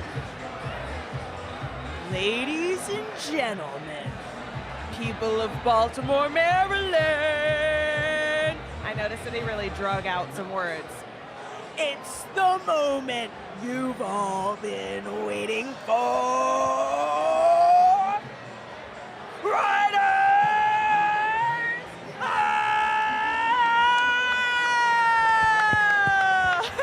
She's definitely done that in the mirror. Yep, 100%. 100%. That is not the first time she's No, tried that. at least take 15. Oh, it's so good. That was great. You guys, stop. Very You know, nice, I'm not very nice, trying to very steal nice. his job. No, of course not. A lot of people in the comments. Keep the comments coming in. Now, one question people keep asking, we've said it throughout the show. If you missed it, we apologize, but we said it throughout the show. The race itself is owned by NBC, so if you want to watch it, you have to watch on NBC or yeah. Peacock. You can also watch it on your betting apps, including First Bet. So if you want to watch the race itself.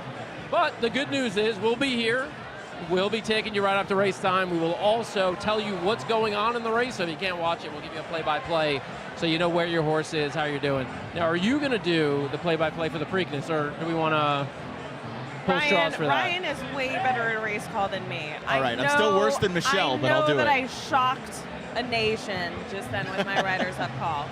But when it comes to me trying to call a race, again, I start jumping around. I can't fixate on just one horse.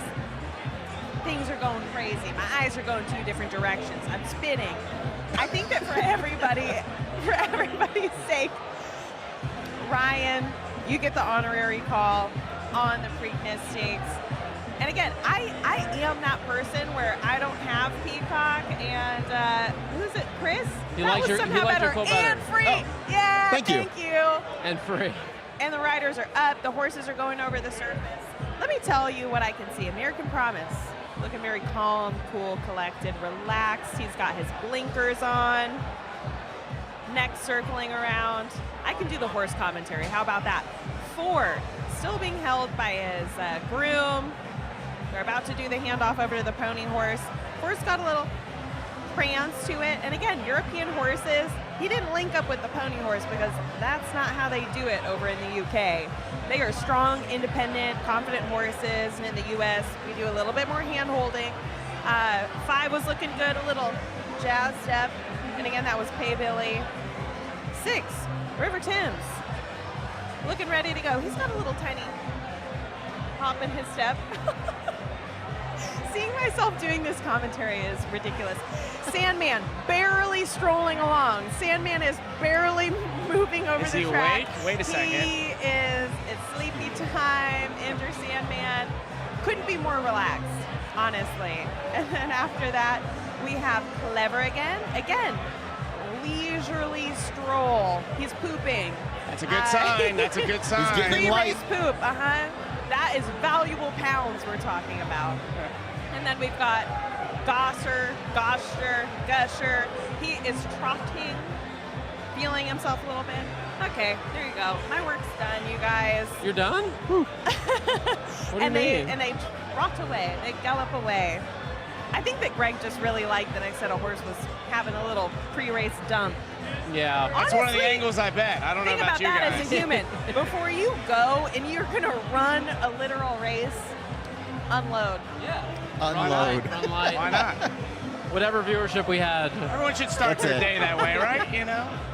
All right, I just put in like a $5 trifecta. I know, I had to kill some time. Dan was locked in. I also have a $5 The betting trifecta in. account. Okay, everybody talk about, we only got a couple minutes. I went 2-8 with 2-6-8 with 2-6-8 3-5-7-9 or 6 with the 6-8 in the back. So it's an expensive ticket, but it's. I'm close. I had 2-8 with 1-2-8-9 with 1-2-5-8-9. So you don't have River Thames at all? No. Yeah, I like River Thames a little bit. I feel like he's a gutsy horse. He doesn't pass horses, but doesn't really let horses go by. We'll see. Yeah. My main play is a straight exacta 2-8.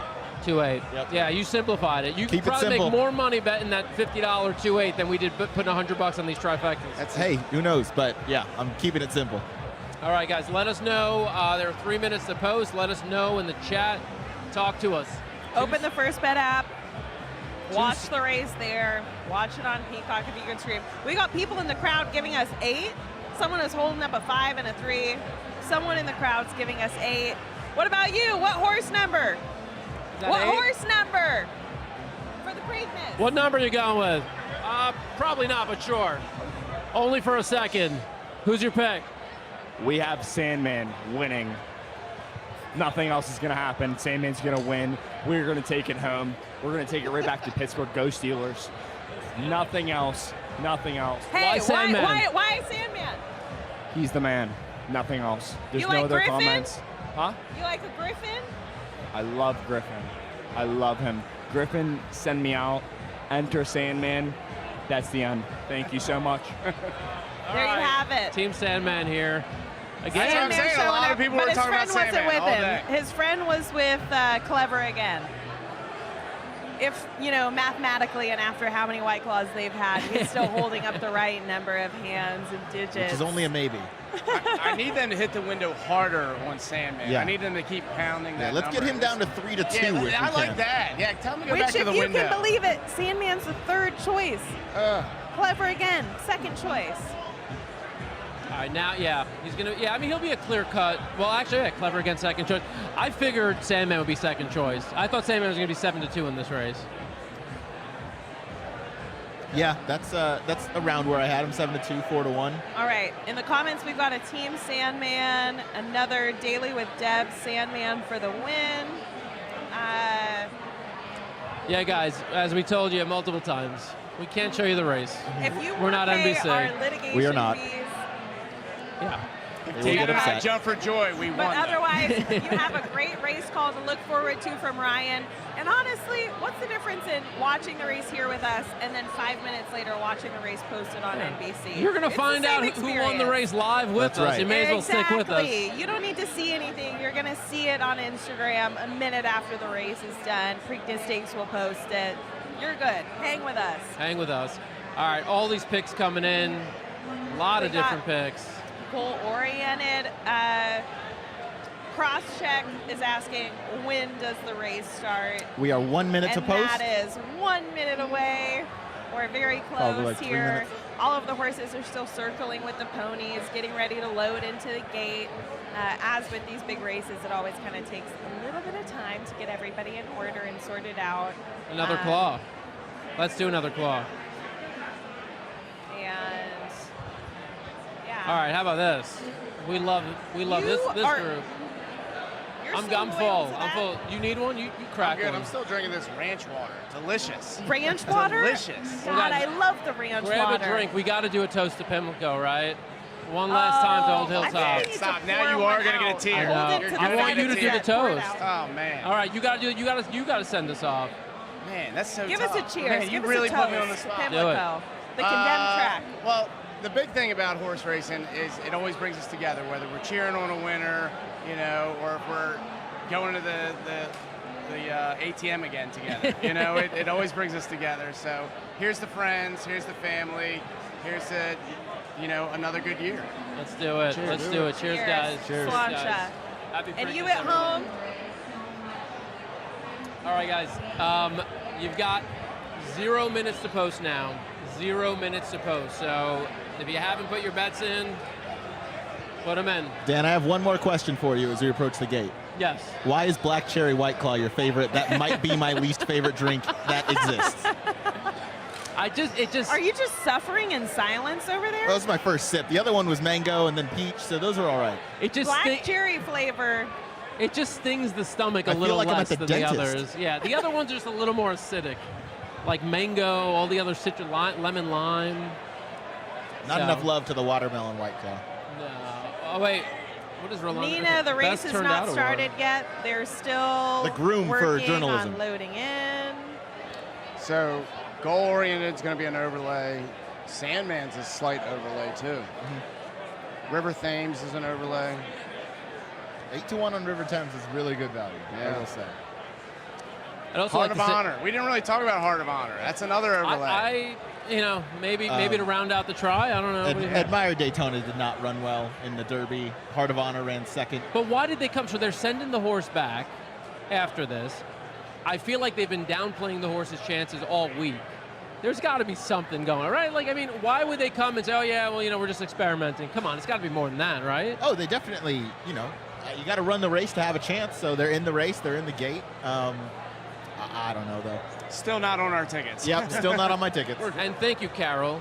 Love Black Cherry Claw. I wish that we had eyes on Swain to know what he's doing. Kyle's over there with, what's in his mouth? Is that a cigarette? Is he smoking something? Is that a golf pencil? Was that a pen in your mouth? What are you doing? He's like, no. He's like, no, don't talk to me. Hopefully he put my bet in. Sandman still? Sandman. Yeah, okay. Kyle is staying loyal with Sandman. We're sourcing things from the crowd. And they're just still taking their time, circling around, circling around. Again, this 4-horse Heart of Honor, which we haven't talked about a ton, ridden by a female jockey, Safi Osborne. Her father, Jamie Osborne, is the trainer of this horse. And again, you got to root for a really good story. I mean, how cool is that? And it has to be a lot of pressure, obviously, riding a horse that your dad trains. If any of us have been there holding a flashlight for our dad doing a project, Mike Miller, I'm talking to you. You know, you have experienced a lot. So imagine riding a horse in a Triple Crown race for your dad, who, that's a big family affair. But no, I saw that horse run in Dubai, on Dubai World Cup Day, and again, just barely missed out on qualifying for the Derby behind Admira Daytona by a nose.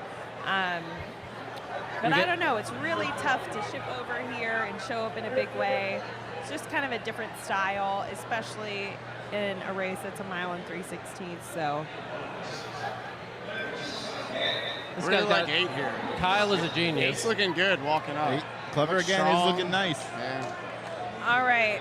And they're finally making their way over to the gates. Again, you guys, we can't show the race legally, contractually, but spiritually, Ryan will be calling the race. Ryan's going to call her. Close They're almost your all in eyes. now. Close your eyes. Visualize. Tap into source. And Clever the again first here. horse, Journalism down to even money. Yep, even money on journalism. Looks like 5 to 1. Second choice on Clever again. Sandman. 6 to 1 on Sandman. 9 to 1 on River Thames. By the way, as Ryan gets ready to make this call, the shot you have on your right is the crowd here pressed up against the fence for the last time at Old Hilltop, Pimlico. Don't as forget we the know Arabian it, race. To watch Preakness All right, 150. here comes the tier. Here comes the tier. Here comes the tier. There in the gate. Oh, Heart of Honor, restless. So is goal-oriented. Journalism. Pretty clean break for everybody. Heart of Honor a step slow. Journalism a little forward. Clever again, though, hustled out to the lead. Goal-oriented looks to be second against the rail. Gosger's going to be forwardly placed in third to that one's outside. Journalism tucked in against the rail. Looks like he wants to get out a little bit. Then comes the number 3 American Promise to his outside, number 6 River Thames. Then back to the number 5, then Heart of Honor, and then in the back of the field is Sandman. Up front, it's Clever again through a quarter in 23.19. To that one's outside is Gosger in the 3 path in second. Then comes the duo of American Promise and Goal Oriented. Then back to Journalism against the rail. River Thames in 5th along the outside, moving up. Then back to Pay Billy. And then the 4 Heart of Honor, and still at the back is Sandman. Clever again leads the way up top, open 1-length lead. Then back to Gosger in second, half mile in 46.66 seconds, so they're moving pretty honest. River Thames in third, to that one's outside. Then against the rail is the number 1 Goal Oriented. Then to that one's outside is the number 3 Journalism is not American responding Promise. Journalism starting to be encouraged a little bit in 6th. Then back to Pay Billy. Sandman starting to make a move, and out the back is Heart of Honor. They're on the far turn now, 3 quarters in 1:10 and 3. Clever again up top. Then to that one's outside is Gosger against the rail. Goal Oriented. Journalism still staying against the rail. He's starting to make some progress now. Looks like the rail's going to open up. To that one's outside, American Promise. Journalism coming up the rail. He's going to need somewhere to go. He's in behind horses. And to that one's outside, River Thames. Journalism needs to get out. Goal Oriented, keeping him in. They're coming down the stretch. Gosger, Goal Oriented. Journalism just got free. Sandman is flying down the center of the track. Gosger's got the lead. Here comes Journalism. Here comes Sandman, but Gosger's up by about 3 lengths. Here comes Journalism. Oh my God! Come on, Gosger. Where's the wire? It's Gosger. It's Journalism. It's Gosger. It's Journalism. What? Journalism, Gosger against Sandman. What a horse. How did he win that race? Journalism. That was journalism. I think journalism. How did he win that race? I have no he idea. is such What a a great race. horse. He had so much trouble. So much. He ran in behind horses, goal-oriented, Oh kept my him in, gosh. and Gosger looked home. I don't know how long this Pimlico stretch is, but Journalism managed to go and chase him down and get up in the shadow of the wire to win by about a neck. Oh, Make that half a length. Oh my God, that's close. Incredible. What a horse. Oh my God. What a horse. Incredible. Journalism. Look at him. Wow, he knows. He knows. He knows exactly where the wire is at. He knows his job. That was what Michelle was Great saying. call, When Ryan. Michelle, you came Thanks, on. I was about 5 seconds behind. The crowd exploded. I had no idea what was going on. And phenomenal job. Michelle, you said, you know, the last day or so, it's been screaming down the stretch saying, where's the wire? And if that wasn't one of those moments, I don't know what was. That was the moment. Journalism. So we couldn't describe everything that just happened there, but journalism making his move on the rail, tried to split horses, which was the right move. Got squeezed, got shuffled back. Looked like Pratt tried to keep him in when they turned for home. Most horses are done at that point. Yeah. And he just, that might have been one of the, aside from a Fleet Alex, that might have been one of the most impressive things I've ever seen in the history And of the it's Preakness. posted to journalism, Gosger, Sandman, goal-oriented, and to round out the super high five was Heart of Honor, who was way out the back when they turned for home. This is big for journalism. Huge win. Umberto Rispoli, first Triple Crown race. Yep. Win for him. Yeah, win, yes. Massive, massive. And Mike McCarthy, again, this is a really, really awesome team. This is a good group to be excited for. But my God, if that wasn't stressful, going down to the last stride. So there is an inquiry. There's an inquiry. We did hit our pick 5. There's no way. It's just we did hit it. We did hit it. It's a West Coast horse. We did hit it. I wonder. I don't think the inquiry is against journalism. No, I think it's against the one. It's either goal-oriented, right? So right now the order finish, was- if you're watching at home and you don't have the race up, it's journalism in first. Gosger, who ran a massive race, got caught at the wire. And Sandman put in a run and finished third. He did. I still blame the trouble on that. That pace fell apart. Clever again was nowhere. Gosger did hold on, actually, to finish in second. Dan, do you hit that try? Thames? I didn't, no. You didn't have the 9 and 2? River Thames was nowhere. No, I had the 6 in the second spot, not the 9. Yeah. I really need them to put on a race replay. See, I so was we can against see Sandman. what happened to River Thames. Because when I tell you, if you weren't watching 4 hours ago when we started this, every single professional journalist, handicapper within the sport all had the 6, River Thames. Yeah. Not even in the top 5. Not in the top 5. River Thames was disappointing. River Thames was right there, just didn't fire. He was wide both turns, to his credit, and they were going pretty quickly. But, I mean, Gosger was too wide, and he held on. He looked home. How long is this Pimlico stretch? Yeah, he did look home. That race, that was incredible. Yeah, I think that there's a lot to be proud of for That was one of the Gosger. most spectacular finishes in the history of the Preakness. There's no question. Well, your eyes went to the trouble, right? And you're like, no way those horses get through. And somehow he just kept going. And again, this goes to show how even when you don't win, you're still very impressed. That was incredible. Like, you didn't win, but that was an incredible How about race. the showdown that we're going to get in Belmont Stakes with Sovereignty and Journalism, hopefully? Oh, my God. I mean, journalism, I haven't seen a horse do something like that in a while. No, he had every reason to lose.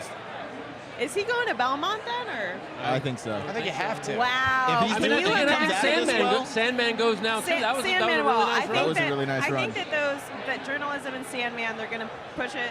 They're going to go to Belmont. They're going to send it with all 3 races. Because now, journalism, second in the Derby, closely. Again, it was a close race in the Derby. Wins the Preakness with such a troubled trip. Wow. Belmont. Order of finish, journalism first. It's official now. It's official. 29714. That's journalism, Gosger, Sandman, goal-oriented, and Heart of Honor 5th. So, Heart of Honor, one that everybody overlooked. I mean, finished mid-pack, but still better than I think they were touting him. Goal. Oh, here it is. We're gonna get a look at it again. I think here. Here we go. There, finally. Oh my God! So it looks like Clever again took the worst of that. Clever again. My God, no. Journalism also got squeezed No, between them. journalism got beat up on both sides. Credit to Louis for riding the hell out of that horse. I mean, oh Louis my, did. look at him Louis go. Saez almost Louis got Saez in the Gosger home. stretch. He was so he thought he had him home 4 times, and then journalism But just look how this horse is finished. I The mean, stride length stride. is crazy. Oh my God! That's an awesome probably horse. the best horse we've seen, I think, in about at least 5 or 6 years. I mean, just based, I would best agree. 3-year-old we've seen in about 5 I or 6 have chills. years. That was incredible. I'm putting the pin back on. I'm putting the pin back. Oh my God! He's a Cali guy Andrew. now, a California guy now. Yeah, my new angle. West Coast going East Coast. Wow. Wow. He's a convert.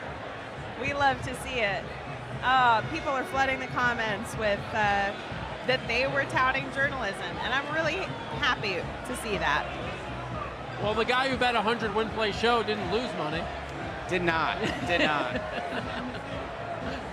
Oh my God, that was insane. And I wonder what Griffin's reaction was when he saw Sandman coming up Showing on the outside. up. Yeah. Because Sandman has a really impressive. He eats up ground, you know, without stride length. He has a really long stride. He got the jump on journalism because of all the trouble, and journalism extended that stride even more. Yeah, I mean, journalism is just in another I think class. the best horse He's a won. man among boys. Wow. Yeah, harkening back to what Ryan said again 4 hours ago when we started this. Not that I'm complaining, but my God, does Dan Tordjman love a long live stream for all of you at home. A man amongst boys was the comment made about journalism. He ran like it today. That was awesome. That was awesome. It really was. Wow. Okay. So your order of finish: journalism first again, Gosker second, Sandman third. Final time in 1:55. That's not bad. Wow. Should we wrap up? Should we leave the people? I think we should take us out. We got Dan. the Arabian race. It's 2:10. We do have the Arabian race. Yeah, give them the pick, but we're not watching that. 2:10, race 14 if you're There's betting. only 2 horses to bet in that one. So, as always, want to thank our crew behind the scenes who you don't see, but they do all this. They make the magic happen. J.D. Mitchell, Greg Charkoudian, Alex Probst running around doing double duty today as well. We got to thank Swain, Andrew Swain, for running around and being roving reporter today. Attaboy. He did a great job. All of our guests. I do want to say today's show I want to dedicate to a good friend, Joe Tartaglia. We lost him today, but we know that he's watching over us, and we love you, Joe. And yeah, for everyone here, thank you for tuning in. We'll see you next time. That was awesome. Thank you. It's America's original sport, and no one covers it better than America'sBestRacing.net. From the sport to the lifestyle, the best races, horses, and destination venues, cocktails, gambling, fashion, and more. America'sBestRacing.net is